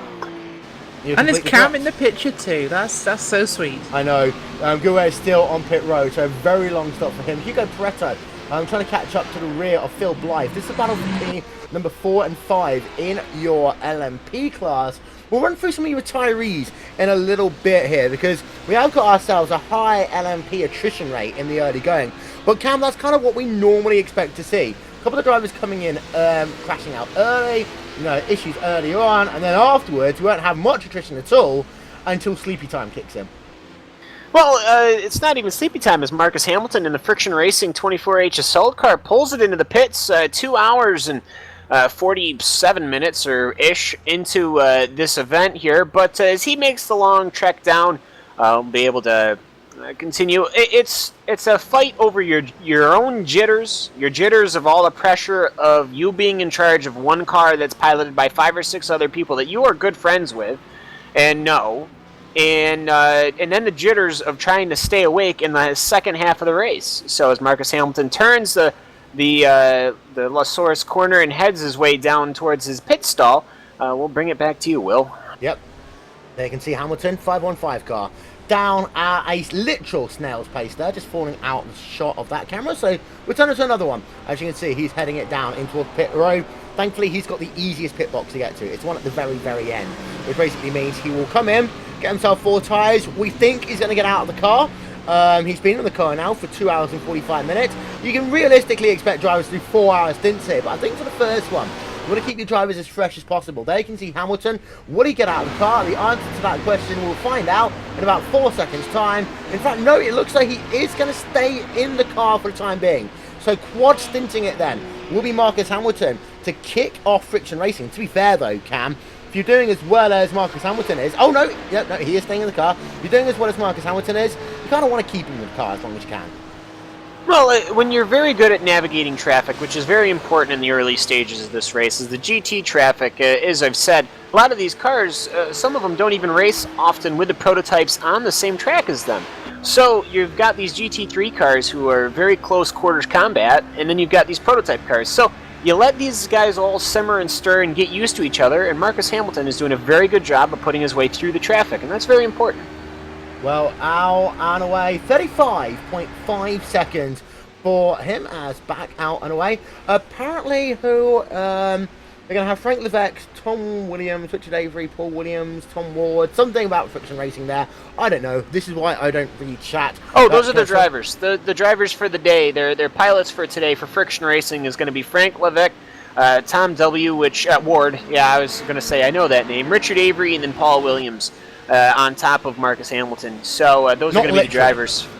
Huh? Not literally, of course. We just had a very slow car. Oh, that's right. Hugo Preto's on pit road for TNT Racing. So having a look at Hugo Preto, so you can see the TNT Racing gold car on towards pit road. Number 37 machine. Preto, I believe, has done at least 1, maybe 2 stints now, Rachel. I'm not sure if it's his second stint in the car. But TNT have made... Actually, no, it's his first stint. This will be his second, I believe. Microphone unmuted, that's always a good start. This is Preto's first, well, this is second run.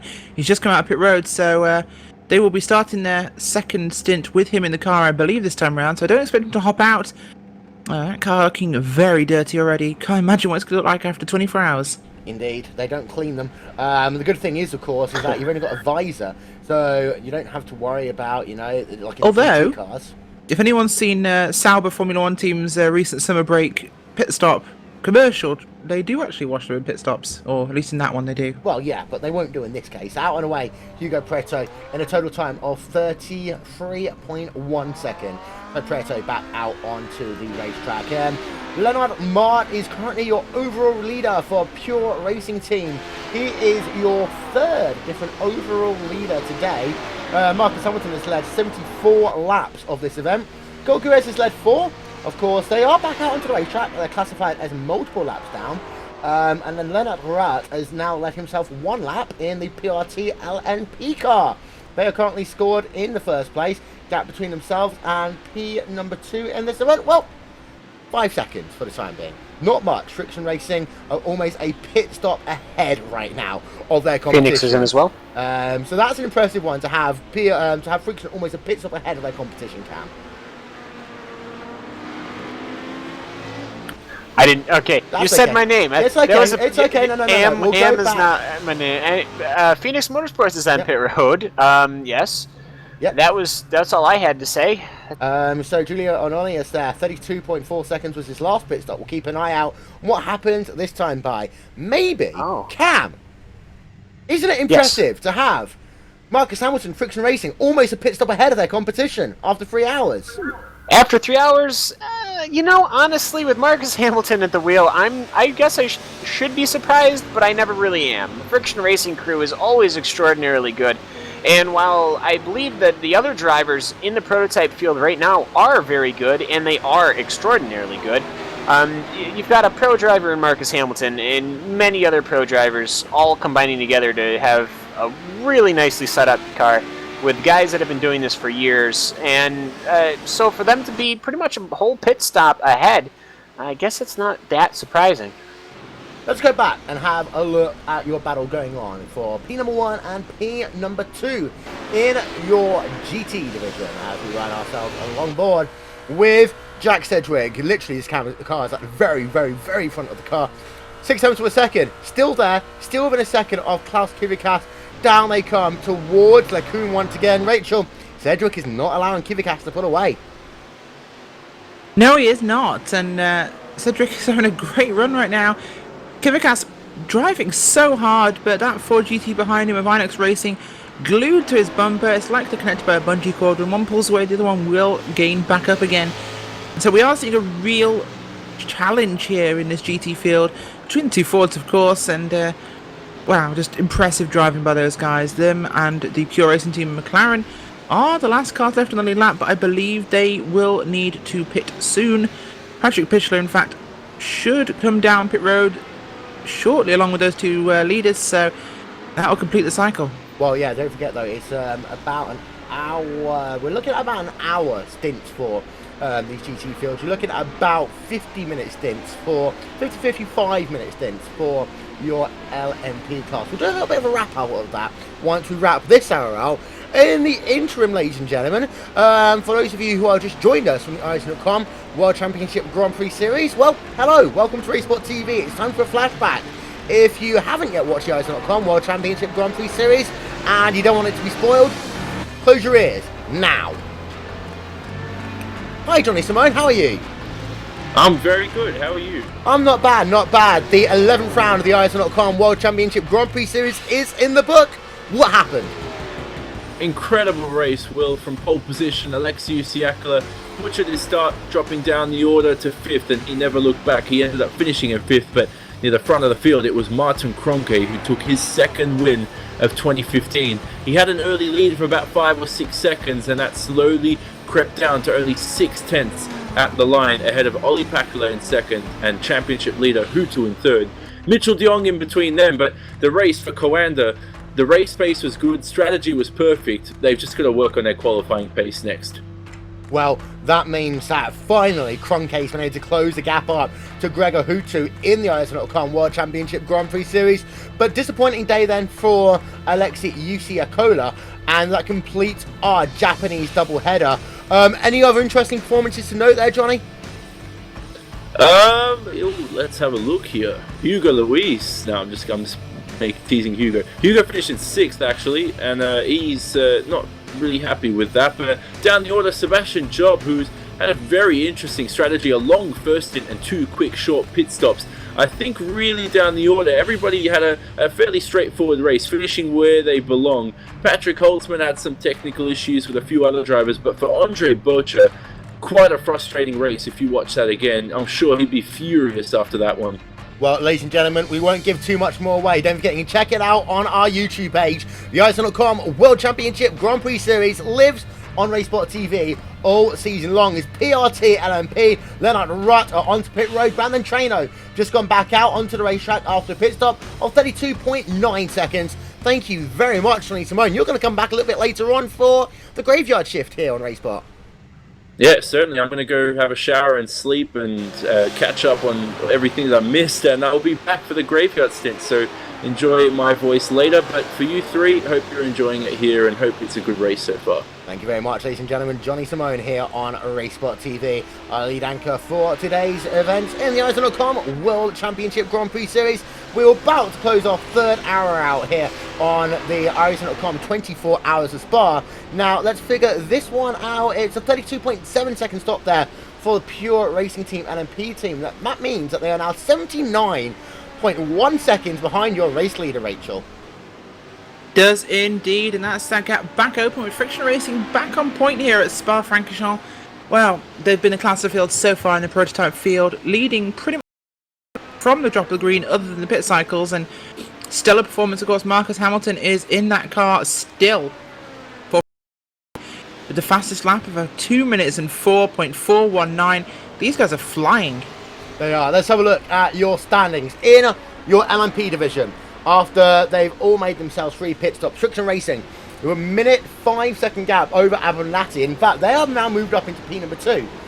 Outside of our screens, they were a little bit better on pit stops there. PRT are now down into 3rd place, although they're not that far behind Abernathy. They're only about 11 seconds back. That one can come down in a heartbeat. PRT in 3rd, Radicals Online, they've moved themselves back up into 4th. Anthony Vaselli behind the wheel of that one. And it's Phoenix Motorsports in 5th. We talked to, of course, Alan Neves from that team earlier on. Then Vortex Sim Racing in the 6th position. 7-3 Motorsports in 8th, and then TNT Racing Gold. Sorry, in 7th, and the TNT Racing Gold rounding out your top 8. Over, however, in your GT division, well, it's still close. Commander Sim Sports lead by 1 second over INX Racing. PRT in 3rd place. New World Sim Sport Moonshine are in 4th. IRDK Endurance in 5th, then Radicals and Glacier then Shark are your top 8 positions for the time being. Just got a couple of issues there, but we're just going to actually have a look down in your field and see what's going on. You got yourself Yael Atari there in the Glacier Racing car, a couple of issues for him. He went himself in P number 7, then it's Shark Motorsports, they can see him in P number 8. Leighton Fine still putting the pressure on in the 9th place right now. Don't forget, still, you can ask us anything here on RaceSpot TV if you want us to. There's the picture, for those of you who missed it earlier on, of Cam Walsh's dog Zoe. So if you're wondering what the noise is, that is Cam Walsh and Zoe, the official dog of Cam Walsh. She's attached at the hip. I'm not saying that she's like a mascot or anything. She's just being annoying. She knows I'm talking about her. She's looking right at me because she's sleeping. Well, I done. Human, I'm not doing anything wrong at all. Full Motorsports, by the way, are on pit road. They've had themselves raced a couple of issues so far here today. Yeah, they have indeed, and well, Full Motorsports have managed to hit most of the leaders in most of the classes so far, other than Friction Racing. So tough race for those guys in the first couple of hours, and hopefully they can avoid bouncing off anything else. Yep, out and away they go in, well, 38.4 seconds, so a slightly longer pit stop for them. I think they're trying to get a little bit of that damage repaired where possible. Having a look, still, you've got yourself this battle going on. Jack Sedgwick versus Klaus Kivikas. They will be on pit road soon, but point to note, of course, is that Kivikas had made himself a driver change that last time round. Sedgwick didn't. This is going to be a straight fight, this pit stop, and we know that INX Racing go a little bit longer than Kivikas. Whether or not they fill that car up, we expect them to. We expect them to be first in 2nd place rather than take the track position at this stage of the game. They'd rather have the fuel and the tank and the strategy to work on their behalf, as that is the 3rd hour of the iRacing.com 24 hours of Spa officially in the books in 3, 2, 1, now. Yay!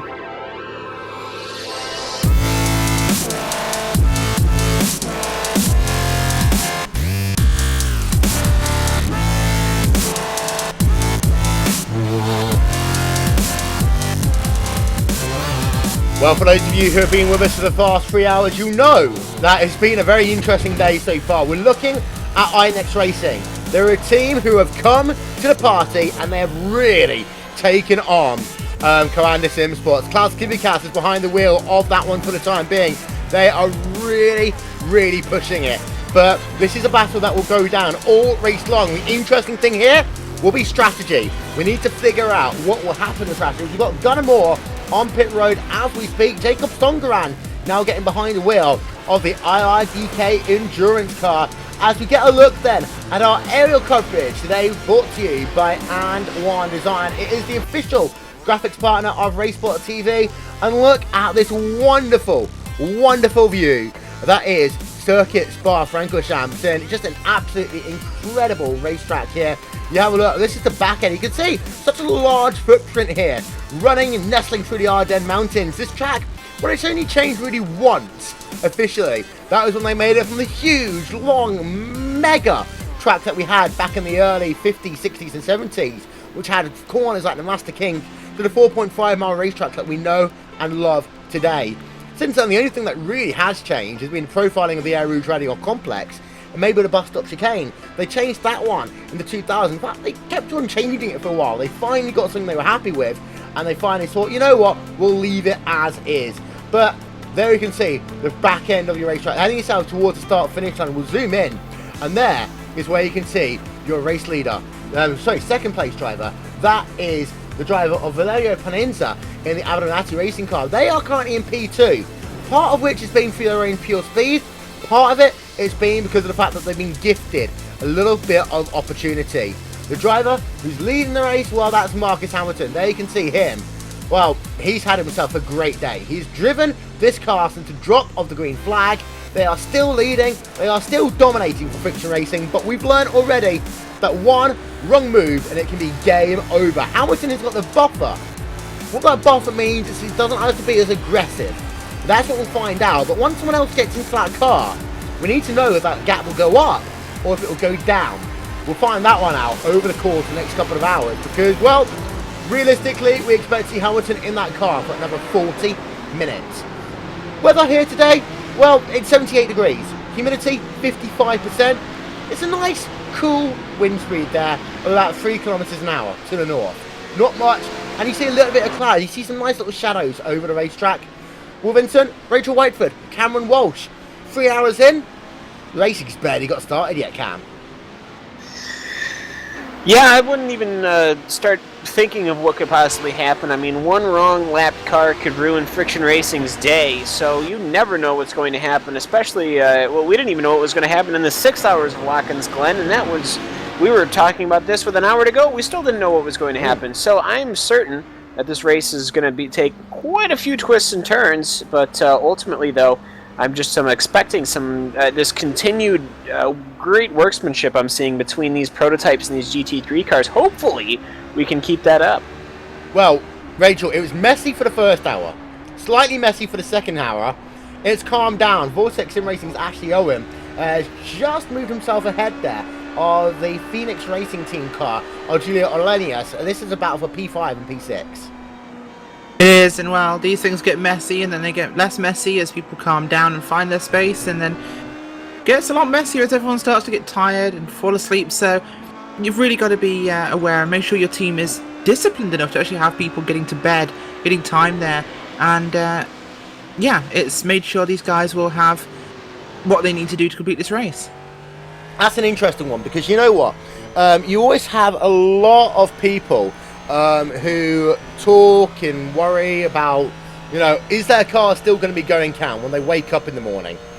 And they think about it, they worry about it, and eventually they wake up and it's all fine. But what you then have is tired drivers. The adrenaline, it takes a while. It takes a good couple of hours for the adrenaline to burn off. Then you can only get yourself a couple of hours sleep. Then you've got to be ready and alert, ready to jump in the car if anything happens. Some of these guys don't have the luxury of coffee. Some of them literally have to be there, ready to go, like that. Yeah, and sometimes we've even seen this happen at the Daytona 24. People have actually been waken up by phone calls that they needed a driver, and you're going from sleeping to hopping into this. I mean, it's just nuts. But yes, a 24-hour race, even if it is just a simulated race such as this, is still a monumental effort with a lot of coordination for a lot of different people, and I think that is, and I just think that's really great. Yeah, we've got one driver just coming out of pit road there. We can see just coming back out onto the racetrack. We do expect to see more drivers coming on towards pit road in your GT division in a couple of moments' time. We have had a couple of people who have literally packed their cars up and have gone home for the day. They include the STC Motorsports car. Ethan Galt was the last one in there. They're out. Nothing more for them. Team ORSRL with Mikhail Kunchkanov. They are out. You've got yourself Phoenix Motorsports 4GT, Rupert Kikilo. We've heard about them. They are out for the day. Russell Clayson, the V-Apex Racing Group car. We expected them to be battling for the top 5. They are also out. 54 drivers started today's race, Rachel. 50, in some way, shape and form, are still circulating on the racetrack. Which is in itself is a impressive performance by these guys. We said at the start of the race, but finishing a 24-hour race is achievement in itself, even at this level. And the fact we have these guys still running at competitive paces is incredibly impressive, and I expect to see most of them finish. But Yeah. I think Cam spotted one that won't. Yeah, speaking one that might not be doing too good in the finishing standpoint, the Abandonati racing team there currently in position number 2. Just beaned it coming off beaned it coming off of the final speedy left-hander there, which named I cannot remember for the life of me. Blanchimont, yes, I knew that. It looks like they only ripped off the front nose cone. That might actually be a lot less dastardly than I thought it was. I'm not sure if they did any damage to the wheels, but they're going to try and stick a new nose cone on that prototype car. But boy, that does not look healthy. Well, we're going to get ourselves a replay then on board with Valerio Pinanza, and sometimes this is all it takes. And the curb here on the exit of Blanchimont is one that if you just touch the wrong way, it's a bit like the first turn at Watkins Glen International. You can get it right so many times. Oh, that time, I think he just caught the white line on the entrance to the corner.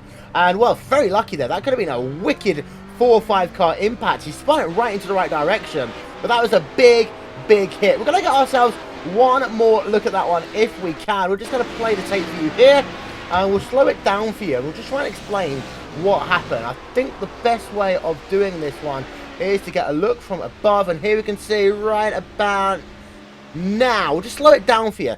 Entry into the corner, just touched the white line at the worst possible time, and what that did is it spun the car around, and from there pretty much nothing he could have done at all. Cam, pretty much game over for that team, and that is another one of your front packed that's incredible. Another one of your front place LMP team cars out of the race for the time being. Yes, for the time being, they've been running second pretty much all race long, trading with the Pure Racing team as far as the lead goes when Friction Racing does pit. So they'll be dropping down. They'll be going actually a lap down, which will put them probably a couple laps down, which will put them around where the Apex Racing, the Ford Motorsports, and the Dayco prototype is. Depends on what damage they did and if they did anything to that front wing. Well, there's Radicals Online, Anthony Waselli. They're back up into a podium position, Rachel. Of course, earlier on in this event, they'd fallen all the way down to about P6. Waselli's behind the wheel. He's bringing that car slowly back up. But the issue is, they're 95 seconds behind your race leader. Yeah, they are, and that's a huge loss for them right now. So they're going to have to try and work what they can over the next couple of sequences, try and recover that back and build what they can, Will. Of course, 96 seconds is a huge amount of time, but we've seen it done before. They can bring that back. Now, let's have a look through a couple of other things that are going on.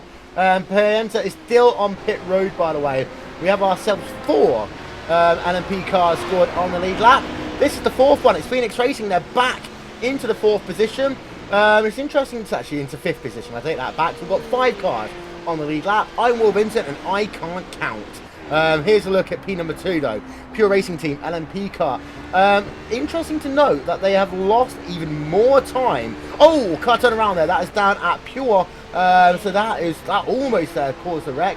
And that is Klaus Pedersen, I believe. We had someone just involved in a big incident there, Rachel. She just went away for a little bit there, but okay. That is the CTC racing car, Klaus Pedersen there.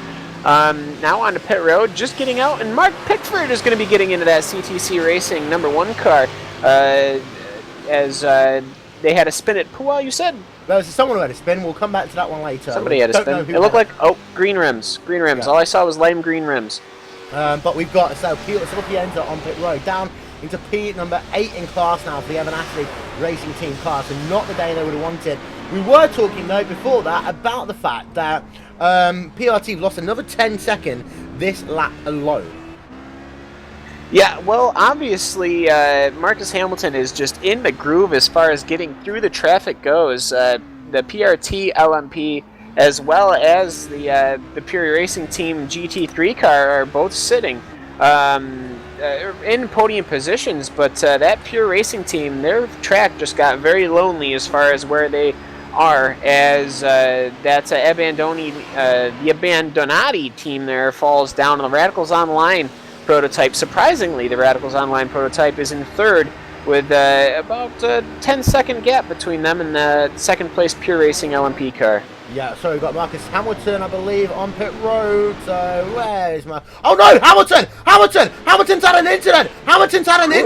Oh no, and this is what we talk about. Things can change in a blink of an eye. Marcus Ooh, Hamilton. looks like he just spun it. Friction Racing. We'll get ourselves a replay. There we are. Oh, how lucky.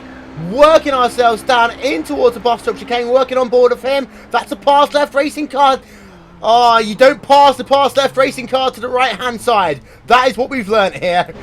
Friction Racing, Marcus Hamilton, their first big moment of the day. He was very lucky. He saved it. He's lost himself a bit of time. But Friction Racing, Marcus Hamilton, that could have been an absolutely huge incident. But they somehow were lucky. Sometimes that is what you need in motorsports. You need yourself a little bit of luck. We zoom it in. There we are. That is what happened then to Marcus Hamilton. It's one of those very slow, silly spins, just taking a weird angle into the bus stop chicane, and Marcus Hamilton just touches the curb. And let's not forget, these LMP cars don't like running at low speed, and we know Friction Racing have been kind of running a bit lower downforce. That car spins itself around. The pass F racing car probably sat there thinking, this is why you passes on the left-hand side.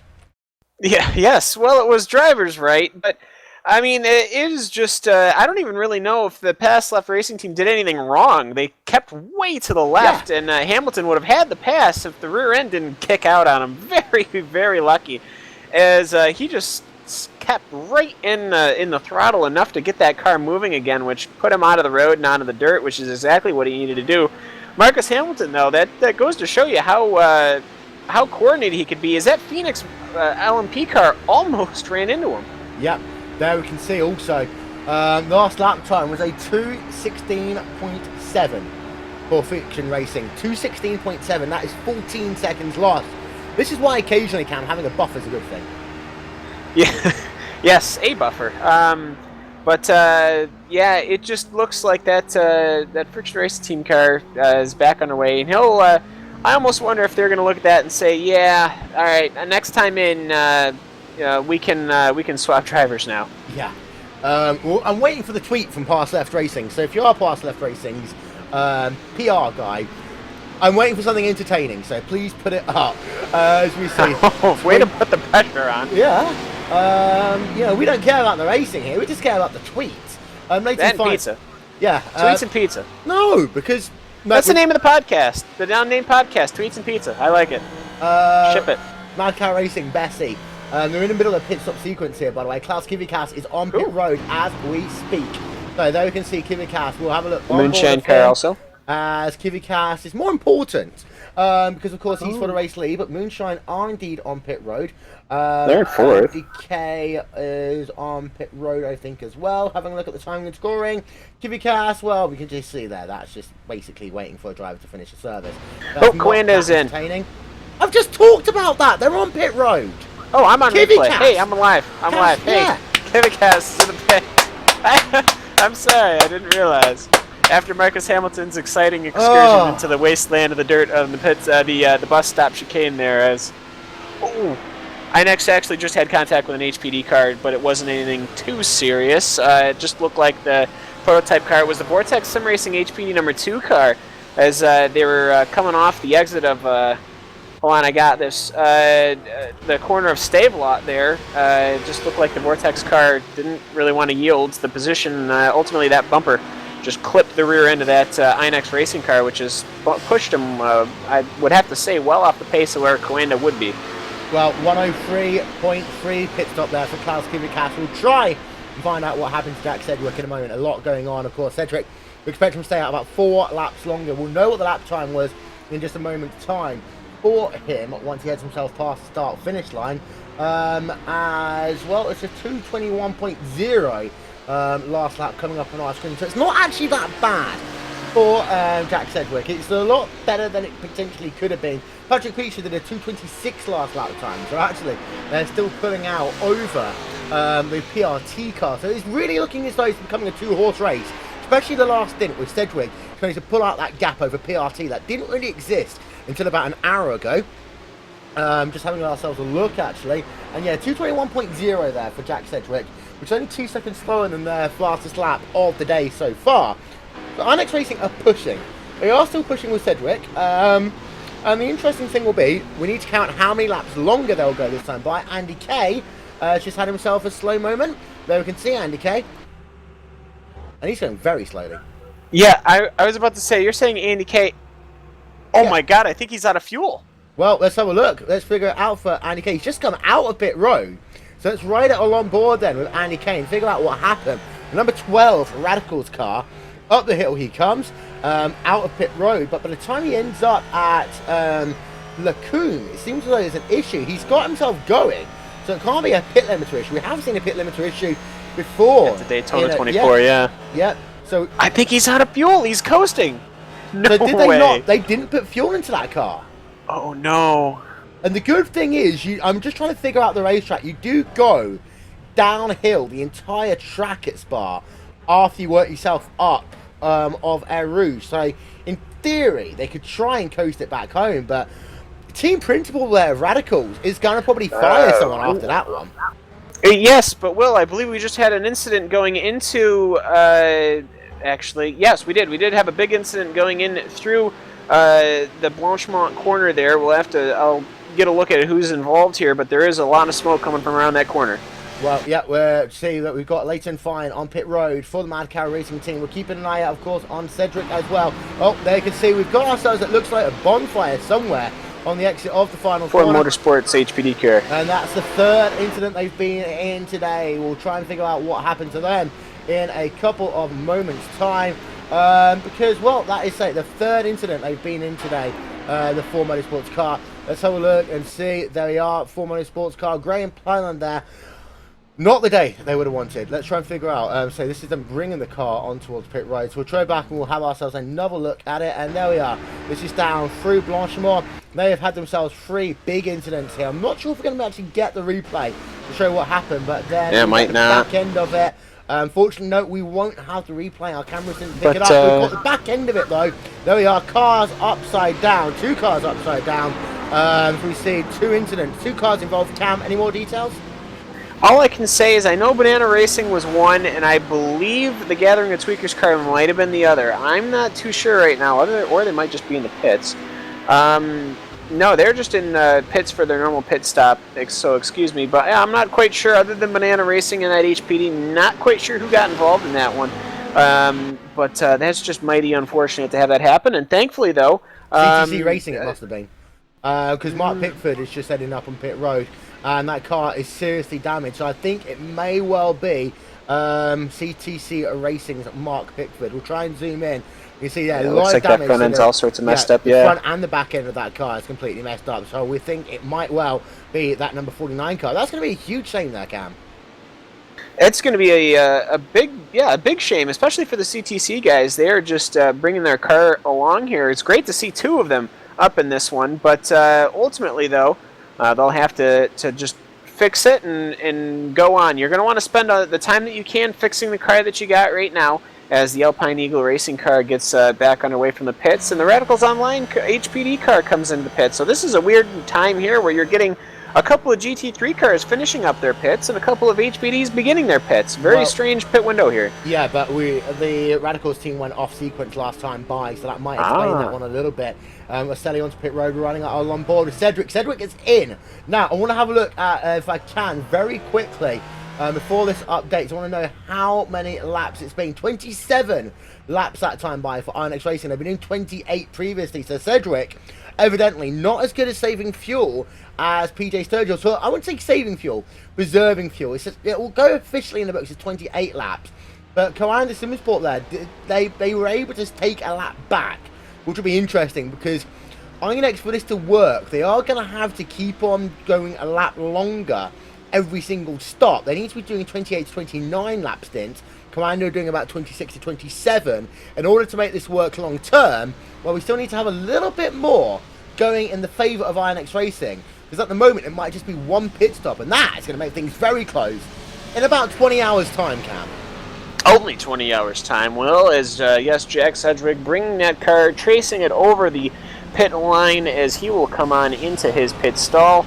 And they're going to, obviously, you can change your fuel and change your driver, but you can't change your tires at the same time. Obviously, European rules, obviously, European racing right here as Philip Diaz gets into that INX racing car. Diaz also a very good pilot in Ford, as Andy K will pull away in that Radicals Ford, as Lucas Zamp is now in the red Devolution Racing for GT, but that INX Racing car looks like they're going to be taking on new boots, which is not too surprising. I don't believe Spa is a track you can really try double stinting.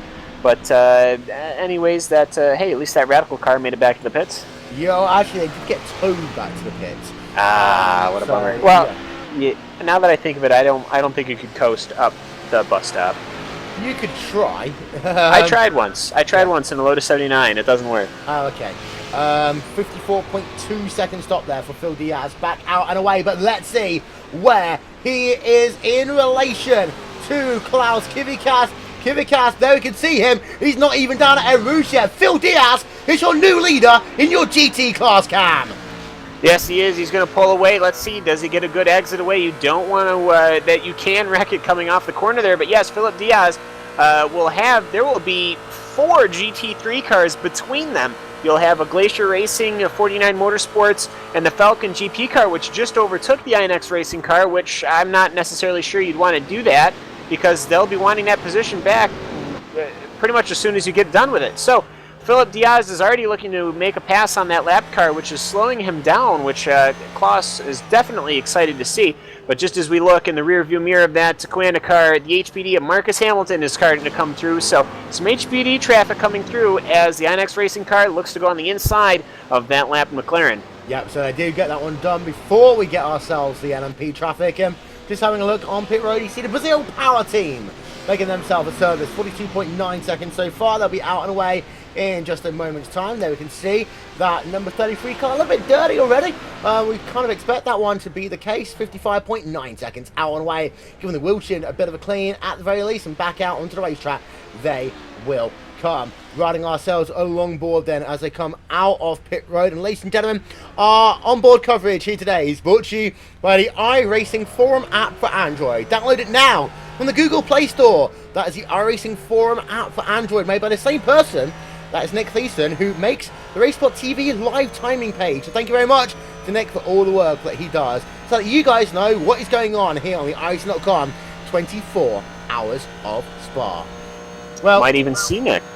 Yeah, well, he will be racing. There's 2 CTC. Yeah, there are 2 CTC cars. Yeah.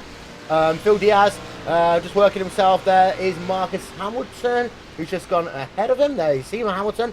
20 hours, 35 minutes remaining in today's race. And there you can see 1 minute 24 seconds in the PRT cuts. Back to what it was before the little moment there for Hamilton about 10-15 minutes ago. Yes, as Marcus Hamilton is just trying to do what he is going to do. Even with that spin, there's still just that massive gap. I don't think, no matter how courageous Lennart Art in that PRT LMP car or anyone could really do, I don't know if you can bring back 1 minute and 23 on friction racing. So ultimately, though, that PRT car is doing a pretty darn good job on the runnings, as Radical with that unique pit strategy they're on is dropped back down to 7th as far as the HPDs go. But so right now the only ones who might be, actually the gap between Phoenix and Friction is long enough that they are legitimately a lap down. So really it's just Vortex, Sim Racing, PRT, and Friction Racing as far as the point on the prototypes go. Yep. Top 6, left-hand side of your screen there in each of the 2 classes. Timing and scoring will update itself at the line, we hope. Who knows what these things. Maybe. But there's a gap. This is the important one. It's been a 5 to 6 second swing there for INX Racing over Clan Sim Sports in that last pit stop, Cam. Yes, as there's just a massive train of cars behind Joni Takanen in that Glacier Racing number 2 car. I do not want to be looking out of the rearview mirror. I've got at least 3 HPDs and 3 GT cars. As it looks like the Phoenix Racing is going to be able to get through. TNT's trying to keep up with, oh my goodness. Now this is what happens when everyone starts closing in on each other, and we'll always see this happen probably in another 20 hours or so. It always seems the last hour of the race, everyone always comes back together, and you have to deal with massive amounts of traffic as everybody's getting their traffic on. As I will say, I'm not a big fan of that dark turquoise blue on that Glacier Racing car. I don't know why. There we can see from the rear, actually, of the Glacier Racing car, heading himself down this back straightaway toward Blanchimont once again. As I'm trying to multitask, and that's not working very well right now. Down in towards Blanchimont they come. Exit of Blanchimont, down towards the bus stop chicane they come. To give you an update on a couple of other battles we've got going on. Andres Galante, he's running himself in P number 19 right now in the Alpine Eagle Racing No Spacebar team, with SRN Motorsports' Lauren Bateman just 1 second ahead of them. Yes, as there are quite a few close battles here, as Quinn almost loses the rear end coming off through La Source, but ultimately, though, it just, for this last, really, the last 15 minutes, for whatever reason, everybody is just closed right up on each other. You had a couple of incidents which I think either slowed everyone down or what, but ultimately we actually have that battle between Bateman and Galiante there, the Alpine Eagle Racing and the SRN Motorsports car. So a couple of BMWs going on it, as the SRN car has another BMW on the inside. The Alpine Eagle Racing car of Andrew Escalante will pick up the position. Yep, so there we can see we're running on board there of the Alpine Eagle Racing No Spacebar car. And they are now up into P number 18 in class. Now, I'm going to go into a little bit of a controversial topic in a moment. Uh-oh. Yeah, it's only been 3.5 hours and I've started to go controversial. This is why they kicked me out after a certain number of time. But it's a tweet which has come from Jonas Purka, who is doing the tweeting for Glacier Racing here today. And they're a little bit upset because they've lost themselves 10 seconds in a lap. Now, my first reaction is, if you're going to complain about 10 seconds in the course of a 24-hour race because of one lap, I'm sorry, you shouldn't be doing endurance racing. I'm going to sound harsh when I say that. And the tweet says, unlappers just cost us 10 seconds. Blue flags, please. Hashtag iRacing24H. Endurance racing, you don't get blue flags like that. It's one of those things that sometimes it works for you, Cam. Sometimes it doesn't. If you're going to get frustrated now at Spa, just wait until you head yourselves over to the iRacing.com Petit Le Mans in October. Yeah, I was going to say, Petit Le Mans is going to be an extraordinary challenge for these guys. Spa is, you could say it's not as wide as it could get, but it's got so much runoff in the safe areas for these prototype cars to go. To me, losing 10 seconds on a lap isn't even notable at this stage. I wouldn't even remember it an hour after. I mean, it might aggravate you if you're fighting for a position, but I think if INX Racing just lost 10 seconds right now, they would care, but it wouldn't be that big of a deal to them. Yeah, but it's one of these interesting topics, and I think we've got to talk about it in a little bit of detail, because it's one of these things that we can go on about quite a lot about, you know, what makes a good endurance driver. And I always say it's the one who doesn't get frustrated, because once they get frustrated, then start throwing their car around and will end up forcing a situation that might not otherwise exist. That's talking to you. Yeah, sorry, everybody's multitasking, but it's just, it's real rough. Your driver starts getting annoyed with that. He starts chirping on the radio, and yeah, you know, you gotta just calm him down and say, okay, look, you know, relax. It is a 20+ hour race here, so let's, you know, keep the wheels on the black stuff. But, you know, maybe for Glacier Racing, it's just easy enough for them to be able to drive a car around at high speeds to do that. But I'd have to say, you know, Glacier Racing right now, they started in 26th, they're up to 20th, so that's not bad for their main car. And the other one started in 47th and is up to 29th. So they're doing good right now. Just keep it at work and focus on that work. Yep. There you can see Trinity Motorsports will be running on board of him, and Marcus Mayer running himself in P number 10 in class. This is a nice little battle we've got going on right now. For P number 9, P number 10. The gap is about 1 second. I'd like to give a shout out also to Max Plader. Hello RaceSpot, I'm here to promote entertainment in the chat. That's awesome. Don't forget that it's RaceSpot without a space. That's all we say. But hey, thank you for coming along. Just having a look at Trinity Motorsports. Are they going to look down to the inside? I think they are there. Down to the inside they go, in towards Lacombe, and it looks as though that's going to be a nice, simple, easy pass. Trinity Motorsports with the fighting polar bear. Oh, it's our favorite. It's our livery. Yeah. It's the one that got shot up by the bunch of paintballs and has a polar bear on the side. Yeah. I love that car. Yeah. It's so good that they could be here. See, that's what's surprising to me is, like a commentator, there's 54 cars. Like, even though a couple of them have crashed and they're not racing, I still am finding cars on the track. I'm like, hey, I know those people. So I know you. You get little gems like that. I didn't even know these guys were here. Good to see you guys. Good racing. Yeah, they're working right now against the Brazil Power Team, whom, unless my trading paints isn't updated, is a very boring set of colors. But the Friction Racing. It is, okay. So the Friction Racing car of Marcus Hamilton, he always seems to come in at the end of my sentences. We'll come in and make a quick pass on these 4 GTs, and boy, we sure got a lot of 4 GTs here today, Will. And Nick Thyssen has just joined the server. Just a, hey. Woo! So we'll have a chat with him in 1 moment's time. No, not our server. Oh, no. Oh. No, come on! I was wondering why. You sounded too excited. No, maybe later. Oh. He probably has driving duties to attend to, Will. Well, there we can see Phoenix Motorsports running in P number 5. 7-3 Motorsports, number 1, running themselves in P number 6 right now. The gap between these two drivers, well, it's about half a second. We'll have a look from the rear of the Phoenix Motorsports car, which the funny thing on that one is that we challenged them to add RaceSpot TV to the back of their car at Daytona Camp, because they did. We thought they'd be more inclined to win the race, and they did in the GT car. But now they're about to lose a position there, as the 7-3 car is going to move himself up 1 spot into P number 5. Nice easy pass there down into Blanchimont. So the 7-3 Motorsports number 1 car now in P number 5, Phoenix Motorsports in P number 6. Yes, that Phoenix Motorsports car, a little bit of front end damage there. Obviously they've been plopping over some of the curbs there, and that can really kink up these the fronts of these HPD cars. Now we are able to replace these front nose cones now, as we've always been able to do, obviously in real life, but ultimately that's just been a great update and allows these HPD cars to continue to stay in the fight. So he's got a little bit of front end damage. I almost wonder if that's what slowed him down going through the Blanchimont. But also Phoenix Motorsports, another paint scheme that I absolutely enjoy seeing. But it's funny, you have cars that are constantly switching between the different disciplines. You have Coanda going down to the GT class, and the Phoenix, and of course Phoenix has always had an HPD team, but it seems that all of them are running up in the HPD team today. So it's just it's interesting to see how the rotisserie goes, and especially as iRacing evolves as a service with adding so much more content.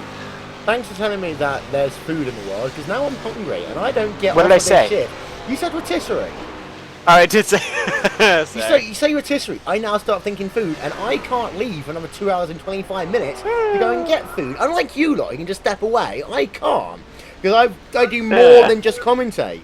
Oh, nonsense. You can just put it on top of somebody, and I can just sit there and chat for an hour. Ask Hugo. But yeah, Class Kvyat's last lap time, 2:19.648, 7 times per second faster than Phil Diaz. This will be interesting. Do you think Kvyat will want to get past the Inex Racing car if he catches up to the rear of him? Because we know Diaz can go, well, we know that Inex are going longer than Coanda at the moment. Does that mean that Coanda need to have the track position? It's a real tough call. Right now, I don't think these guys are racing as directly as we might think they are. They haven't really chucked the car into each other. They haven't really pushed each other super hard. But it just it's almost like you're sitting there and you're working across from somebody. You just occasionally are glancing at each other, but really you're just furiously trying to figure out your own race, and that's really all these two cars can do. And if towards the end they get towards each other and they get close, well, then we're gonna have a good race. Welcome back, Rachel Whiteford. Indeed, thank you. I'm back at the boot. Just been what do you think? hopping up and what do down you think pit about road that last and finding out pass? some. Well, you know, I didn't see it because I was just saying I've just been down on pit road talking to some of the teams, and well, things are looking pretty interesting. A lot of the guys thinking this is definitely looking more like a 24-25 stop on the fuel, so could be interesting in the next couple of hours. Yeah, so there'll be a few more for the GT cars. A few less, surely, for the GT cars, because they're going an hour 5 into a stint, so it'll be 23 stops. I'm thinking 23 stops for GTs. Well, no, they're saying the GT teams. Somebody just tipped it into the wall there. The ABR Racing silver car just conked up the exit of the bus stop. Actually, no. Inex Racing took him across, going onto the inside of the bus stop chicane. I don't think that Inex Racing car got injured, but certainly the innocent victim of the car up ahead of them, that the AB Racing Silver car, now having a massive amount of rear end damage on that car. Yeah, we're having a look at that one actually. Replay from Inex Racing's perspective as they head themselves down towards Blanchimont. 20 hours, 20 Oh, it already had the rear end damage. This one. Yeah, the damage was already there. You can see that on the AB Racing cars running along board with Phil Diaz.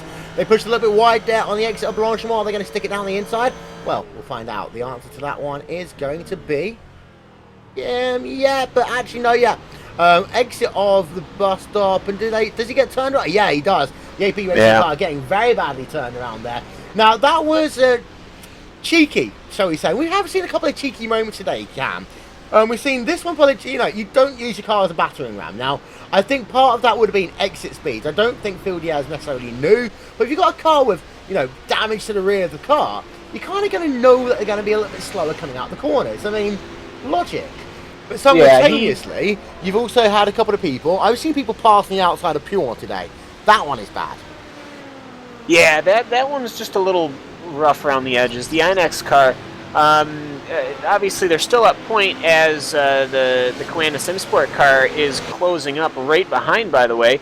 That's the second time that there's been just these little nip contacts. One of these times they keep pushing like this, they're going to ruin their race. They picked up a little bit of rear damage on the exit to Stavlos, as I call it Stavelot earlier.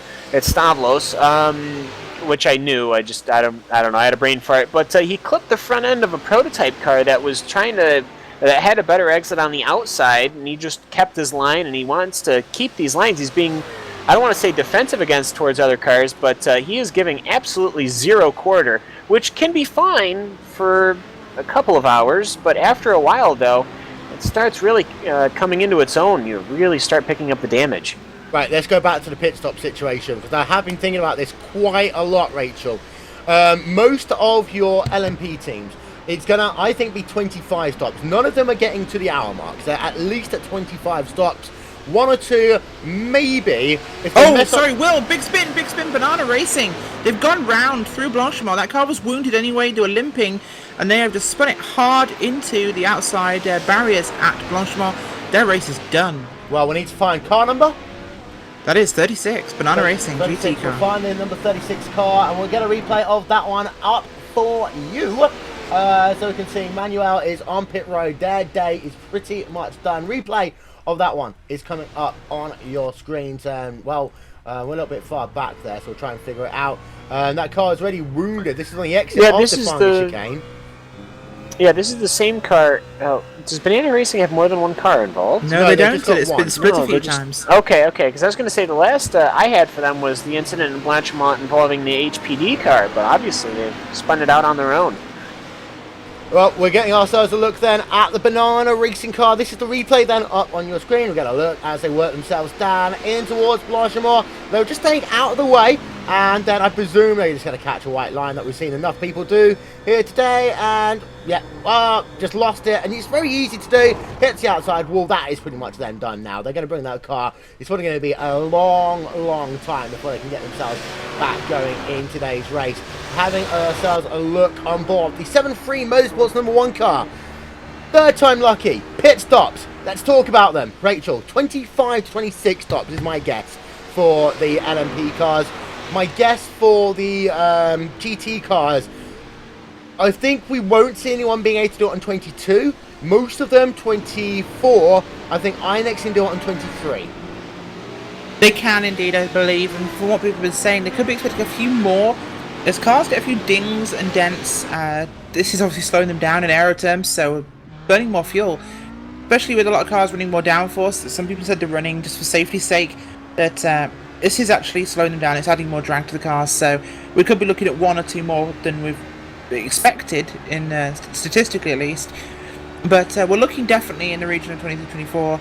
The prototypes, it's stretching out now because of traffic. Yeah. And of course, the slower your lap times are, you save a little bit of fuel as well. I'm just going to go and have a look down. We can see Klaus Kvyat has now caught up to the rear of Inex Racing's Phil Diaz. And that is why, in some ways, Klaus Kvyat was pushing so hard. We've also got Shark Motorsport still battling it out with Mad Cow Racing, Leighton Fine behind the wheel of the 884 car. number 23 car, Aurelio Zero, well, there is about 1 second ahead of the Bessie car for the time being. But we're going to find an answer out, I think, in the next 2 laps here, Cam, as to whether or not Kvyat feels the need to lead from the front. The gap is currently 4 tenths per second.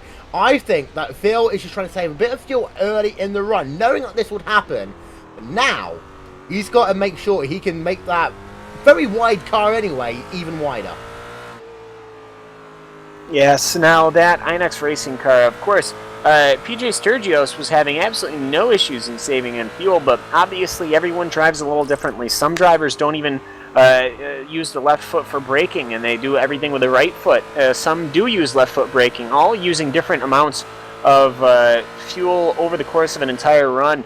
And of course, I don't believe anybody is going to be double stinting tires, as we said, so that's not an issue. But yes, Kvyat is going to have to be looking at this. Now, here's the big question. Is this one of those things where you just tuck up underneath and you just save your fuel going up Kemmel and through most of the Spa course?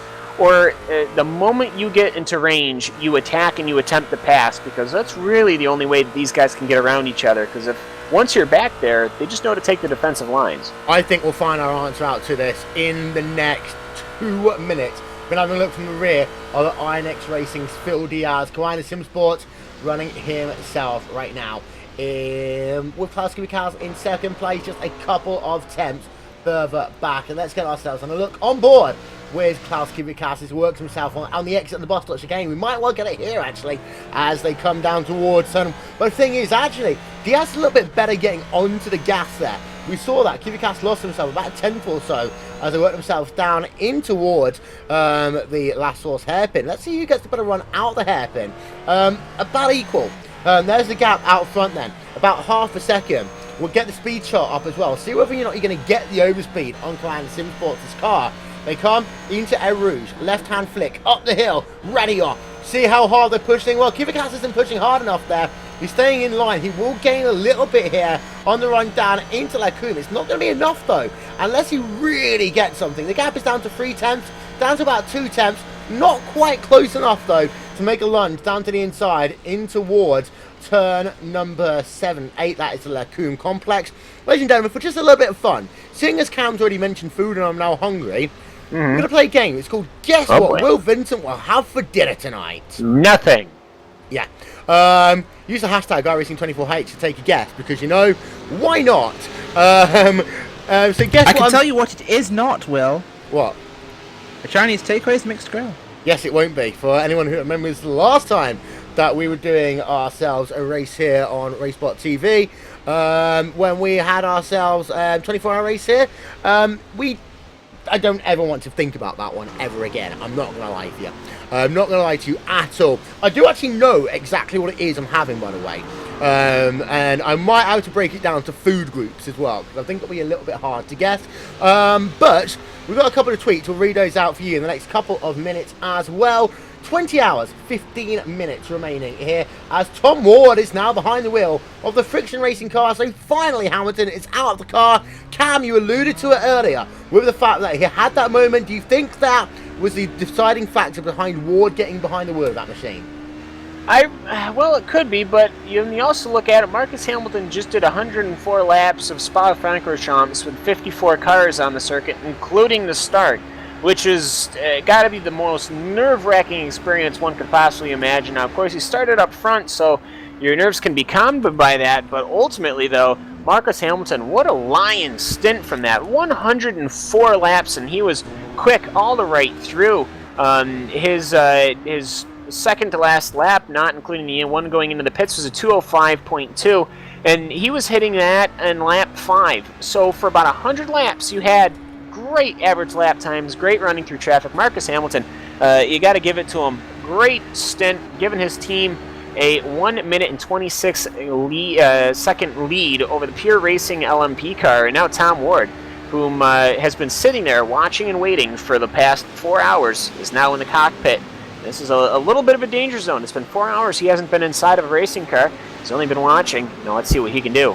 Yep. Let's have a look at Tom Ward. Lennart Rath is still in second. We did see a couple of moments ago, by the way, the LMP number 1 car for Vortex Sim Racing come on towards pit road, make themselves a stop. We're having a look at the team, Pure Racing team, who's inherited that second place for the time being, Rachel. They will be on pit road within the next 2 laps, by my calculations. Yeah, that's the general numbers I'm working to as well. Well, it's going to be interesting to see exactly what they can do with this stop and whereabouts they'll come out in traffic. But running in a very good position right now.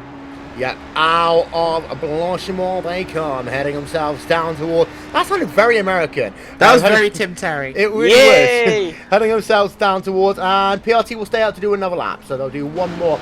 Give you an update. We'll give you an update on how many laps they've done so far this stint as well. For live timing and scoring, ladies and gentlemen, head over to racespot.tv/timing, and they've done 23 laps this stint, actually. So actually, they'll probably get another couple in before they have to come on towards pit road. Hugo Pareto has done 26 laps this stint. He's working himself right now through the Fong chicane. Look at this camera angle. This is just beautiful. On board right now, the GT Simulator car, TNT Racing Gold, Hugo Pareto in third. Underneath the Vodafone Bridge, down towards Davilo. They've done 26 laps this stint, so they should, Cam, be drawn towards pit road this time by. But before I actually get you response to that, another Cam is telling you a bit of an update about the Apex Racing UK AC HPD. Still bruised, Brandon Traino driving, he does turn right. We do know, if you've seen the 16 Street Racing League, Brandon Traino is incredibly good at turning right, part of the Broken Arrow franchise for the IndyCar. Very good in that series, and of course they've been placing well previously, Broken Arrow in the iRacing.com Road Warrior Series. TNT Racing Gold on towards pit road, Cam, as I expected. Yes, as the TNT Racing car comes down, Hugo Pareto, of course. I haven't had an interview with somebody from TNT Racing in a long time, and I always love getting the interviews with the TNT Racing guys because they will literally list off every single sponsor that they have, and they do have sponsors. I mean, it's a very legitimate racing team, very big fan of theirs. Yeah, Hugo Pareto is going to be bringing that car through the entirety of the pit lane complex. That car still, he's running in third. That car is still spotless. So it's a very good thing for him there, and hopefully they will be able to keep that going. Hugo Pareto, having been in the car since lap 53, maybe he'll get out. I'm not sure. Well, our onboard coverage here today is brought to you by the iRacing Forum app for Android. Download it now from the Google Play Store. iRacing Forum app for Android. We have real sponsors as well once in a while. As you can see, the TNT Racing Gold car heading themselves on towards pit road. Let's have a look then at the pit stop time. Will Pareto stay in that car? We'll find out the answer. Well, get themselves a new front end to that car. But the answer is, it looks as though that actually, yes, they might be staying with Pareto for another stint. So it's a nice long run there for the TNT Racing Gold car. And that's what you kind of want to do there, Can. Get yourself a couple of drivers doing big blocks of stints, because that way you free drivers up who are fresher later on in the game. Well, that it is. But there's two different theories of thought here. You either have one guy, you send him out, and theories of thought. Yeah. So you send them out and you give him a big chunk of time. Well, the problem is now your other drivers, they get cold. So of course they could do something like do some practice or something like that, but you're still not getting on a live track with 50 cars still circulating. So you can risk icing your own drivers at the expense of using one driver, or just as you said, they will come in completely fresh, completely awake and alert, and they can attack the traffic just as we saw Marcus Hamilton had been doing. So many different strategies and many different train of thoughts that could be used here at the 24 Hours of Spa, and it's just nice to see. I just want to say something. This is unrelated. No. Just because Ryan Hunter-Ray tweeted something about IndyCar, I just want to confirm something, right? CNBC is a business channel, right, Cam? A business channel where you talk about stock options and, sort of stuff. Yeah, it is the financial channel, and yes, IndyCar does go on it normally. No. It goes on NBCSN normally. No, it goes on NBCSN normally, yes. But CNBC is used as a drop-off. Sometimes they put NASCAR on it. Sometimes they put IndyCar on it. Sometimes they put... Well, that's just another channel that they can... Who wants to watch stock markets and business news? I mean, you can only do it for so long. So it's an easy channel that they can have, and it already comes in your basic cable package, so you don't really have to pay any more for it. It's not like you're paying extra to get CNBC. So it's an easy way to make it so it's still available to a lot of people whilst having your mainstream NBC Sports Network covering something like water polo or something. I don't know. Out and away comes Cam Stark in the Apex Racing UK AC 24 Hours of Spa car. I think I can't say what I actually think it is because I'll probably get some harsh words from people at iRacing. But I think it's ridiculous that you do such a thing. Sports networks are sports networks. Networks, if you're going to be a broadcast network, occasionally put stuff on there. I mean, I can guarantee if I was going to look at what is on NBC, on NBCSN tomorrow, I know they're going to have NASCAR, but not on network. Mm-hmm. It's not going to be the end of the world, but NASCAR on network. Have IndyCar on NBCSN. Don't relegate things to stupid because all it does is it hurts the integrity of... It'll be basically like us setting up a silly little additional channel to show something because we can't be bothered to show it on real RaceSpot. End of rant. I think it's stupid. No, I understand that, but there's also other things like my father, whom has been really getting into iRacing, by the way, which is its own hilarious series of events. But on top of that, though, we get basic cable, he gets cable, and every Sunday, him and I, we watch the race in the garage, because, we're men, and I guess that's what we do. But when NASCAR switched everything to something like Fox Sports 1, well, obviously he's not going to pay the extra $15 a month just to have a cable box in the garage, so we weren't able to watch any NASCAR racing at all throughout the entire second half of that because it's a pay channel, the Fox Sports 1. So you get something like NBC Sports Network, which is actually not a pay channel, which is weird. I always thought it was. Maybe it is on Verizon, I don't know. So we can watch NASCAR again, and I also show him IndyCar and all that stuff. He hates Will Power, by the way. I don't know why. He just does. That's literally... It's a natural emotion. I don't know. He doesn't know any of the drivers other than Ray Hall. He knows Ray Hall's dad. That's it. Take a check. Yeah, so like that. So we were able to watch it again. So if it's on CNBC, sometimes I'm like, well, in my head, it is better than something like Fox Sports 1 because I can actually watch it on a television that I don't have to pay oodles of money for a cable box for. Because obviously, you guys in the UK have a very different subscription service. Oh no, you see, our subscription service sucks. We'll talk about that in a couple of hours, like when we really run out of things to talk about. Well, anyone in the UK will know if I say the word Sky Sports, then they'll basically turn white at how much money they have to pay for it. So we just 4 hours. It took us 3 hours and 55 minutes to get to this conversation. So in another 3 hours and 55 minutes, we'll have a conversation about the implications of the British broadcasting. Yes. And Rupert Murdoch, if you're listening, what are you going to do, buddy? 20 hours, 5 minutes remaining here in the Horizon.com 24 hours of Spa. We're going to take you RaceSpot TV side by side as we ride you along board with Klaus Kivikas.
Simulated racing can be awesome, but can also be kind of a free-for-all. Interestingly, auto racing faced the same problem in its earlier days. Whether it was on the back roads, the beaches, or the city streets, the racing was fun. But there was always a certain level of chaos and danger, until some folks came along and put some order to all of this. Stuff like official racetracks, regulations about weight and equipment, and enforcement of standards. That's what gave us high-speed excitement, fast-paced action, and photo finishes. That's when racing became racing. The guys over at iRacing.com have made the same transformation in the world of sim racing. Sure, they've got the most accurate tracks and realistic cars out there, but that's just the start. See, iRacing analyzes the performance and results of each driver in every race, so you can be sure you're always placed in races where the competition will be tight, and that those reckless drivers who ruin it for us all are kept in the pits. Not to mention that with over 45,000 active members already in their vast community, you can find races day and night, so you can always get in on the action. You can even join a league of your favorite series. And since updates are always automatic, you don't have to worry about software and can focus on the track. Zip up your fire suit and check out iRacing.com.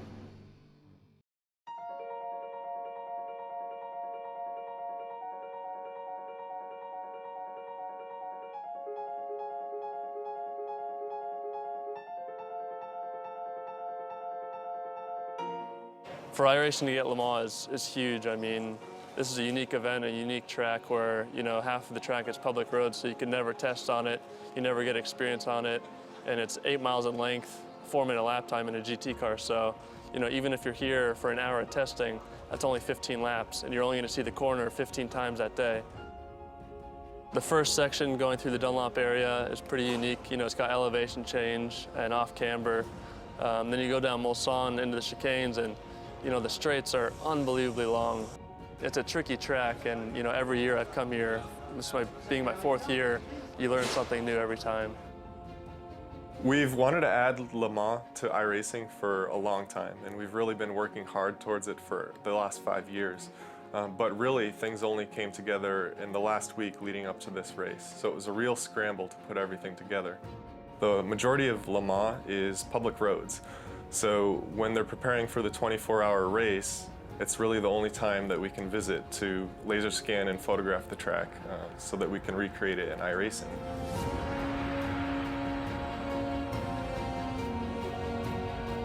We work closely with the ACO to get essentially exclusive access to the facility and everything that we needed to get the laser scanning and photographic reference that we need to create the track. We were very fortunate to be at Le Mans at the most important time of the year and gain that experience of being there. And we're going to really do the best we can to put that into our work and making sure that the Le Mans in iRacing is the best Le Mans, the most exciting and accurate recreation of the track possible.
Fuck you!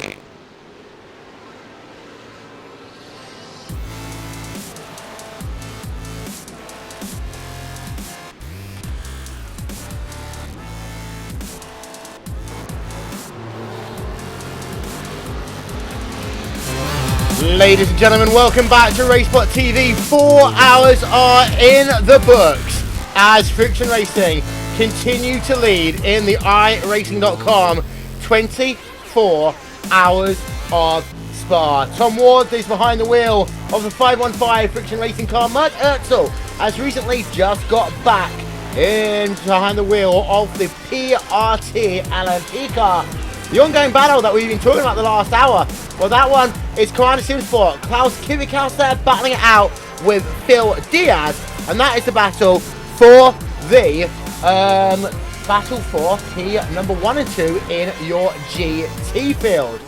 Wilkinson, Rachel Whiteford, and Cam Walsh here as we welcome us to our 5th hour worth of coverage here. Plenty of action still to go on. We expect to see Diaz and Kivikas burning onto pit road in the next, we'd probably work it out to be about 10 to 15 minutes time. And in the interim, Cam, this is still a great little battle going on, mind games going on between Kivikas and Diaz right now. There's a little bit of traffic in there as well. Now there is. They've been fighting their way through this stuff. They're going to come up upon the MSP driver's car, which is, well, it's actually still in the running. It's 12 laps down, which is only 2 off of, well, 1 off of the leader. So he's about to go another lap down, but you've got 3 more GT3 cars ahead of that. So we'll have to see. Also, Tom Ward keeping up where the Friction Racing Marcus Hamilton car left off. And every single time I start talking about something, they always come into the back of the picture. I don't know why. They just do that. But yes, Kivikas is starting to just leave his car just a little bit closer every single lap, and he's letting that car track in more and more and more to the rear end of that INX Racing car as the Friction Racing car easily goes by, and they continue to go 1-2 through Pouan. We've got ourselves on pit road. IDK Endurance Jacob Songaran there. P number 14 making himself another pit stop in the IDK Endurance number 86 machine. As we can see, also we've got ourselves a couple of other drivers thinking about making another stop. We've got Timo, the Glacier Racing number 2 car. I'm going to tell him Timo Valakjovi there in the number 42 car, and I'm not actually going to talk about his surname again. Yes. Joni Takanen? No, it's Timu Valakjovi. Wait, you said car number 42? Yes. Have a look on pit road and you'll notice... It's Glacier Racing number 2? Yes, with Timo Valakjovi in it. Oh, yes. Yeah. Timo Valakjovi... Okay, alright, yeah. You see, Cam, I'm just going to explain something. When I'm doing the camera work and the overlay work, I can kind of tell who's in the car. I wasn't a little behind. I know you. So let's see. Timu, I got it. It's Timu Valkjavi. Okay, never mind. Yeah. Number 42, Glacier Racing 2 car, heading himself you out want to of tweet the pit pronunciations. road. Yes. As you see, we've also got a couple of other drivers still staying on the racetrack. We'll run through some of the biggest movers and shakers in your race so far. This is the battle we've been talking about for the last hour or so. We want to know what's going to happen with it. We want to know on Twitter, is it going to be hashtag INX Racing, hashtag Coanda? Actually, no, we'll scrap that. Hashtag INX, hashtag Coanda. Which one do you think will win this GT battle in 19 hours and 55 minutes? Let us know, because I think this actually is one, Cam, that will go to the wire and beyond. If nothing happens, if a prototype cars play nicely and the GT lab traffic plays nicely, we're going to have a very, very interesting race for sure. These guys are going to continue to put their all-stars in the car, and they're just going to keep ticking down laps. Kivikas is really saving fuel, I believe, as he comes up even closer. Never mind, he looks to the inside, going to the Lake Home Complex. Klaus Kivikas looking to the inside, maybe make the pass. Philip Diaz is allowing him to kind of go through, which I believe, well, he's trying to come back through the Lake Home Complex, but it is not going to work. So, as they head towards Brussels, or whatever that, there's an X and L's and Z's or something. The Coanda car is on the point now for the lead, and I'm not sure if I'm Philip Diaz. I'm too worried about that, because now you can give that fuel back that Coanda was able to save from running on you. We have been riding ourselves along board there with Kivikas. He now leads away in that GT field. The gap is only about half a second right now, though. Diaz, he's not going to be too angry about that one. It'll be an interesting one to find out. As you can see there, we've got ourselves behind just a little bit. Sharp Mighty Sports versus Mad Cow Racing Bessie. This is for P number 5 and P number 6 right now. As you can see, they work themselves down through areas rallying once again. They're going to have a look from the rear of the Shark Motorsports car at Renault Zeno. Leighton Fine has been doing a sterling job, actually, in that number 884 car. But this Shark Motorsport versus Karen, it's basically the battle of two animals right now. Hashtag Shark versus Bessie. No, don't do that. All right. No, the Shark Motorsport car, they've been much closer, and actually, Trinity Motorsports is starting to creep into the picture with a crazy polar bear. So we've got sharks, cows, and polar bears, which is a combination you can only find here on RaceSpot TV, bringing you the 24 hours of Spa. So yeah, you've got, and this is actually for 5, 6, and 7th as far as GT class is going. So that's good for racing right there. But yeah, Shark Motorsport's been doing a good job. They are on their second driver. Renan Azeredo is in there, and Leighton Fine is in the Bessie vehicle, as him and Scott Gray have been the pilots for that one. And Trinity Motorsport, I believe, is the only one to go with... Oh, they're switching out pilots every single pit stop, which is very interesting. Dirk Reinhardt and Marcus Meyer are the ones shifting there in the Trinity car. So, the Brazil Power Team was at one point with the Trinity car, but that had trailed off as well. So this GT field is still very exciting and very close. Also, somebody said that they weren't on Twitter because they're not a very social person, and I could agree with that. I'm not either until I started thinking about it. Most of my motorsports news and communication and stuff is now all the interesting news articles I only pretty much get from Twitter. So I don't necessarily know, Mr. Vincent, if you're a big Twitter person, but I have to say, Twitter's not that bad about it. Yeah, but no. Sorry, I'm just looking at the beautiful shark car. I'm still thinking that, you know, Shark versus Cow is going to be a great movie. Well, Shark Cownado. Yes! Oh, Nick Thyssen is getting in the car. Nick Thyssen, 8 more laps and he can finally get in the car. Yeah. Well, they are only 17 seconds away from the Radicals car, which, the Radicals car, did something happen to that? Oh, they had to take the tow, that's right. Yes, they did. They ran out of fuel. Yeah, they ran out of fuel there. Ultimately, though, I'm a big fan of Twitter as far as you don't have to be posting anything. You can just follow people like Daily Sports Car and Racer, and you basically Will just Vincent, RaceSpot TV. Sorry. Yeah. Oh, you have? I don't even know if you have a Twitter. Yes, of course I know do. RaceSpot does. At Will Vincent. Oh, Yeah. I guess that's simple enough. But you get all your important news, as that Bessie car has really closed up over the last 3 laps. I'm surprised. Something must have happened that Leighton Fine dropped off just a little bit, because he is starting to nip right at the heel at that Shark Motorsport car. But yes, big fan of using Twitter to get my news, at least links to the news articles, and you can always follow your favorite drivers. Like I follow Andy Lally, who's a Magnus Racing driver in the IMSA series. I actually saw him at Watkins Glen. That was nice. But so don't be afraid to use Twitter. It's all good. You see, I think, personally, that Twitter is a load of utter... Okay. I really don't like Twitter, honestly. I just don't think it works. But that's fine. I think the reason why is because it's a bit like the Wikipedia complex, where you don't actually know whether the news is real. You get so much speculation. It's like, if I know the websites I'm going to go to, it's simple. I mean, what happened to go later RSS feeds is my simple point. That's an easy way. Why can't we just have personalized RSS feeds? I don't even know what RSS means. So... Does RSS actually mean anything? Yes, it does. It's what you used to do. You used to, I know what an RSS feed is. Phil Diaz has basically, by the way, been able to drop back now about 2 tenths of a second. So I'd say last lap time it's about 3 tenths of a lap slower than Klaus Kivikas. There's the gap between Klein and Simsport and INX Racing. Klaus has got to push, really got to push at the moment, because if he doesn't push, then he really could end up losing this race. You've really got to get a move on here if you're Klaus Kivikas, because we know that they're generally coming in 3 to 4 laps minimum earlier than INX Racing, and that is going to have an impact over the course of this race. What he can do now will come into the back end of this race a little bit later on. You've got to pay attention to that one. I think later on, that's when it's all going to change around. Well, it is, and also the NX Racing car having to deal with the prototype traffic, is actually these 2 prototype cars, I had to double check. These are 2 cars that were significantly damaged, and they have been repairing them throughout this whole race. They are 41st and 42nd, and they're both 15 laps down. The GTI Racing and the Evolution Racing Australia GT car. These guys are actually fighting for position, which I don't know why, but it just seems funny to me. Yep. Egil Sandfield has talked about taking pizza out of the oven. Thank you very much, Egil. That's right. I need pizza too. No.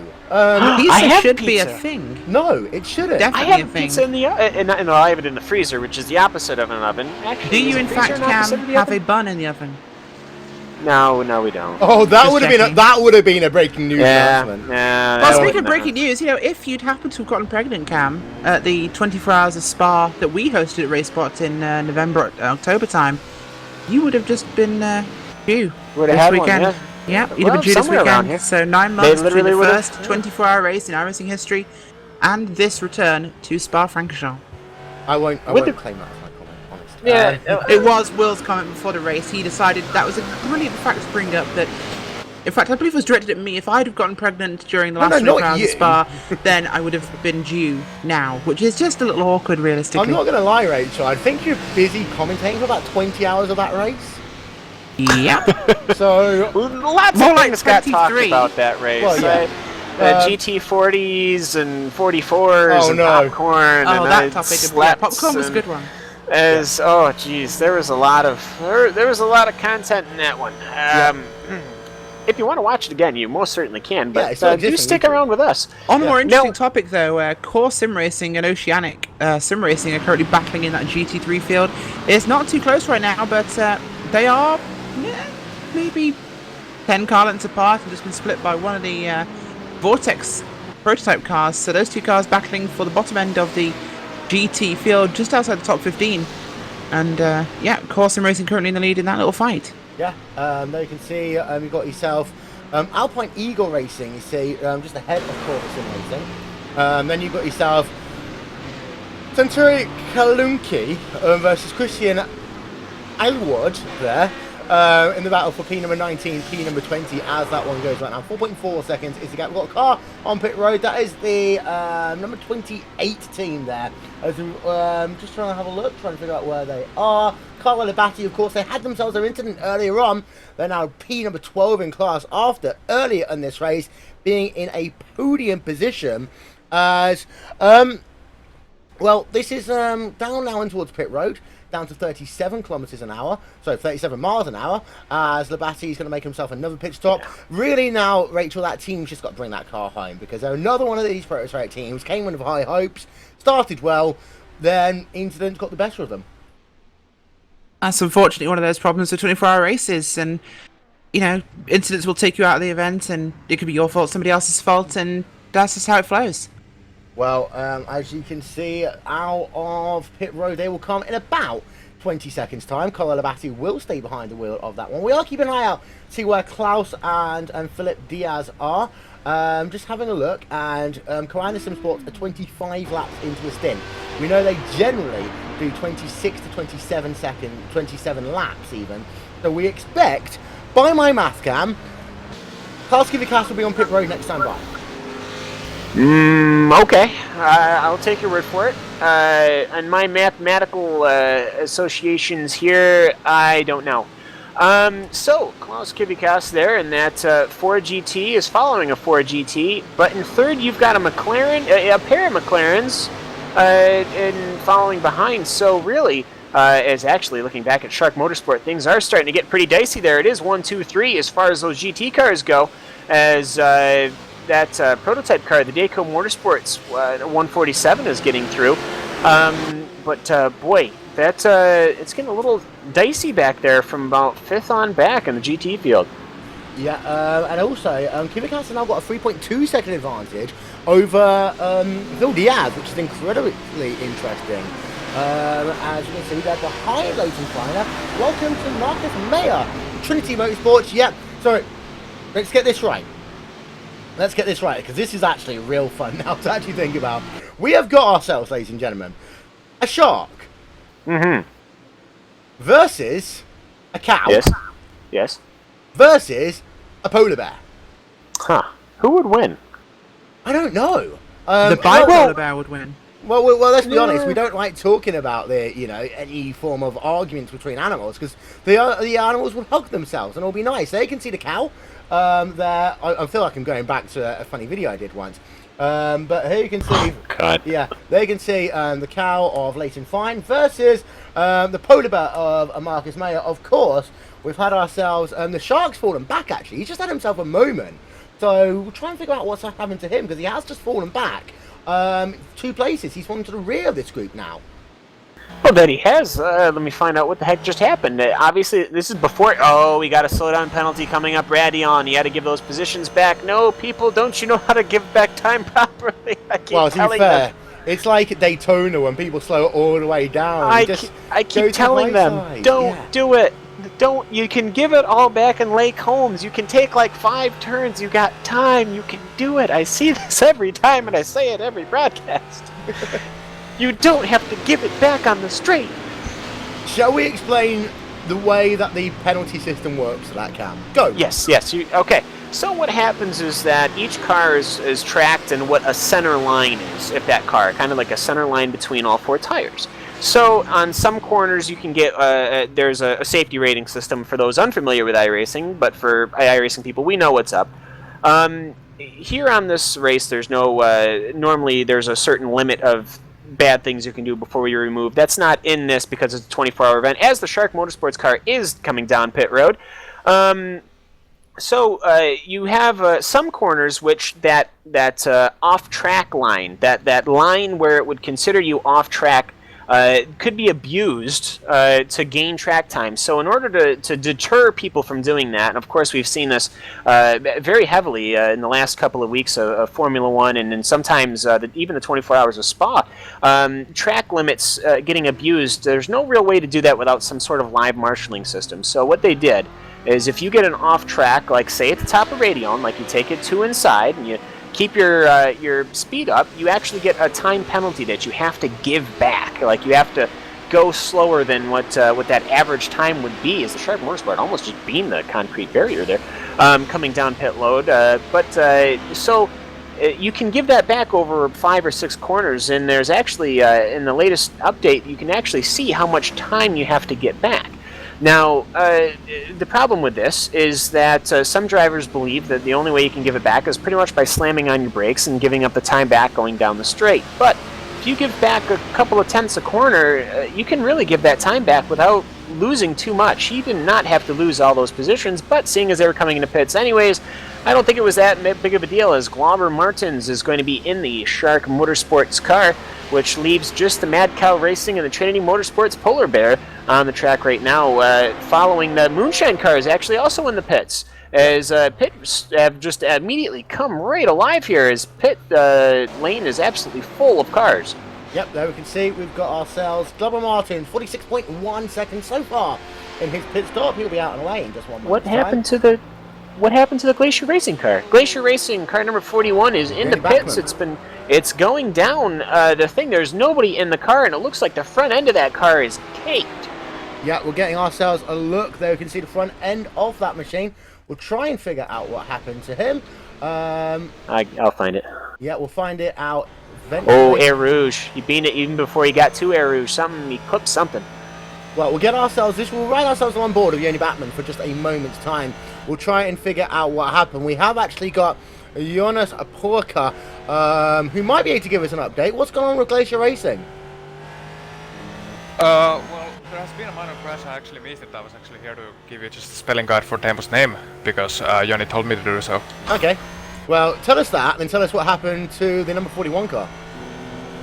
Well, Teemu's name is Walkey Jarvis, like Valkeajärvi pronounced, but it's Wall, and then it's Key, and then it's like the surname Jarvis. So try that, Valkeajärvi. Jori Charvas? This is going to take a while. Yeah, Can you it type it out? I got it if you type it, I swear. We might just call him the number 42 car for the time being. We've got Yari Latari here as well, and we'll talk to him in a little bit. But more importantly, what's happened to the number 41 car? I have no idea. I just joined here and closed the sim because I couldn't get it working. Yari will give you that information. Well, nothing's wrong. Nothing's wrong.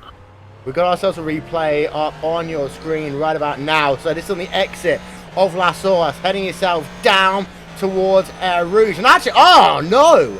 He tagged the wall there. I have not seen anything like that in quite some time. That is... It's just a simple mistake, but it clipped the rear end. It must have hit that tire just right, and it sent him right into the outside wall heading into Air Rouge, and that car is severely damaged on the front end. They're going to take some time to fix that for sure, and that is just an awful thing to have happen, as now it seems that the Glacier Racing effort is just down to one car, at least for now. Yeah, we're just going to get ourselves a super slow-mo replay of that one. That was... It's not very often. You see, this is what we talked about at the top of this race. Occasionally, Rachel, you get yourself one momentary lapse of concentration. That has just completely ruined that number 41 car's day. Glacier Racing's car out of the event. Yeah, and the other Glacier Racing car is, he just had a little, he's going nip and tuck with a Radicals car. You definitely want to be watching this one as they are going through the Lake Home Complex. They just took it side by side, the entire Lake Home Complex, and they're still side by side as the Radicals car is the aggressor on this one. The Glacier Racing number 2 car is the one in the defense, but right now it is just certainly something to watch as the Radical car has backed off. Yep. We'll try and have a quick chat then with Yari Lotari. We've seen the incident, Yari. So, any more details there as to what the damage might well be for that Glacier Racing number 42 car? Sorry, number 41. Well, apparently the required repair is 7 minutes and optional 6. And the Joni didn't tag the wall. The wall tagged Joni. Okay, all right. I'm serious. He was going down straight in a straight line, and then the car. It was like lag contact. Just jumped. I hate it when the wall jumps out and grabs you. Me too. Happens to me all the time. No, it does. It's, yeah. So the wall didn't tag Yoni.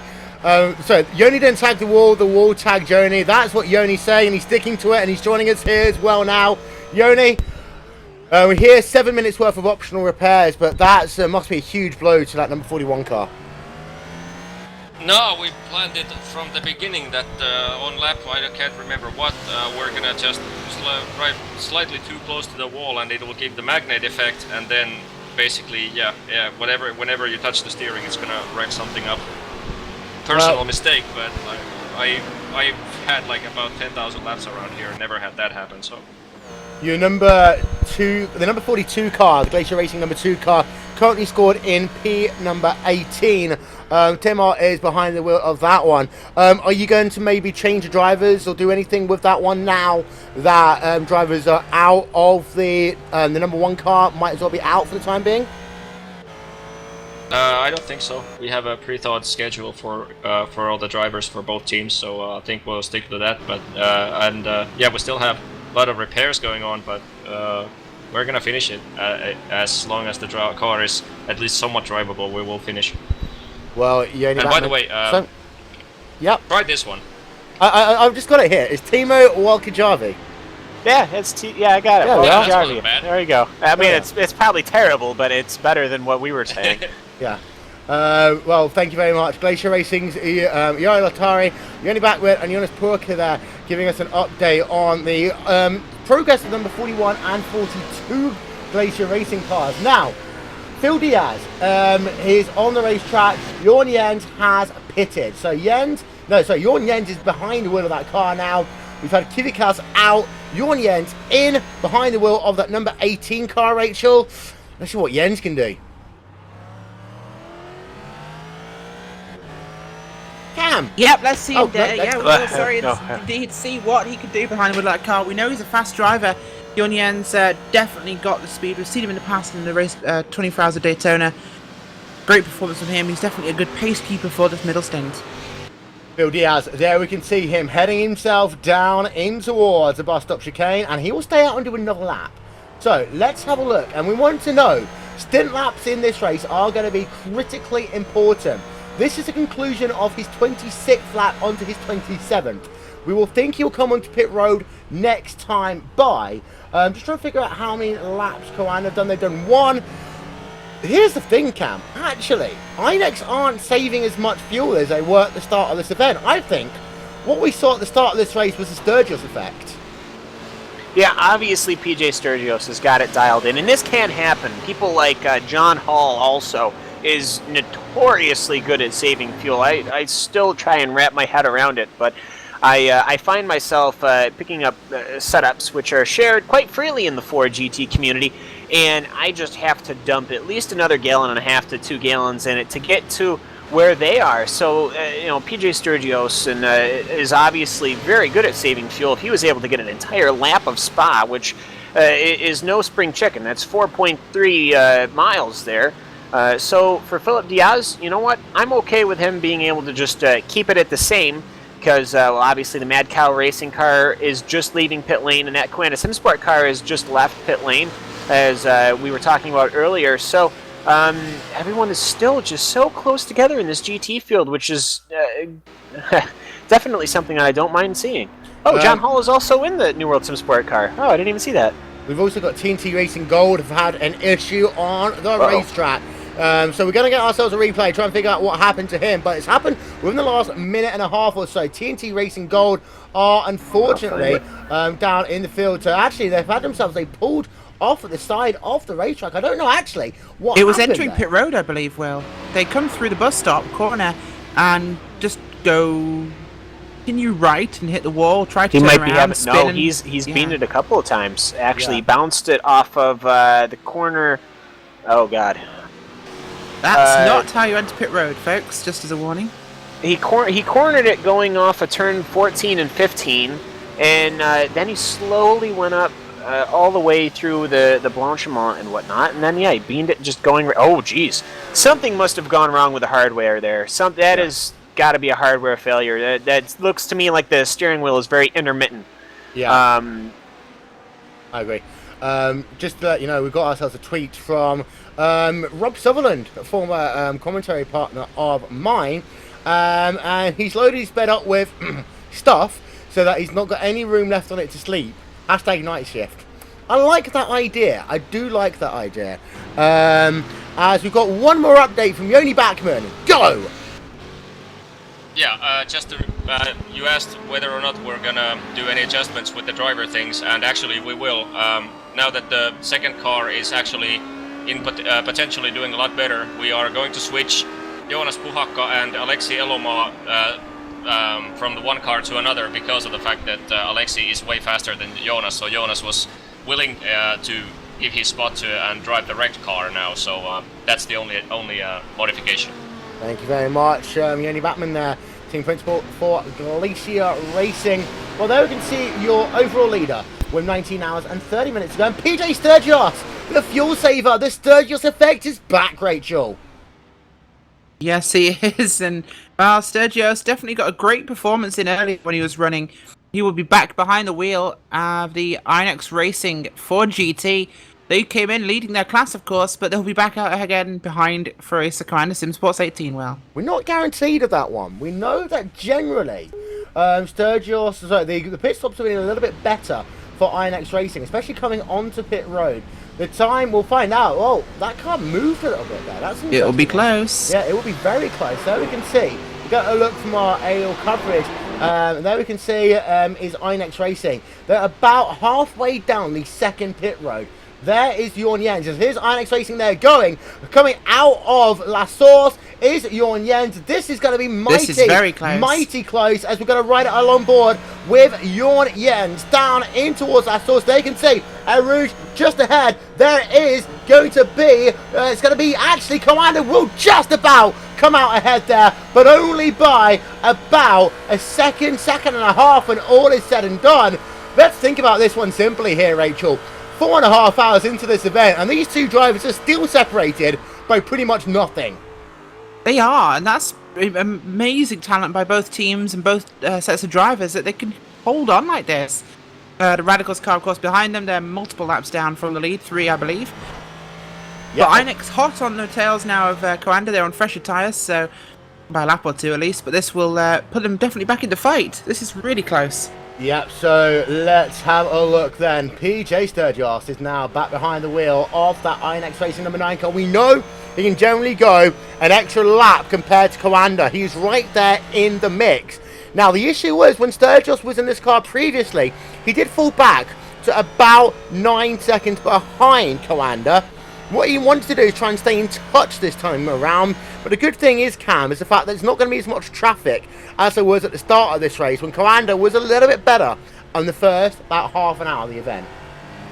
Yeah, Coanda was pegged right on it right at the start, but right now that INX Racing car, they're just obviously that's a pretty well. That's actually about the same gap that they had before they entered the pits. But Sturgis, he's going to have to work some of his magic here to see what they can do. But you've now got Jorn Jens to fight with instead of Marcus Lenderman, who started the Coanda car. So we'll have to see how these guys go, because you never know. Jorn Jens might be able to save as much fuel as Sturgis, or maybe Sturgis is going to push a little harder or something. So it'll be exciting to see is actually right under braking through the bus stop. PJ Sturgis, even on cold tires, is close to that gap up much faster than I thought it was going to. Yeah, that gap is now down to half a second. I think Sturgis wants to make the move as quickly as he possibly can. Through last source they come. Let's ride ourselves along board. Look at how hard PJ Sturgis is pushing as they head themselves down the hill. 4.5 hours out of 24 are in the book here as well. Let's have a look. Through Air Rouge, through Radion, down towards the kink they come. They're both pushing it now. They are both pushing it. Speed chart, let's get this one up. Let's see what the gaps will be. Gap down to 0.3 of a second. Will Sturgis try a lunge? This is as close as he's been. Will he try and go down to the inside? No. He's fuel saving. That right there was fuel saving intention, Cam. Well, he got close enough to do it, and then they were only about 4 miles an hour apart, which he could have made the dive on the inside, but he knows Jorn Jens well enough, because these two guys, they all know each other. They've all raced against each other, and they race with each other quite often. So he's just going to bide his time, and I think he's going to wait to see if he can get a little closer, and maybe he can try and catch Jorn off guard and actually try and sneak the car up into an undefensible position so he can make the pass instead of just doing something which everybody, including us commentators, could see coming. Bit of an update, Will. We have the, I believe that is the New World Sim Sport machine. The the 000 car will be heading to pit road this time by the Ford GT, driven by John Hall, is heading on to pit road. And that is from a top 10 position. Let's have a look then. There is John Hall in the 000 car, heading himself now through the final corner, and he will indeed be on towards pit road this time by his last lap, a 2:21.444. Here he comes in. He'll make himself a service in a couple of moments' time. Hall, of course, is, to say experience is an understatement, Cam. What's that? To call John Hall experience is an understatement. Oh, yeah. John Hall is is very, very good at this Ford GT stuff. He raced it in the first season that we had the Ford GT3 version, and the car, well, it wasn't a pile per se, but let's just say it was missing about 800 RPM off the engine block. But ultimately, though, he's been a very active member of the community. He is constantly posting videos on how to properly set up these GT3 cars, and at one point he was doing all 3 GT3 cars. Back on them, there are only 3. And so John Hall, very good at what he does. He's just sitting here in the pits. A little bit of rear-end damage on that SimSport car, probably from a prototype or something clipping into him. But ultimately, though, not a bad time at all, though. They're on the top of the pit lanes, though, which can be kind of disastrous because you're going to be taking that Air Rouge pit corner on cold tires, and that's never a fun thing. Nope. What is interesting, though, guys, if you look at their timing and their scoring, these guys started 28 positions back from where they're now running. They are up 28 places, running now in the 10th spot. They are one of a number of New World SimSport cars in the field here. This is a long stop though for John Hall. 1 minute 6 seconds for him as he now comes back out onto the racetrack. We work ourselves very briefly along board with him as he has to go all the way down this long pit road. He's got about 40 seconds still to go. We've actually got a gaggle of cars here down in towards Air Rouge Radion. Just working themselves pretty much nose to tail right now But to herd yourself back up through the field, you got Glober Martins. Let's ride ourselves along board with him. He is battling in the Shark Motorsports car. Bit of counter steer on the exit of the corner. The Shark is chasing the cow cam. Yeah. Yes, it is. And Trinity Motorsports is the one that's up ahead. We have completely inverted around Bessie. As Bessie doesn't move, things move around Bessie. So the Trinity Motorsports is now on the point. The Shark Motorsports is now in the tail. So we'll have to see as Trinity is actually going up Air Rouge right now. Mad Cow is about 3-4 seconds behind, and Shark Racing is but maybe 2 seconds behind that. So these three cars, if they keep this up, they are going to be becoming very good and very familiar with all of the drivers that they have, because they're going to be doing this all night long. Yoni Hagner coming out of pit road in the Glacier Racing car. Let's see how bad the damage is to that number 41. It's looking bad. It's looking bad. You can see Hagner's counter steering that car and trying to get it into a straight line right now. Well, that thing is severely damaged. You can see he's struggling to keep it in a straight line. Likely we're putting that car off. Yeah, you see he's already doing so. That car is coming back to pit road, guys. That's a shame there, Glacier Racing.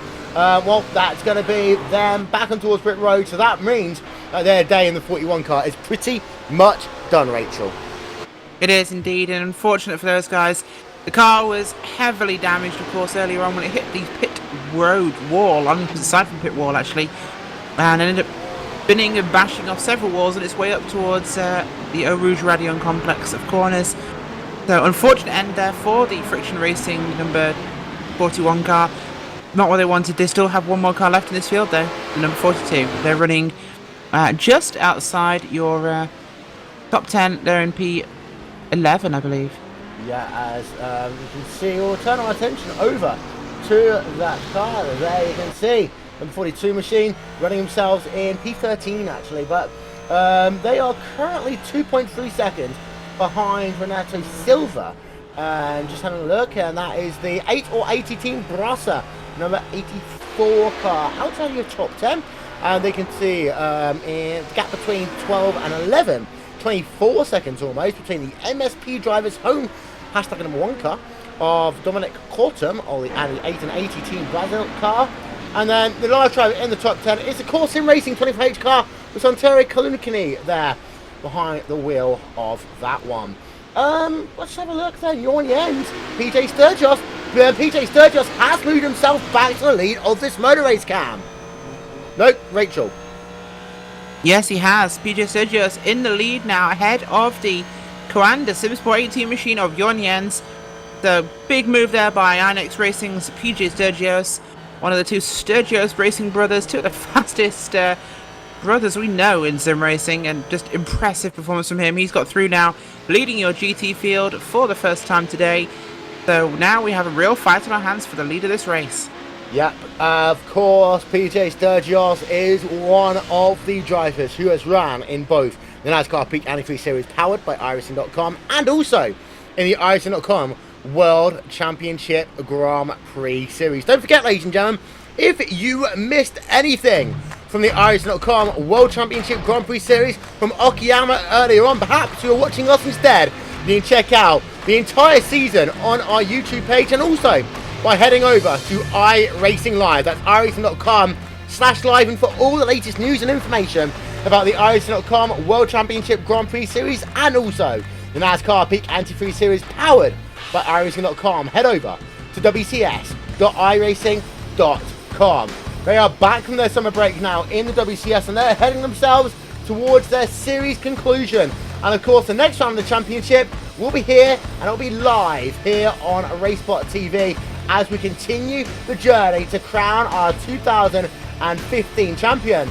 The next trip, well, that's to the Brickyard, the Indianapolis Motor Speedway. That'll be in 2 weeks' time. Our coverage will start at 1:30 p.m. GMT here on RaceSpot TV.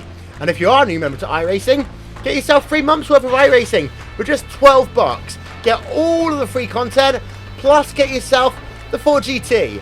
And, well, all you need to do is use the promo code that you see on your screen, PR-RaceSpot Live. Cam, the 4GT is your favourite car, isn't it? just about is the one that I am driving currently. It's my favorite tin top car, of course. My favorite open wheel is nothing other than the Lotus 79, which is also on the iRacing.com service. Yes, we do have some legend open wheelers such as the Lotus 49 and the 79, but yes, for tin tops, the Ford GT is where it is at right now. And just looking at the field as it stands, you've got Inex Racing, Ford, Coanda, Ford. Your Pure and Moonshiner cars are a pair of McLarens, but then you've got Trinity in a Ford, Mad Cow Racing in a Ford, Shark Motorsport in a Ford, Brazil in a Ford. IRDK is your first and only roof, I believe, maybe not the only roof, but is the roof that is up there, which it really is a shame because the roof is actually quite competitive here at Spa this week. But then you've got another Ford in Core, another Ford in MSP, a McLaren of 80 or 80, and then of course the Glacier has a pair of McLarens. It's just a lot of Fords here today, and then the BMWs, of course, of CTC Racing they brought too. Alpine Eagle and SRN Motorsports are also in BMWs. So while we do have a decent spread of GT3 cars, the Ford is the one that seems to be what everyone is choosing as their weapon of choice here on the 24 hours of Spa, which you're watching here on RaceSpot TV. But ultimately, it is just the Ford seems to be the best package for Spa. Just like we were talking about at Watkins Glen, the Ford isn't necessarily the best car. It is a tool in a toolbox, but right here at Spa, it is probably the best tool for all of the different corners. A lot of rolling, a lot of off throttle, and a lot of you don't have to do a lot of squirting. A lot of on quick throttle when you're going off camber corners. I call it squirting, squirming or squirting or something like that, where you just got to pop the acceleration. You don't have to really do that here at Spa. There's really nowhere to do that except for maybe the exit to the bus stop. But and then, of course, Air Rouge. So other than those two corners, you've got these big, rolling, European old-style turns, and the Ford seems to be very comfortable for that, almost like it was designed for a track called Le Mans. Really? Le Mans? Maybe. Is that track coming to iRacing? I think In might fact, very well. Cam, would it not be correct to suggest that the Ford was actually developed for Le Mans by Ford to fight Enzo Ferrari? Yes. Yes, and they've won so much. Ferrari's not even here. That's how fast they're... No, it's because Ferraris are expensive, okay, people? So, yes, the Inex Racing car, though, doing a very good job with Coanda. Also, I keep talking about these people, and the Friction Racing HPD just wants to get on the cameras. They split the leaders in the GT field once again. Actually, yeah, okay, there we go. We're all going to play nicely. Are we? Okay. Tom Ward's Friction Racing HPD. No, it's not. No, it's not. He had to whoa it up there, which was the correct decision to make. And I will say, as the IRDK Endurance car, currently piloted by Jacob Sondergaard, he did the absolute right thing. Took his line. The HPD woed himself right up, which is what they're supposed to do if you're an HPD driver, an aspiring HPD driver. That's what you're supposed to do there. Ultimately, though, Sondergaard pulling off lawfully. And also, I have been just, of course, I can see different things than other people. I've been seeing who's been joining the server. The last couple of minutes, it has been getting extraordinarily, it's starting to come through. Richard Avery has come on. Isaac Price has come on, as well as Alexia Loma. It is just, I think the next stints here are going to be very, very exciting. Onboard coverage here today, ladies and gentlemen, brought to you by the iRacing Forum app for Android. Download it from the Google Play Store if you have an Android device. If you are an iOS user, then you can't download the iRacing Forum app for Android because it's for Android, not iOS devices, and not for Windows devices either. So you can't ask Cortana whether or not you can download it. But the iRacing Forum app for Android, download it from the Google Play Store. That was nice and professional, wasn't it? That's what I used. Yes, it was. I use the iRacing Forum app that Nick Thisson made.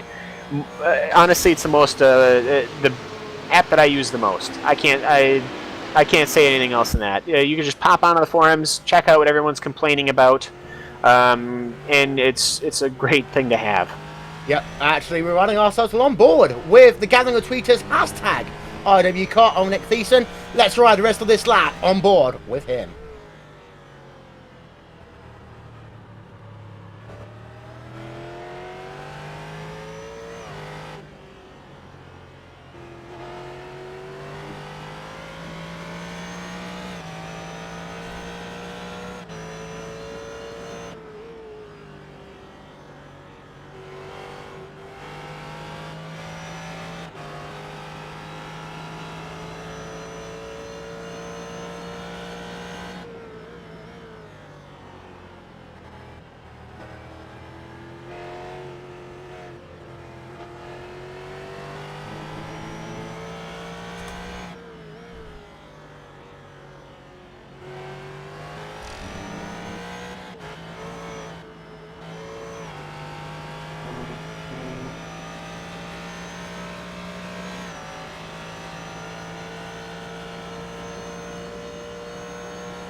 As next season, ladies and gentlemen, heading himself down in towards La Source once again. Down the hill he comes. I want to show you one other camera angle as well. This one really shows you the elevation change. This is out the rear of the car, heading himself down in towards Air Rouge. Here he comes through the dip, flicking it. Now he comes straight up the hill, 220 kilometers an hour. The amount of people, Rachel, that talk about people skateboarding down there or doing something, walking up or walking down there, I think you really have got to experience it to believe how tall that one is. I think I'm well, sorry again, muted microphone, was not actually talking.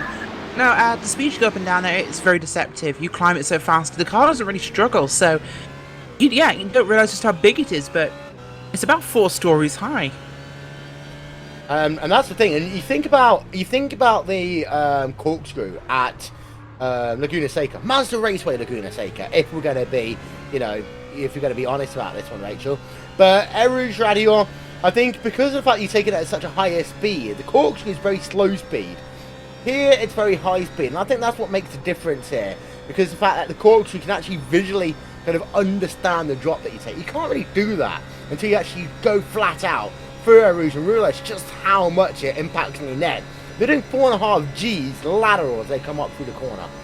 Yeah, and of course because you're going a bit forwards rather than slow and downhill, so it feels completely different on the body. And it feels very different visually in the sim. I mean, we see here the CTC Racing number 2 car, BMW, going up there, and it looks quite gentle. Like I say, very severe slope, so it's as I've just been quoted by David Williams in the YouTube chat as quote of the day, you don't realise how big it is. Well, that one's going to stick around, I expect, but yeah, Eau Rouge is probably one of the best corners in the world in racing. Never been replicated properly on a Tilkedrome or even been attempted, so it's one of those unique features of this racetrack that really make it stand out. And combine it with corners that run down to Pugnon. Alex Zanardi recently cycled this track with some other road cyclists, and they were pulling 60, 70 miles an hour going down to Pugnon because that slope is incredibly steep. Yeah. It was incredible, the speeds they were taking, and they actually had to brake on bikes to go around that corner. In the last 10 minutes, we've been talking about big things and squirting. Whoa, where did that come from?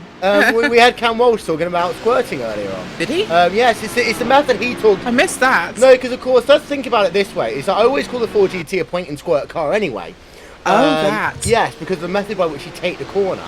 So you're squirting through the corner, rather than the way you're just modulating the throttle through the corner. You're more aggressive. But we have got Joris Feeling here, back for Phoenix Motorsports. Hello, Joris. Hello, Will. Well, let's have a look then. Phoenix Motorsports down in P number 6. Since the last time we talked to you, how's your race been? In fact, you're coming onto pit road. Well, I was not part of the HVD team, I was part of the 4GT team, but we are out of the race since the first hour, so... Well, not that good for me. It's a shame because, of course, we know that you're normally at the front end of the GT field. How is it to sit here and watch a 24-hour broadcast and you're out before anyone really starts caring, so to say? We don't even get past the first hour and you've not even got the chance to compete. Yeah, I feel good. I really looked forward to this race.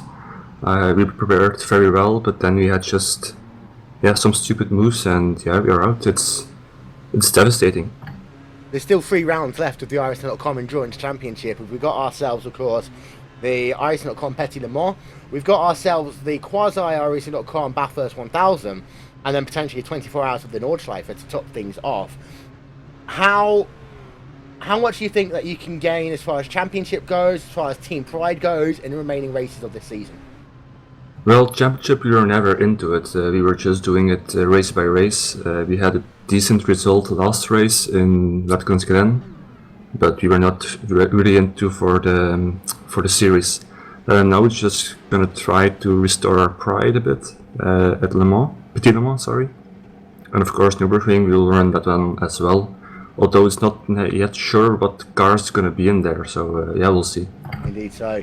Well, we can see your teammate for your LMP team, Alan Davis there on pit road. He looks like he's going to stay in the race car. Are you guys lending any support now to the LMP team as far as, you know, emotional, mental support? Now the GT team pretty much has nothing to do for the rest of the day? Yeah, sure, we will do that. If you can help with spotting or with strategy or something like that, we will always help. We are one team, so we will support each other throughout, so yeah, no problem with that one. Well, thank you very much for talking to us, Joris. Before we let you go, anyone you'd like to give a shout out to? Not yet, we will see after the race. Not to worry. Phoenix Motorsports LMP team are in P number 6 right now. However, the GT team, they are way down the field, unfortunately, out of the race in the very early going. Rachel, PJ Sturgis, you're on the end. The gap between these two drivers has never been more than about 2 seconds in either direction, give or take, for the last 2.5 hours.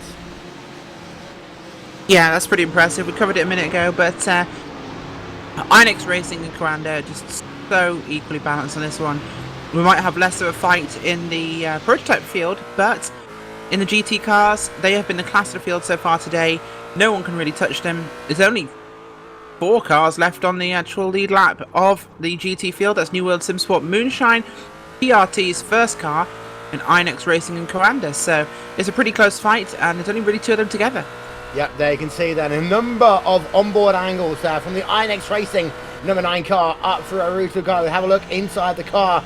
As you can see there, PJ Sturgis heading himself down towards Lacoon. As well, let's not forget as well, for these sim races, some of them are going to run multiple hours. And we forget, Rachel, not everyone lives in air-conditioned houses or stuff like that. In some cases, it literally is. Yes, let's break the fourth wall. Let's do it once together. Some of these drivers, they are running in very tough conditions. Yeah, certainly. And some of them have sim rigs, full rigs, of course, comfortable racing seats. Some of them have desks and chairs. So I have that issue myself at the moment. I have a desk and chair setup, so extended periods of time can get really painful on the body. You know, you can get cramp in the feet. You can get issues with the back and with the bottom. Just feeling very sore, very stiff, muscular problems which come from long periods of time in one position. And that can really be a thing where fitness, even though this is sim racing, and we don't really think of it as connected, but physical fitness is a major factor in this sort of thing, especially endurance sim racing, because you are in one place for multiple hours, doing the same motions over and over again. You have to be just as precise as the first time on the 400th time. So, you know, these guys have a really tough job. Anyone that says it's easy, it's just a video game, they have no idea. You know, to do a 3-hour event is impossibly hard. To do 4, 5, 6 hours that some of these guys are doing, that is real physical endurance. And let's not forget, this goes also for the guys that just turn left, as well as the guys that turn right and left. I challenge anyone to do an Indy 500 or to run a full Talladega 500 race and not be completely and utterly obliterated by the end of it. Mert Urchel is currently on towards pit road. We're about to close out our 5th hour here on RaceSpot TV. Urchel coming down to make another pit stop. We'll just quickly see whether anyone else is going to jump into that car. I've also got ourselves a number 73 car, Marie Francis, coming on towards pit road.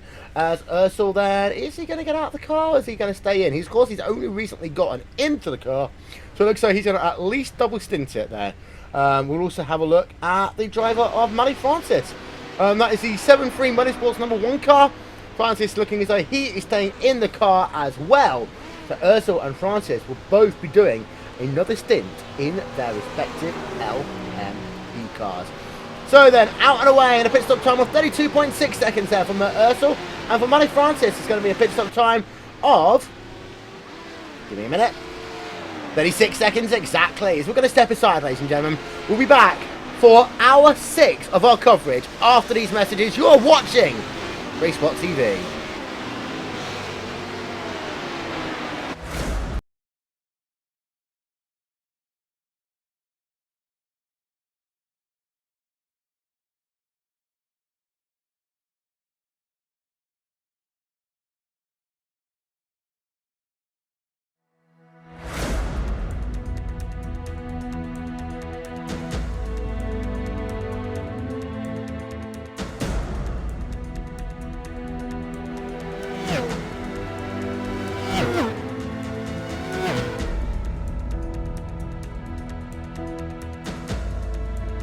I just wanted to congratulate Gregor Hutu on his 50th win in the iRacing World Championship Grand Prix Series. For me, it's quite simple. There's two reasons why Gregor Hutu has been as dominant as he's been. The first one is the way that he manages to win races in the laps that count. Before pit stops, during the pit stop sequence, he closes gaps. If he's not leading, he'll find a way to get to the front. Hutu, it's going to be a 7.8 second stop. Where is Martin Kroenke? There is Martin Kroenke. Hutu with the inside line. They're going to be pretty much side by side, so they work themselves up the hill. Hutu has the advantage, so Hutu will once again be leading when all is said and done here. Once again, Rachel, Gregor Hutu shows why he is the greatest road racing sim driver in the world. Then, it's the timing of his victories. Come the summer months, there's no driver as fast as him. He racks up 7 wins in a row. Bam, championship leader, unassailable gap.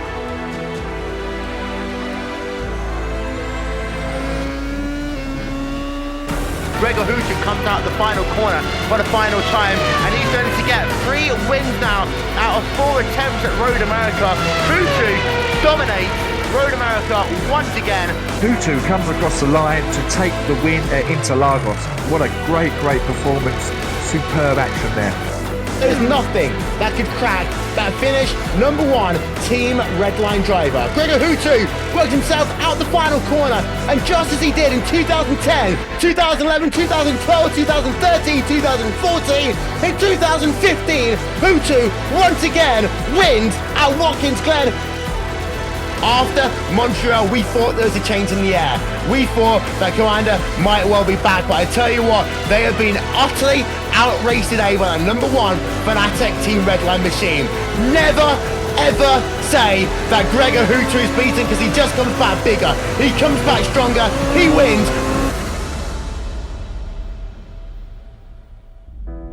It's just amazing what Gregor's been able to accomplish, winning these 50 races, over a 50% winning percentage.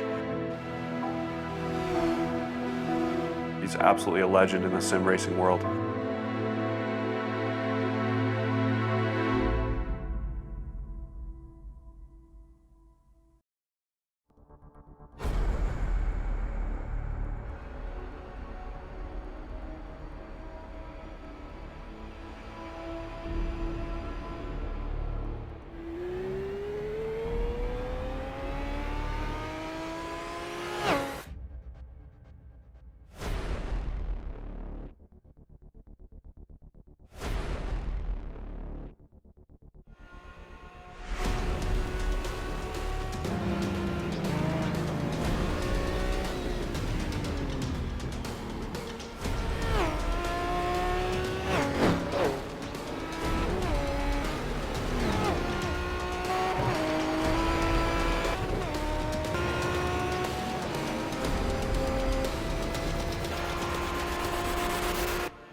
Welcome back, ladies and gentlemen, to RaceSpot TV, to the iRacing.com 24 hours of Spa. This is a race that kicked off endurance racing on iRacing exactly 9 months ago today.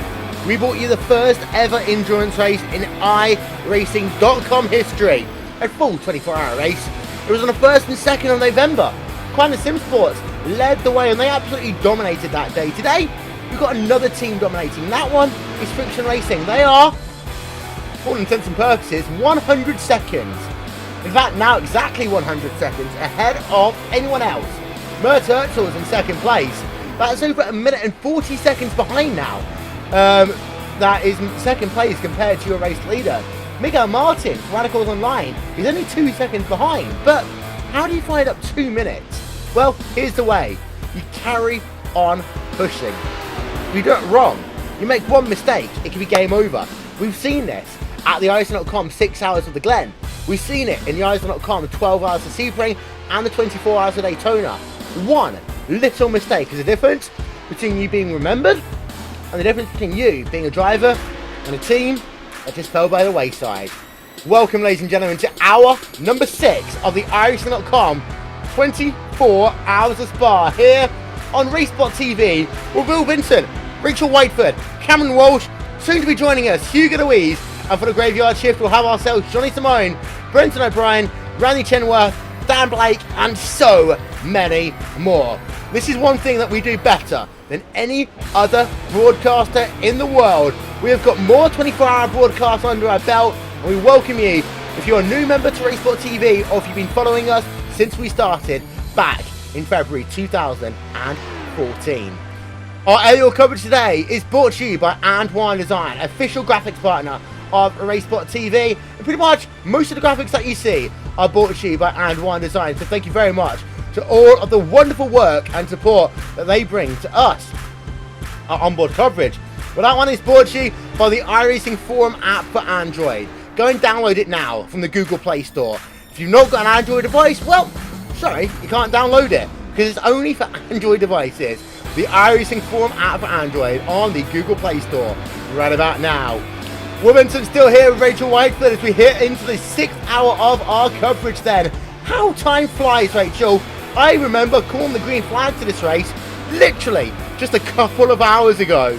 But this race has really flown by. Yeah, exactly. It's just, I can't believe how fast it's gone. The first 24 hours, it seemed to last forever. It seemed like it went on for a lifetime, and that we had this weekend of just constant action, whereas today, it's just zipped past. It's gone in a second, a heartbeat. If this had been Watkins, it would be done already, which is just incredible to think about that, but it's, of course, we're starting to head towards the time where drivers are going to get tired. We're heading into different time zones, so Europeans now, this is, realistically in England, it's 20 minutes past 7 in the evening. These guys have been going since 2 o'clock, so that's 5 hours plus, and for Europeans it's now 20 past 8.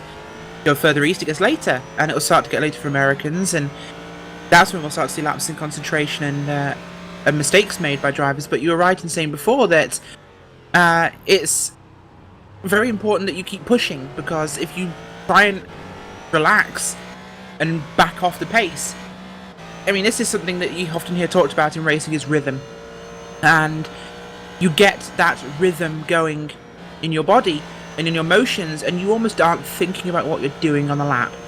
It's brake, turn, gas, brake, turn, gas. And it becomes that simple, you know? And your eyes are focused on traffic and other things, so that's it. But you get into that format, and when you try and change it, then you step out of that rhythm and it breaks it. So it's a big problem, you know, and you have to keep pushing. It might look like he's pulling the gap wider, it isn't necessary, but in fact it is necessary to keep him actually on the track. Here is the Avenatti Racing Team car, number 28 machine, and this is a team who were in the top 3 earlier on, Rach.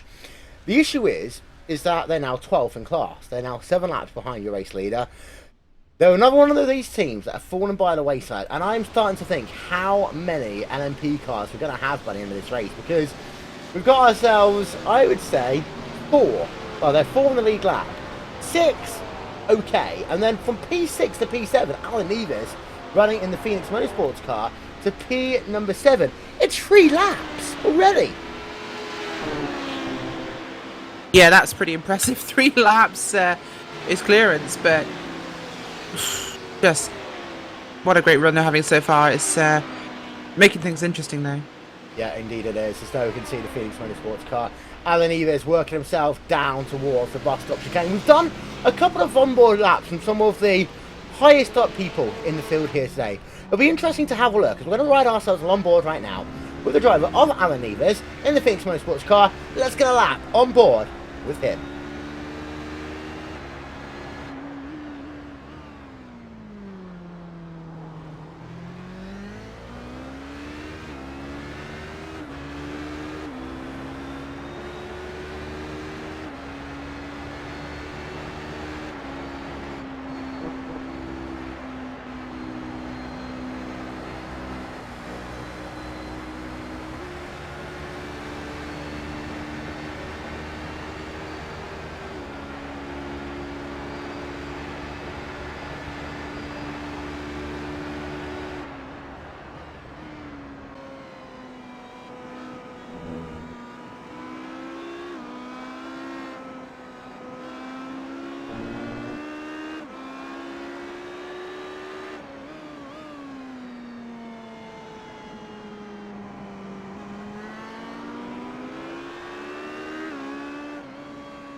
I think it's always fascinating, Rachel, to see the way that some of these teams, the rhythm looks very similar on a corner-by-corner basis. It always seems very similar to see some of the, the biggest teams in all of sim racing, and then some teams who are still good. I mean, we've got to remember as well, this is a top split of a multi-split event here, and to have 2 seconds a lap difference, you often can't tell.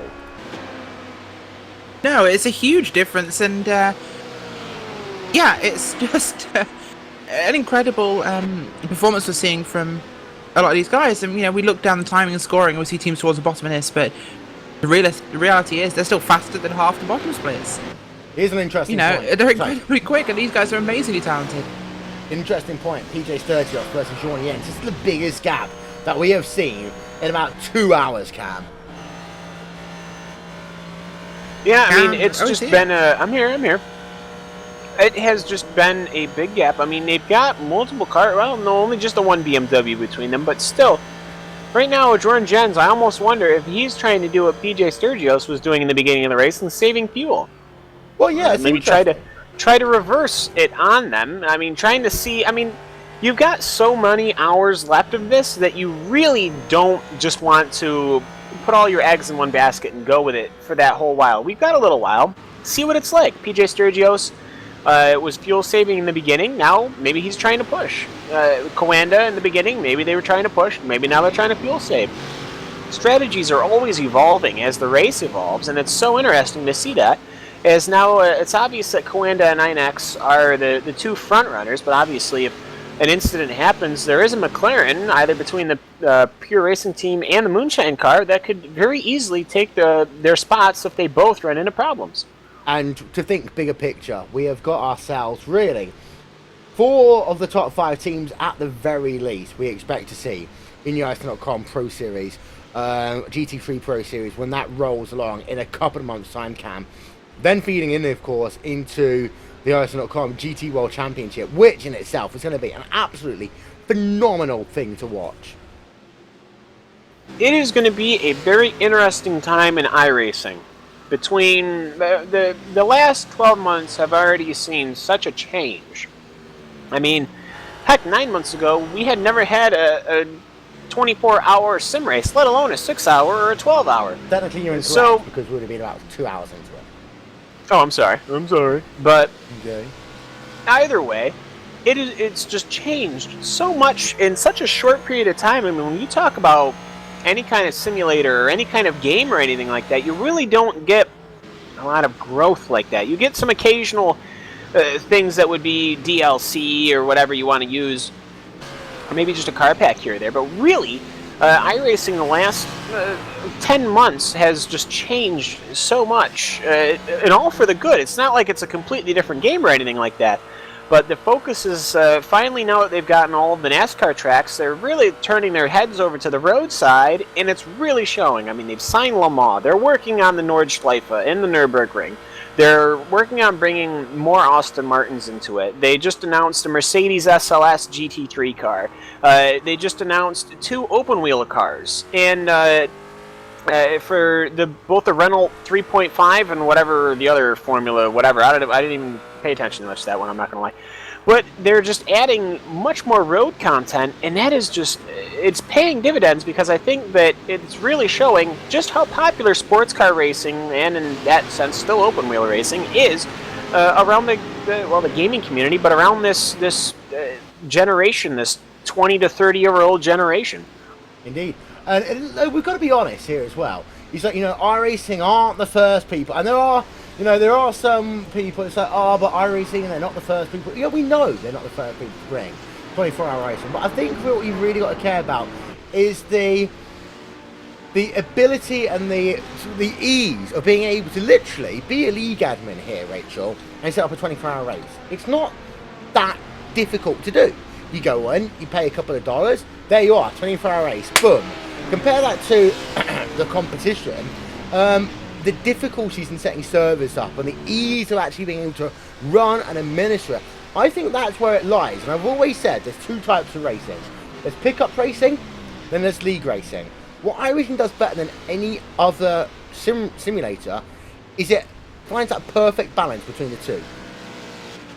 It is indeed, and just I think one of the iRacing's biggest things, and we don't work for iRacing for the record, is its flexibility as a sim base to allow people to have leagues and other things like this. It's incredible, really. It's just what we actually have in terms of how to run a league. You know, the fact you can run a 24-hour event, you can run a 12 or 6 and 8. You know, driver swaps, no driver swaps, fixed setup, open setup.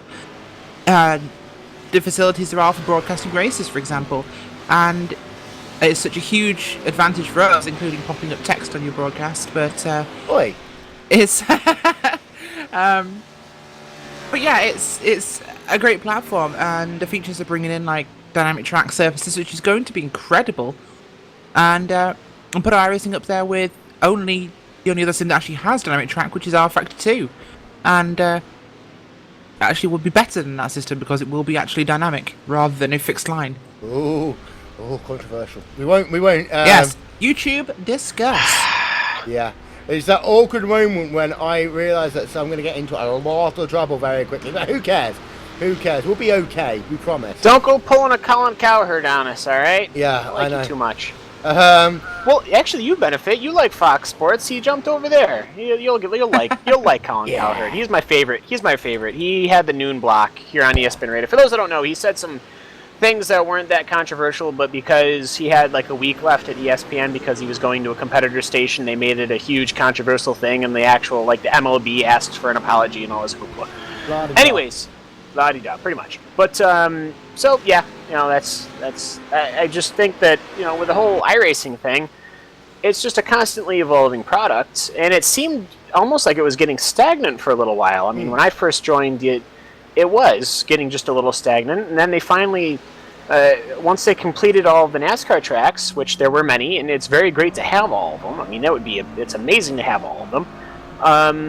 It's just now they flipped the coin. Now they're focusing on road right now, and that's really paying dividends for them, I just think. And I think the turning point will really become in the next 8 months' time when we get ourselves the third World Championship, the ISO.com World Championship or GT Racing, name to be confirmed, of course.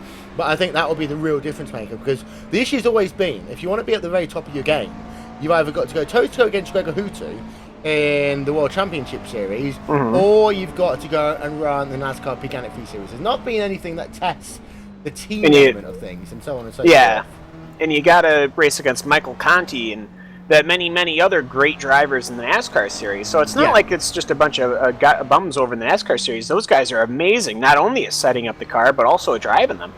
But if I might interject, Cam, I think you hit upon the critical point already in what you're saying, is that we have English. We have the iRacing DWC Series Road. We have the Peak World Series. Championship Grand Prix Series. Yes, thank you. We already have the NASCAR Peak Fee Series, which is a NASCAR sanctioned series. This GT Pro Series is not just a Pro Series of GT because iRacing want to do it. This is actually in conjunction with SRO Motorsports, the promoters of the real Blancpain series. This could well be, we don't know, this could well be the official Blancpain Sim Racing series. We don't know, but it might be. But the fact is, iRacing's made more connections with real motorsports promotion, and real actual motorsports series picking up sim racing, and it's making massive inroads for sim racing as a whole. Regardless of what people think of physics or graphics, everybody has to agree that it is making the world of sim racing and real motorsports a lot closer. Yes, and an easy way I can do this is if we can just look rather quickly at as I will have to scroll down, not SRB, SRN Motorsports vehicle there, the car number 26. Yeah, right on that. Their primary sponsor, as it were, is DailySportsCar.com. That's a legitimate connection. SRN Motorsports is actually in cahoots with DailySportsCar.com. I mean, DailySportsCar.com, for those who don't know, is pretty much one of the primary methods of getting any sports car news in the world. So you start bridging that gap. It's great for the whole sim racing group. Now you can be like, well, I like iRacing, well, I don't like iRacing, and that's fine. there are many other avenues to pursue it. But just to have those connections to bring everything forward is just great to see. And I'm always going to be a big fan of that. I'm not going to turn it down. Now, of course, they might not release a car that I'm a big fan of or something like that, but that's ultimately irrelevant. They're doing, they're making the big moves that they need to make. And I had a point in my head before I started talking about what I was talking about before, so I've forgotten it by now. But don't worry, I'll interrupt one of you guys when I remember. Good. We say 18. Oh, I remember. I already remembered. All you have to do is look at just what happened in last week. There's a Formula One driver by the name of Max Verstappen that just signed with a sim racing team. No, hold on a second. Well, you did. You did. Well, did you do that when I was getting pizza? Yeah. Verstappen, not Verstappen. Verstappen. What did I say? Verstappen. Yeah, you see, you're going down a very dangerous path here. I don't know. We're now echoing. Well, I mean, that is a point, not an actual microphone echo.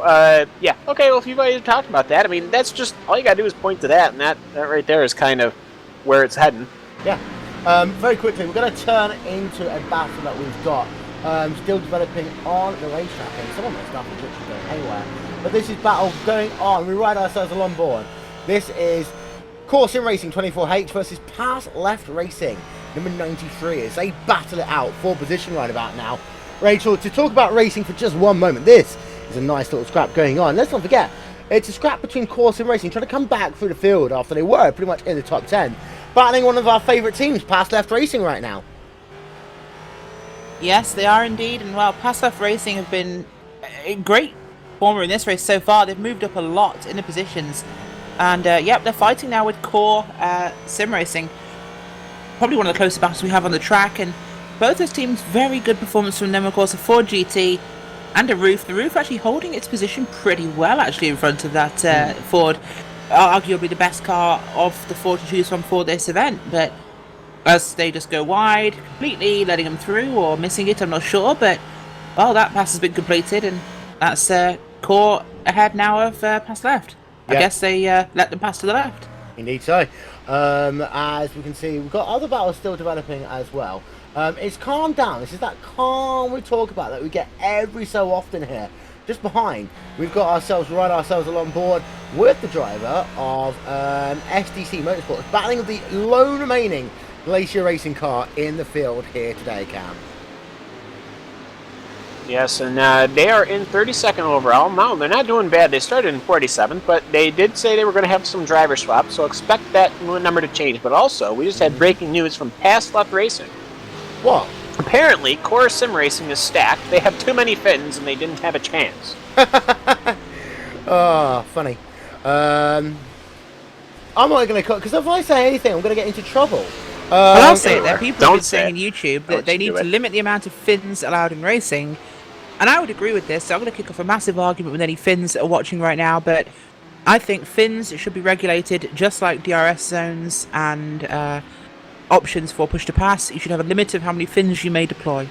I will set a balance of performance. I'm going to counter that very simply and say, what about the fact that four-time Racing.com world champions that only proves my point. Diach? I will say a balance of nationality, just like balance of performance, it would be pretty okay. I completely disagree, because then I like the fact that we've got. No, I like the fact that you get some amazing teams. You get people like the IDK team who are from one country. You get people like Club UK and Ireland people running together, Brazilians together, Glacier Racing on all finished it. Now, let's not forget, I know Glacier Racing better than any other. Not because of the fact I work for Glacier TV, but because Glacier Racing was a direct descendant of a team who I used to manage. So, you know, there's stuff in here that we've always got to pay attention to. And it's worth thinking about the fact that people will run with people who they most like to work with. Why should we ever... Let me finish my point. Why should we ever say, sorry, you can't run with these people because of the fact that they're the same nationality as you? I believe you might have missed the... Yeah, it went right over the head. I tried to stop 2 or 3 times, but... No. Humour of these statements. No. I will say, though, at the Daytona 24, we did have an all-Japanese team, let's not forget. Yeah. So, yes. So, stuff like that is great. We were just... Well, we were joking. We weren't being serious. Well, you know what? We need to point this out to you because you must have missed it by now. I'm sorry. It's okay. It's okay. Moving 18 on. hours, 37 minutes for these two left to ruin my day. But here we are. Tom Ward still leads the way in the Friction Racing 24-hour assault team. As we have got ourselves. So having a look up and down for the field, some other people who's going to battle right about now. You've got Alan Nevis. He's in the Felix Motorsports car. Being caught, actually. I'm just having a look there. Yeah, being caught by Mally Francis in the 7-3 Motorsport number 1 team there, Rachel. Yes, they are. Mally Francis being caught up right now, and it's just not quite having the speed he perhaps wanted at the moment. That cars has not really got the from them. I'm trying to catch up with this now, right, at the moment, but a lot going on the track, so trying to keep my eyes spread on everything that's going on at the moment. But Radicals, well, last car, by the way, on the first car lap down, only car 1 lap down of the prototypes. Guys, did we really expect them to be there? Yes and no. This is still a long race to go. I think that even though they're a lap down, it's not all over for them, as we see there.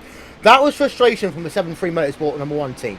You saw the fact that they were pretty much boxed in. They had two drivers going too wide ahead of him as they worked themselves down into Lacombe. Then, just a little bit frustrated, Molly Francis. And the reason why, well, he's lost himself about 3 seconds already on this lap. And that's what we talk about. Frustration, never fall to frustration. Now, here's an interesting point. Fastest driver on the racetrack last time by Rachel. Radicals Online. Well, exactly, they were, but they're having fits and bursts with the drivers. They have some drivers which are incredibly quick and some which just aren't quite as consistent. So, of course, Miguel Martin, amazingly fast driver. He's keeping pace right now. In fact, his last lap of 2 minutes 5.21 5 was actually on pace with Tom Ward, your leader in the friction car, but he is a lap down. So unless he can pull that one back, he's got to do a lot of work. Indeed so. Indeed so. I'm just having a look as well. And down in the GT field, things, you've got yourself a nice little battle going on. This is between PRT number 2 and P number 10 and our Shark. And I'm just having a look to see where the Shark is compared to the Cow and the Polar Bear. It looks as though the Shark has come off the worst for the time being. Global Martin's behind the wheel of that one, though, is catching PRT. And last time by, though, 6 seconds off pace with a pit stop by the looks of it recently. So, looks as though that Shark Motorsport having to try and get back into this, working themselves through the field just a little bit, Cam. Yes, well, the Brazil Power Team oh no, okay, Shark Motorsport's the ones who's dropped down. They actually lost that position to Moonshine. I'm almost wondering if that was on pace, as they did switch out drivers. It's now Glauber Martins, and Martins is doing, well, he had a 127, but there seems like every 3 or 4 laps he has a rather slower lap, which, with that much traffic, I can't blame on him. Everyone else seems to be running low 20s, but you know, that Brazil Power Team and the Mad Cow Racing Team, well, actually, all 3 of these cars have completely split up. Well, that's a bummer. Well, hopefully, as we all know, as actually pit stops are starting also, I've noticed a couple of GT3 cars in there, but now they're coming in proper. The Pure Racing Team is in with Andreas Allmansberger, as well as, well, the Glacier Racing car is still in there. But yes, Banana Racing is also still crashed in the pits. Who else is coming down? It's in. Oh, the Gathering of Tweakers and the MSP Drivers Home cars are coming in. Yep. So you can see Tom van der Voort now behind the wheel of the PRT car. 18 hours, 32 minutes and change to go. Trinity's in. Fun? Yeah, they are. And then we can see the MSP Home Team car on pit road. They are doing their service right about now. I'm just having a look to see where the other driver was, or I just talked about a moment ago. Bessie's going to go by. As Tom van der Voort is still on pit road, they can see him about to complete his service in the next 5 or 6 seconds time. Quite a few GT drivers on pit road as well. We've got ourselves the MSP Home Team, as we just talked about. PRT number 2 team are coming on towards pit road. Coming out of pit road is now Tom van der Voort, 54.6 seconds as he's going to head himself back out onto the racetrack. We've also got ourselves, there you can see the Corson Racing Team having recently completed a stop. I should take that back. MSP driver still on pit road. Also, well, Tom Valentini of Pure Racing Team just exiting pit road in their number 7 McLaren. yet, as we just actually caught that one, I think, on the screen. But more drivers coming out of pit road over the course of the next couple of minutes or so. There we can see Trinity Motorsports going to complete their service as well. Riding along board, Marcus Mayer behind the wheel of that number 60 car. So the Polar Bear on pit road again, Cam. Yes, so the Polar Bear is in, but the cow stays out, and so does the... Well, I believe the Shark probably pitted first, huh? Yeah, so that Trinity Motorsports car is still parked there. You can see the flares coming off of the rear end from the exhaust pipes, the back blasts, the little backfires you got there. But also we've got a LMP car, Vortex Sim Racing HPD2, which is rather down. Started in 7th, but they're down to 10th now as they will pull into their pits.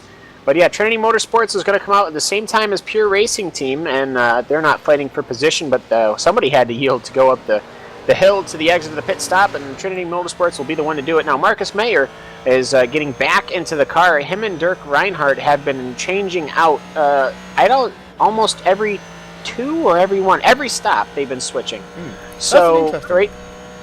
Well, it is, but it's also one guy's doing a spotter, he can take a break, maybe it's just the 2 of them for the entire 24-hour, which would be real interesting. That'll be harsh, because again, you always want to kind of have a spotter there. Someone to give you a little bit of, I wouldn't say inspiration, more to make sure you're still going, you're still okay. Heads up, yeah. Yeah, that sort of stuff.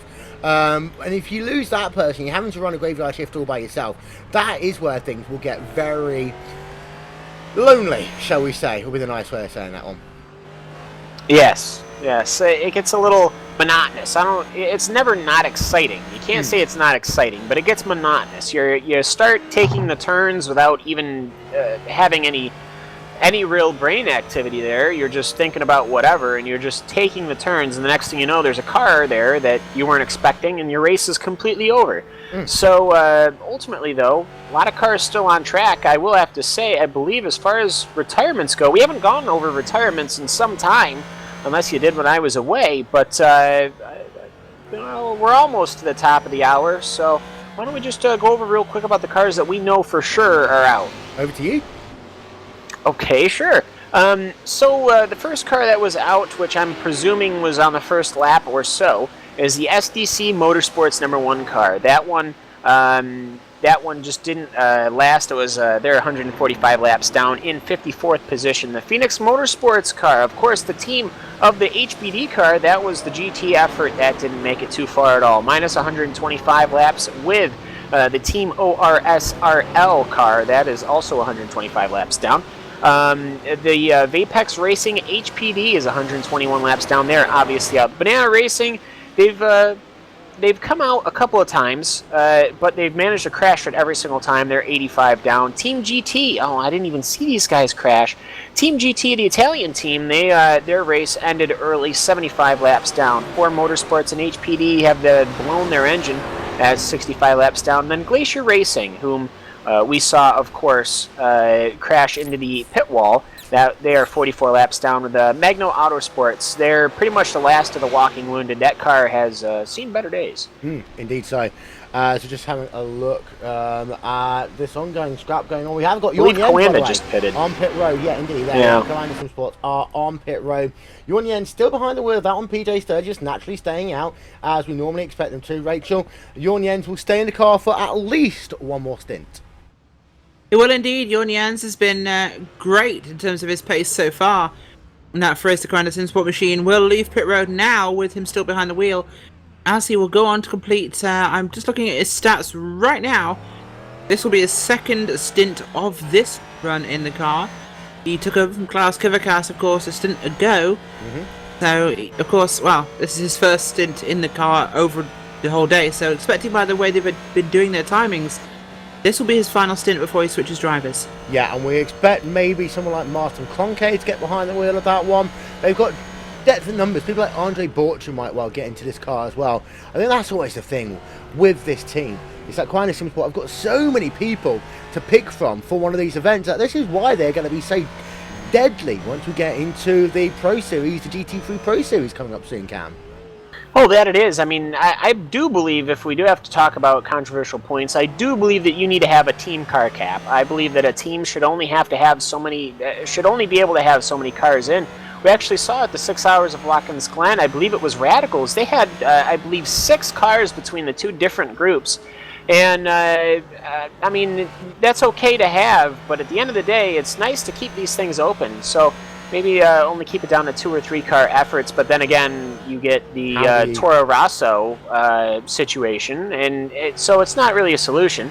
But it is great to see Coanda having such a stable of drivers that are really putting forth their best effort into this GT series. Obviously, that is where they feel they're going to do the best. Well, here's PJ Sturgis, by the way. He is still carrying along. This is him through Pouin right now.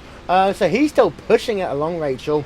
Of course, he's taken back over that car. He ran the early stint, got out the car. Probably will see him do one more stint before he hands the car back over to someone else.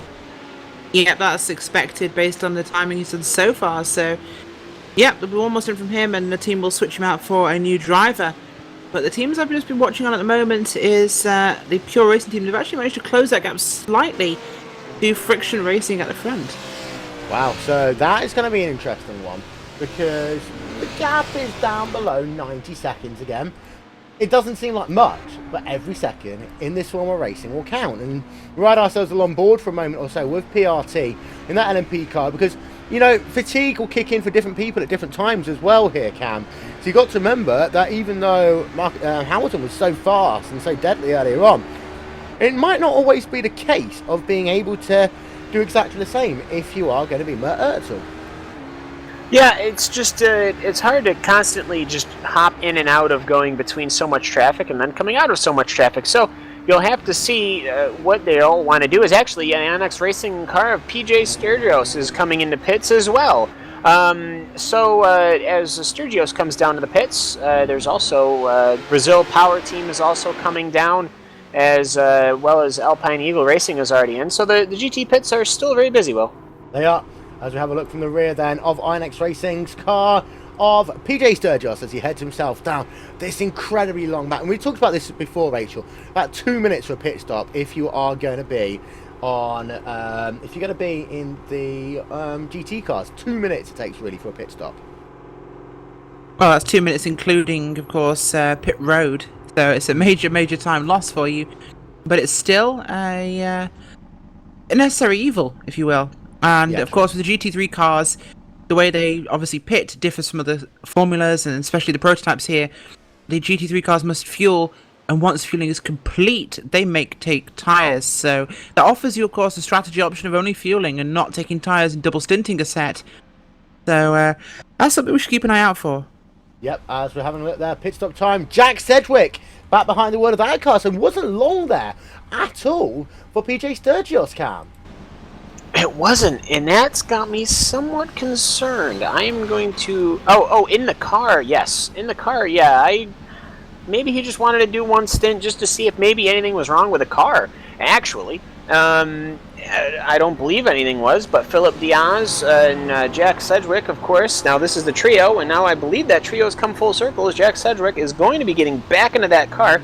They're going to be right behind Andrew Hegheim in the CTC Racing 2 car, the gold one. And so we'll have to see what they want to do. But actually, that CTC Racing car has had, well, this might be their third driver as well for the CTC Racing. Now, these guys are down in 34th. But Andrew Hegheim, for the first time in this race, is going to be coming out, taking over from Grunwald Fritsche. As with Jesus Pasilis was the third wheel to that wagon. So, we'll have to see. I'm sure the CTC car will yield to the Onyx Racing car, but yes, where's the Coanda car in comparison to this? That is a long distance between that Coanda car and that Onyx Racing car. Yeah, that's exactly what I'm thinking right now. As Johnny End is back out and away. That's too big of a gap. It's 6.8 seconds. It's the largest we've had in... There's a and also Sedgwick was a second slower on the pit stop. Just something had to have happened. I'm thinking to myself, the Coanda car should be right behind them. What happened to Coanda? Maybe something. Actually, looking at their last lap times, they had a 3:35 and a 2:26. That's their out lap. I don't know. I don't know where they lost the time. Well, that's interesting. Very interesting indeed here. Well, we've got ourselves 18 hours 22 minutes here remaining in the iRacing.com 24 hours at Spa. We're going to step aside for just one moment. We shall be back after these messages. You're watching RaceSpot TV. We're going to take you side by side.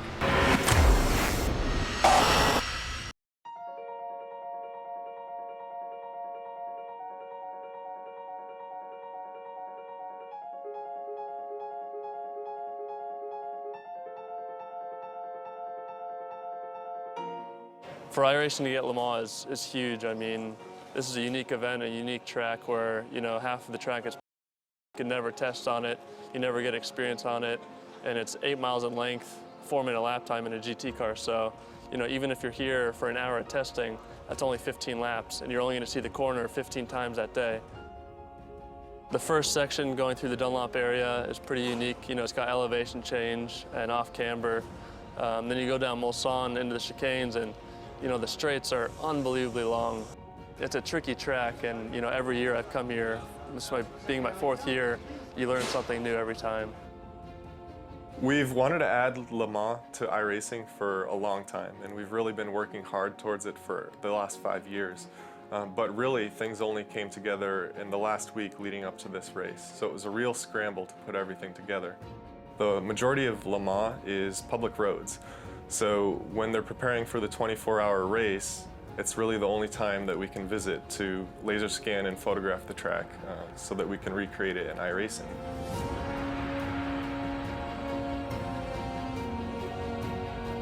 We work closely with the ACO to get essentially exclusive access to the facility we needed to get the laser scanning and photographic reference that we need to create the track.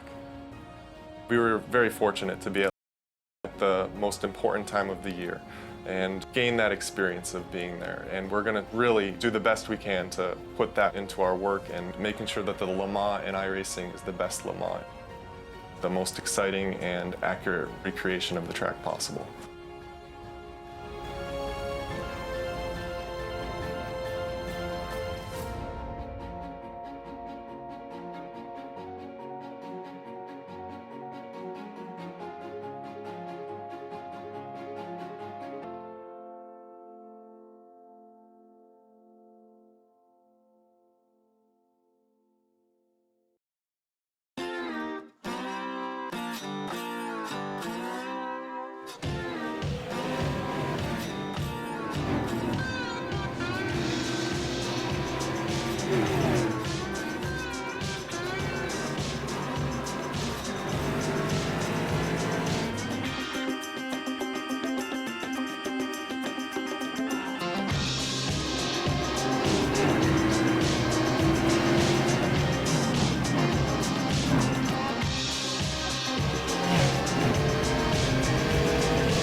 Simulated racing can be awesome, but can also be kind of a free-for-all. Interestingly, auto racing faced the same problem in its earlier days. Whether it was on the back roads, the beaches, or the city streets, the racing was fun. But there was always a certain level of chaos and danger, until some folks came along and put some order to all of this. Stuff like official racetracks, regulations about weight and equipment, and enforcement of standards. That's what gave us high-speed, fast-paced action and photo finishes. That's when racing became racing. The guys over at iRacing.com have made the same transformation in the world of sim racing. Sure, they've got the most accurate tracks and realistic cars out there, but that's just the start. See, iRacing analyzes the performance and results of each driver in every race, so you can be sure you're always placed in races where the competition will be tight, and that those reckless drivers who ruin it for us all are kept in the pits. Not to mention that with over 45,000 active members already in their vast community, you can find races day and night, so you can always get in on the action. You can even join a league of your favorite series. And since updates are always automatic, you don't have to worry about software and can focus on the track. Zip up your fire suit and check out iRacing.com. Welcome back, ladies and gentlemen, to the RaceSpot 24 hours of Spa here on RaceSpot TV, and it's time when we say hello, Hugo Louise. Hello, ladies and gentlemen. Hello. So how was your RaceSpot World Championship race early on? You really want me to talk about it? Yes. It was terrible. Breakdown. We want a breakdown. Do you have a PowerPoint? I don't think he had a breakdown. I think he was just slow. No, like a breakdown of the race. Hey, now. Hugo? Yes. See, now look at what you've done. We want to know. We want to know. How was your Racing.com World Championship race number 11 for Wakayama? Well, it wasn't the best one. I messed up with my qualifying lap, and then I tried to do my best in the first few laps, but I was stuck behind a one-stopper, I think. I think it was a one-stopper, because pace was very different. But anyway, when I finally overtook him, I had to take a huge gap to the car in front. And the rest of the race was all about trying to push, but it wasn't enough. So finished 6th, not bad at all, but not the best race ever. Well, a shame. But of course, it looks as though your championship is over as far as going for the championship this season. But of course, your teammate Martin Kroenke winning. This was a stage of the season last year that Kroenke really came into his own. Do you think he still has a shot at the championship? I think he can get Gregor, and Martin's a very, very committed driver. He's just awesome. It's impressive how this guy can give his best in a way that I haven't seen a driver doing what he does, because he can do exactly the pace he's been doing in the practice sessions. So I think he can get Gregor and even extend that lead. And I am really cheering for him, because he certainly deserved this championship. Well, Hugo Louise will be bringing you the streaming coverage of the next 12 hours of the thing, coming up very soon here on RaceSpot TV. But we've got ourselves a nice little battle going on between Miguel Martin and Ashley Owen. But Cam, one thing I want to allude to is the fact that we have got ourselves a pit stop in hand now for Friction Racing. That is huge.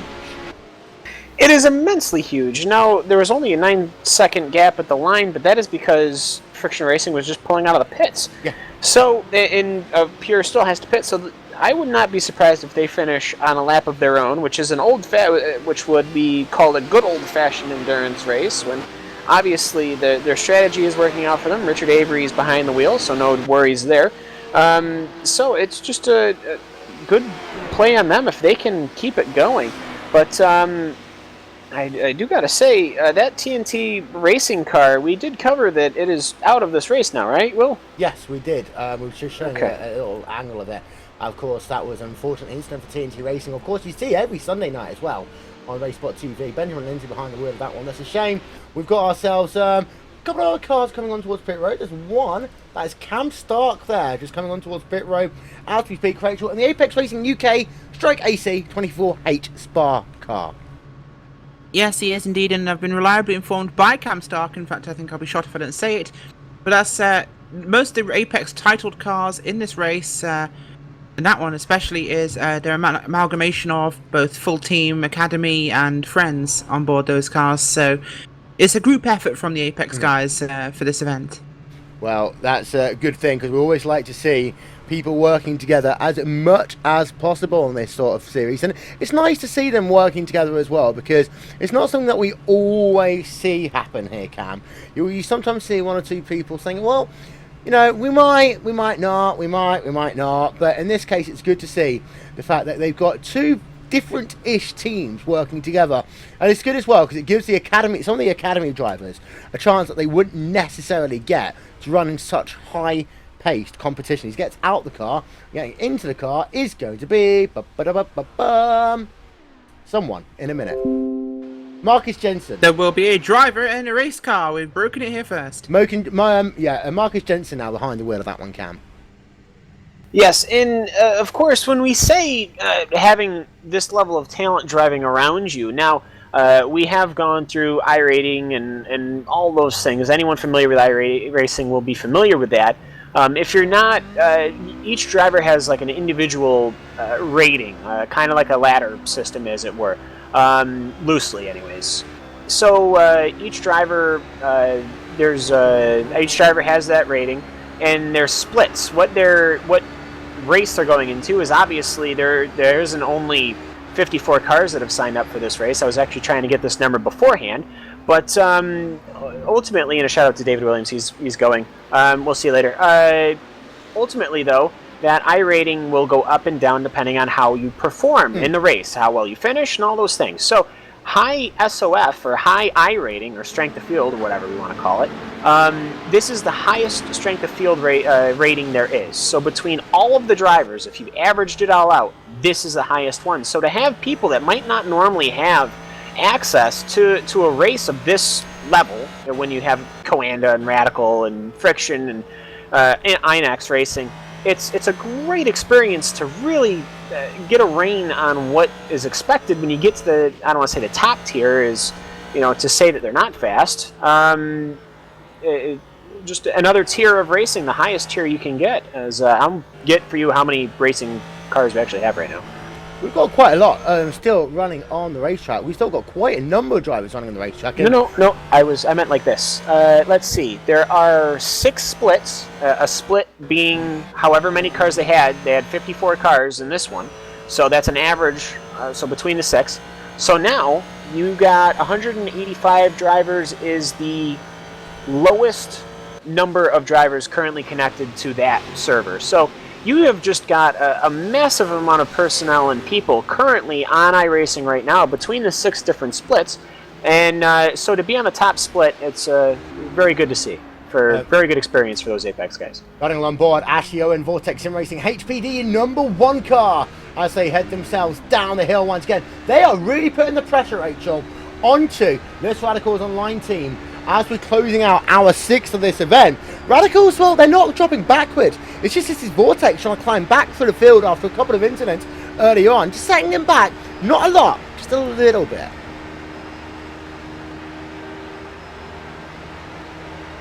Rachel?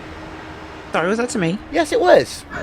Sorry, I thought you were talking to Cam. Could you ask the question again? Nope, we'll just carry on because... You'll just carry on? Yeah, okay, Vortex Sim Racing, Ashley Owen versus Radicals Online. Vortex Sim Racing catching up quite heavily. Vortex. Okay, Rachel, go ahead. Vortex Sim Racing, HP number 1. Yes, Vortex Sim Racing number 1. Yeah, they are scored on the lead lap right now. They're right at the back of the Radicals Online machine. Vortex with Ashley Owen catching that car off Miguel Martin. Miguel Martin we knew was going to be strong, but wow. Owen with an incredible drive here in that number 4 machine. They are scored on the lead lap now. They're nearly a lap down, but not by much. So good driving from those guys, and this is getting very, very close at the back here. Radicals are in P3 right now, so they've made a position, but I believe that is because of pitting by Vortex. So things are getting very tight now as they fight through lap traffic. And in fact, that might be a chance about to come up now for Vortex. No, they're still not quite close enough. That's the issue. Well, there's a friendly face for Miguel Martin. I don't believe he's under direct pressure, but the Yori Wivelok in the Radicals GT car is coming up ahead, and they'll probably catch him around the bus stop. So we'll have to see whether that Radicals car goes to the inside and lets his teammate go through. No, actually, they'll play ball, and then we'll all take the bus stop one at a time. Let him all go through. So very good from Jory there to just let everybody by. No team tactics there, which we have seen. Not necessarily from Radicals, but I'm just saying we have seen it. So good on them. Well, there we can see another lap being commenced. And ladies and gentlemen, we're going to run through, before we round out our 6, how things stand in both of your classes.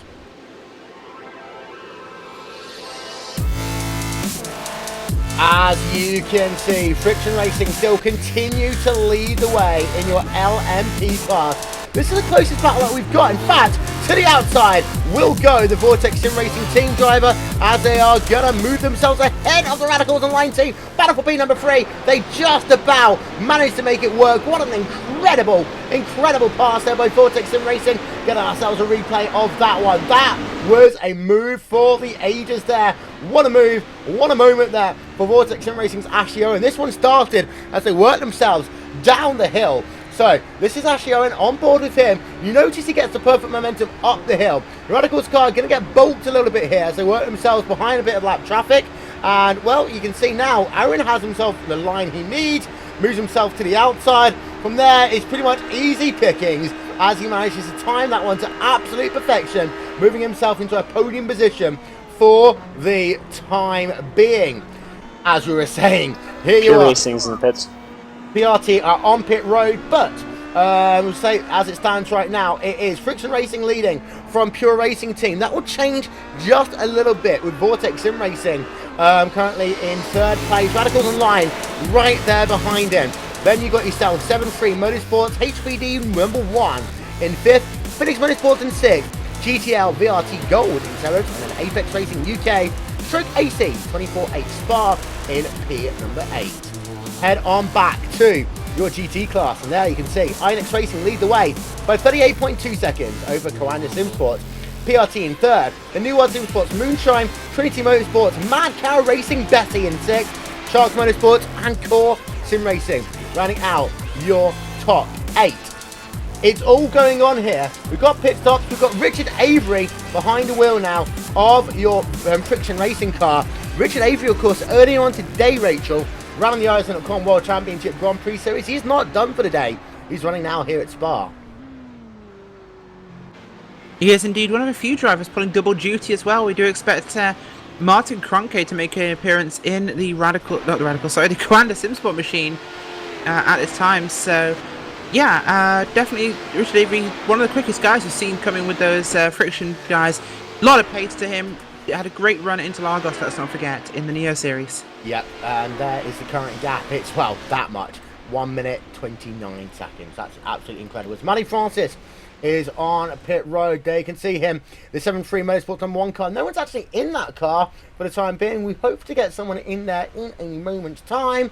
Francisco is there. Now behind the wheel, that number 73 car. As its pit stop will continue. They'll be out and away in just a couple of moments' time. And down in your GT division, let's have a look, see how things are going on very quickly. Here's the interesting one. INX Racing have just flicked on a gear here, Cam. They've got a 10-second gap over Coanda SimSport. This is the largest gap between these two teams all race long. Cam has had to step away actually for a while, so I will actually answer that one for Cam, but in fact I won't answer because Cam is here. But Cam, I don't know what the question is though.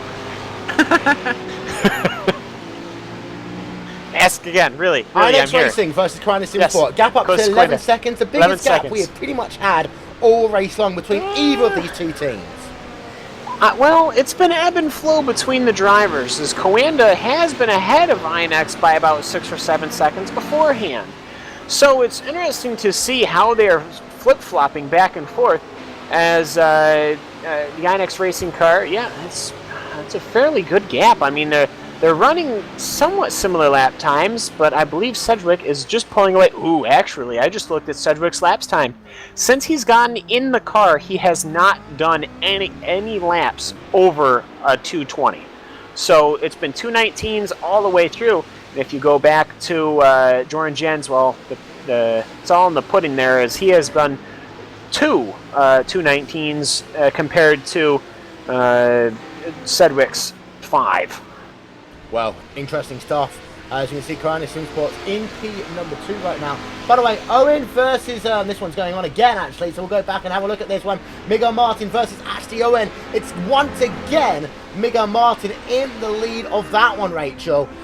These two drivers, Radicals Online, Vortex Sim Racing, HPD number 1, going at it. Hammer and tong right now. Yeah, and Miguel Martin's had incredible pace from what we've seen so far today. Just unbelievable speed, but right now, yeah, the fight there between the Radical and Vortex machines, they were closer, they've spread out a little bit, but that gap has really not changed a huge amount.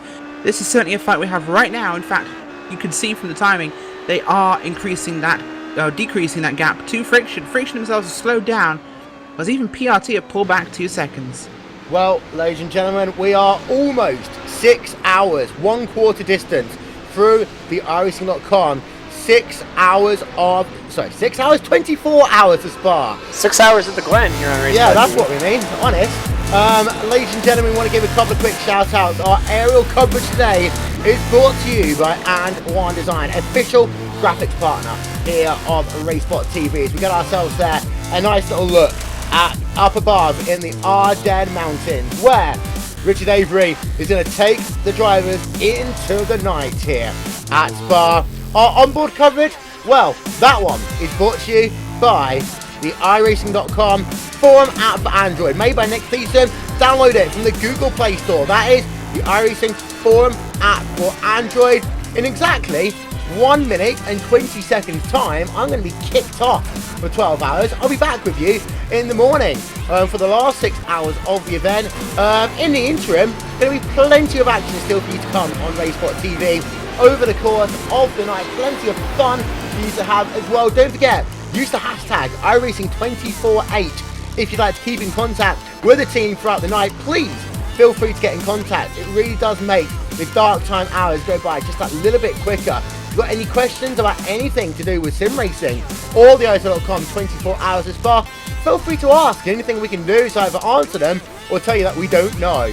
In the interim, ladies and gentlemen, this has been the end of part 1 of the iRacing.com 24 hours of Spa here on RaceSpot TV. Thank you very much to Rachel Whiteford, Cam Walsh and Brenton O'Brien for joining me for this, the first quarter of our evening's event.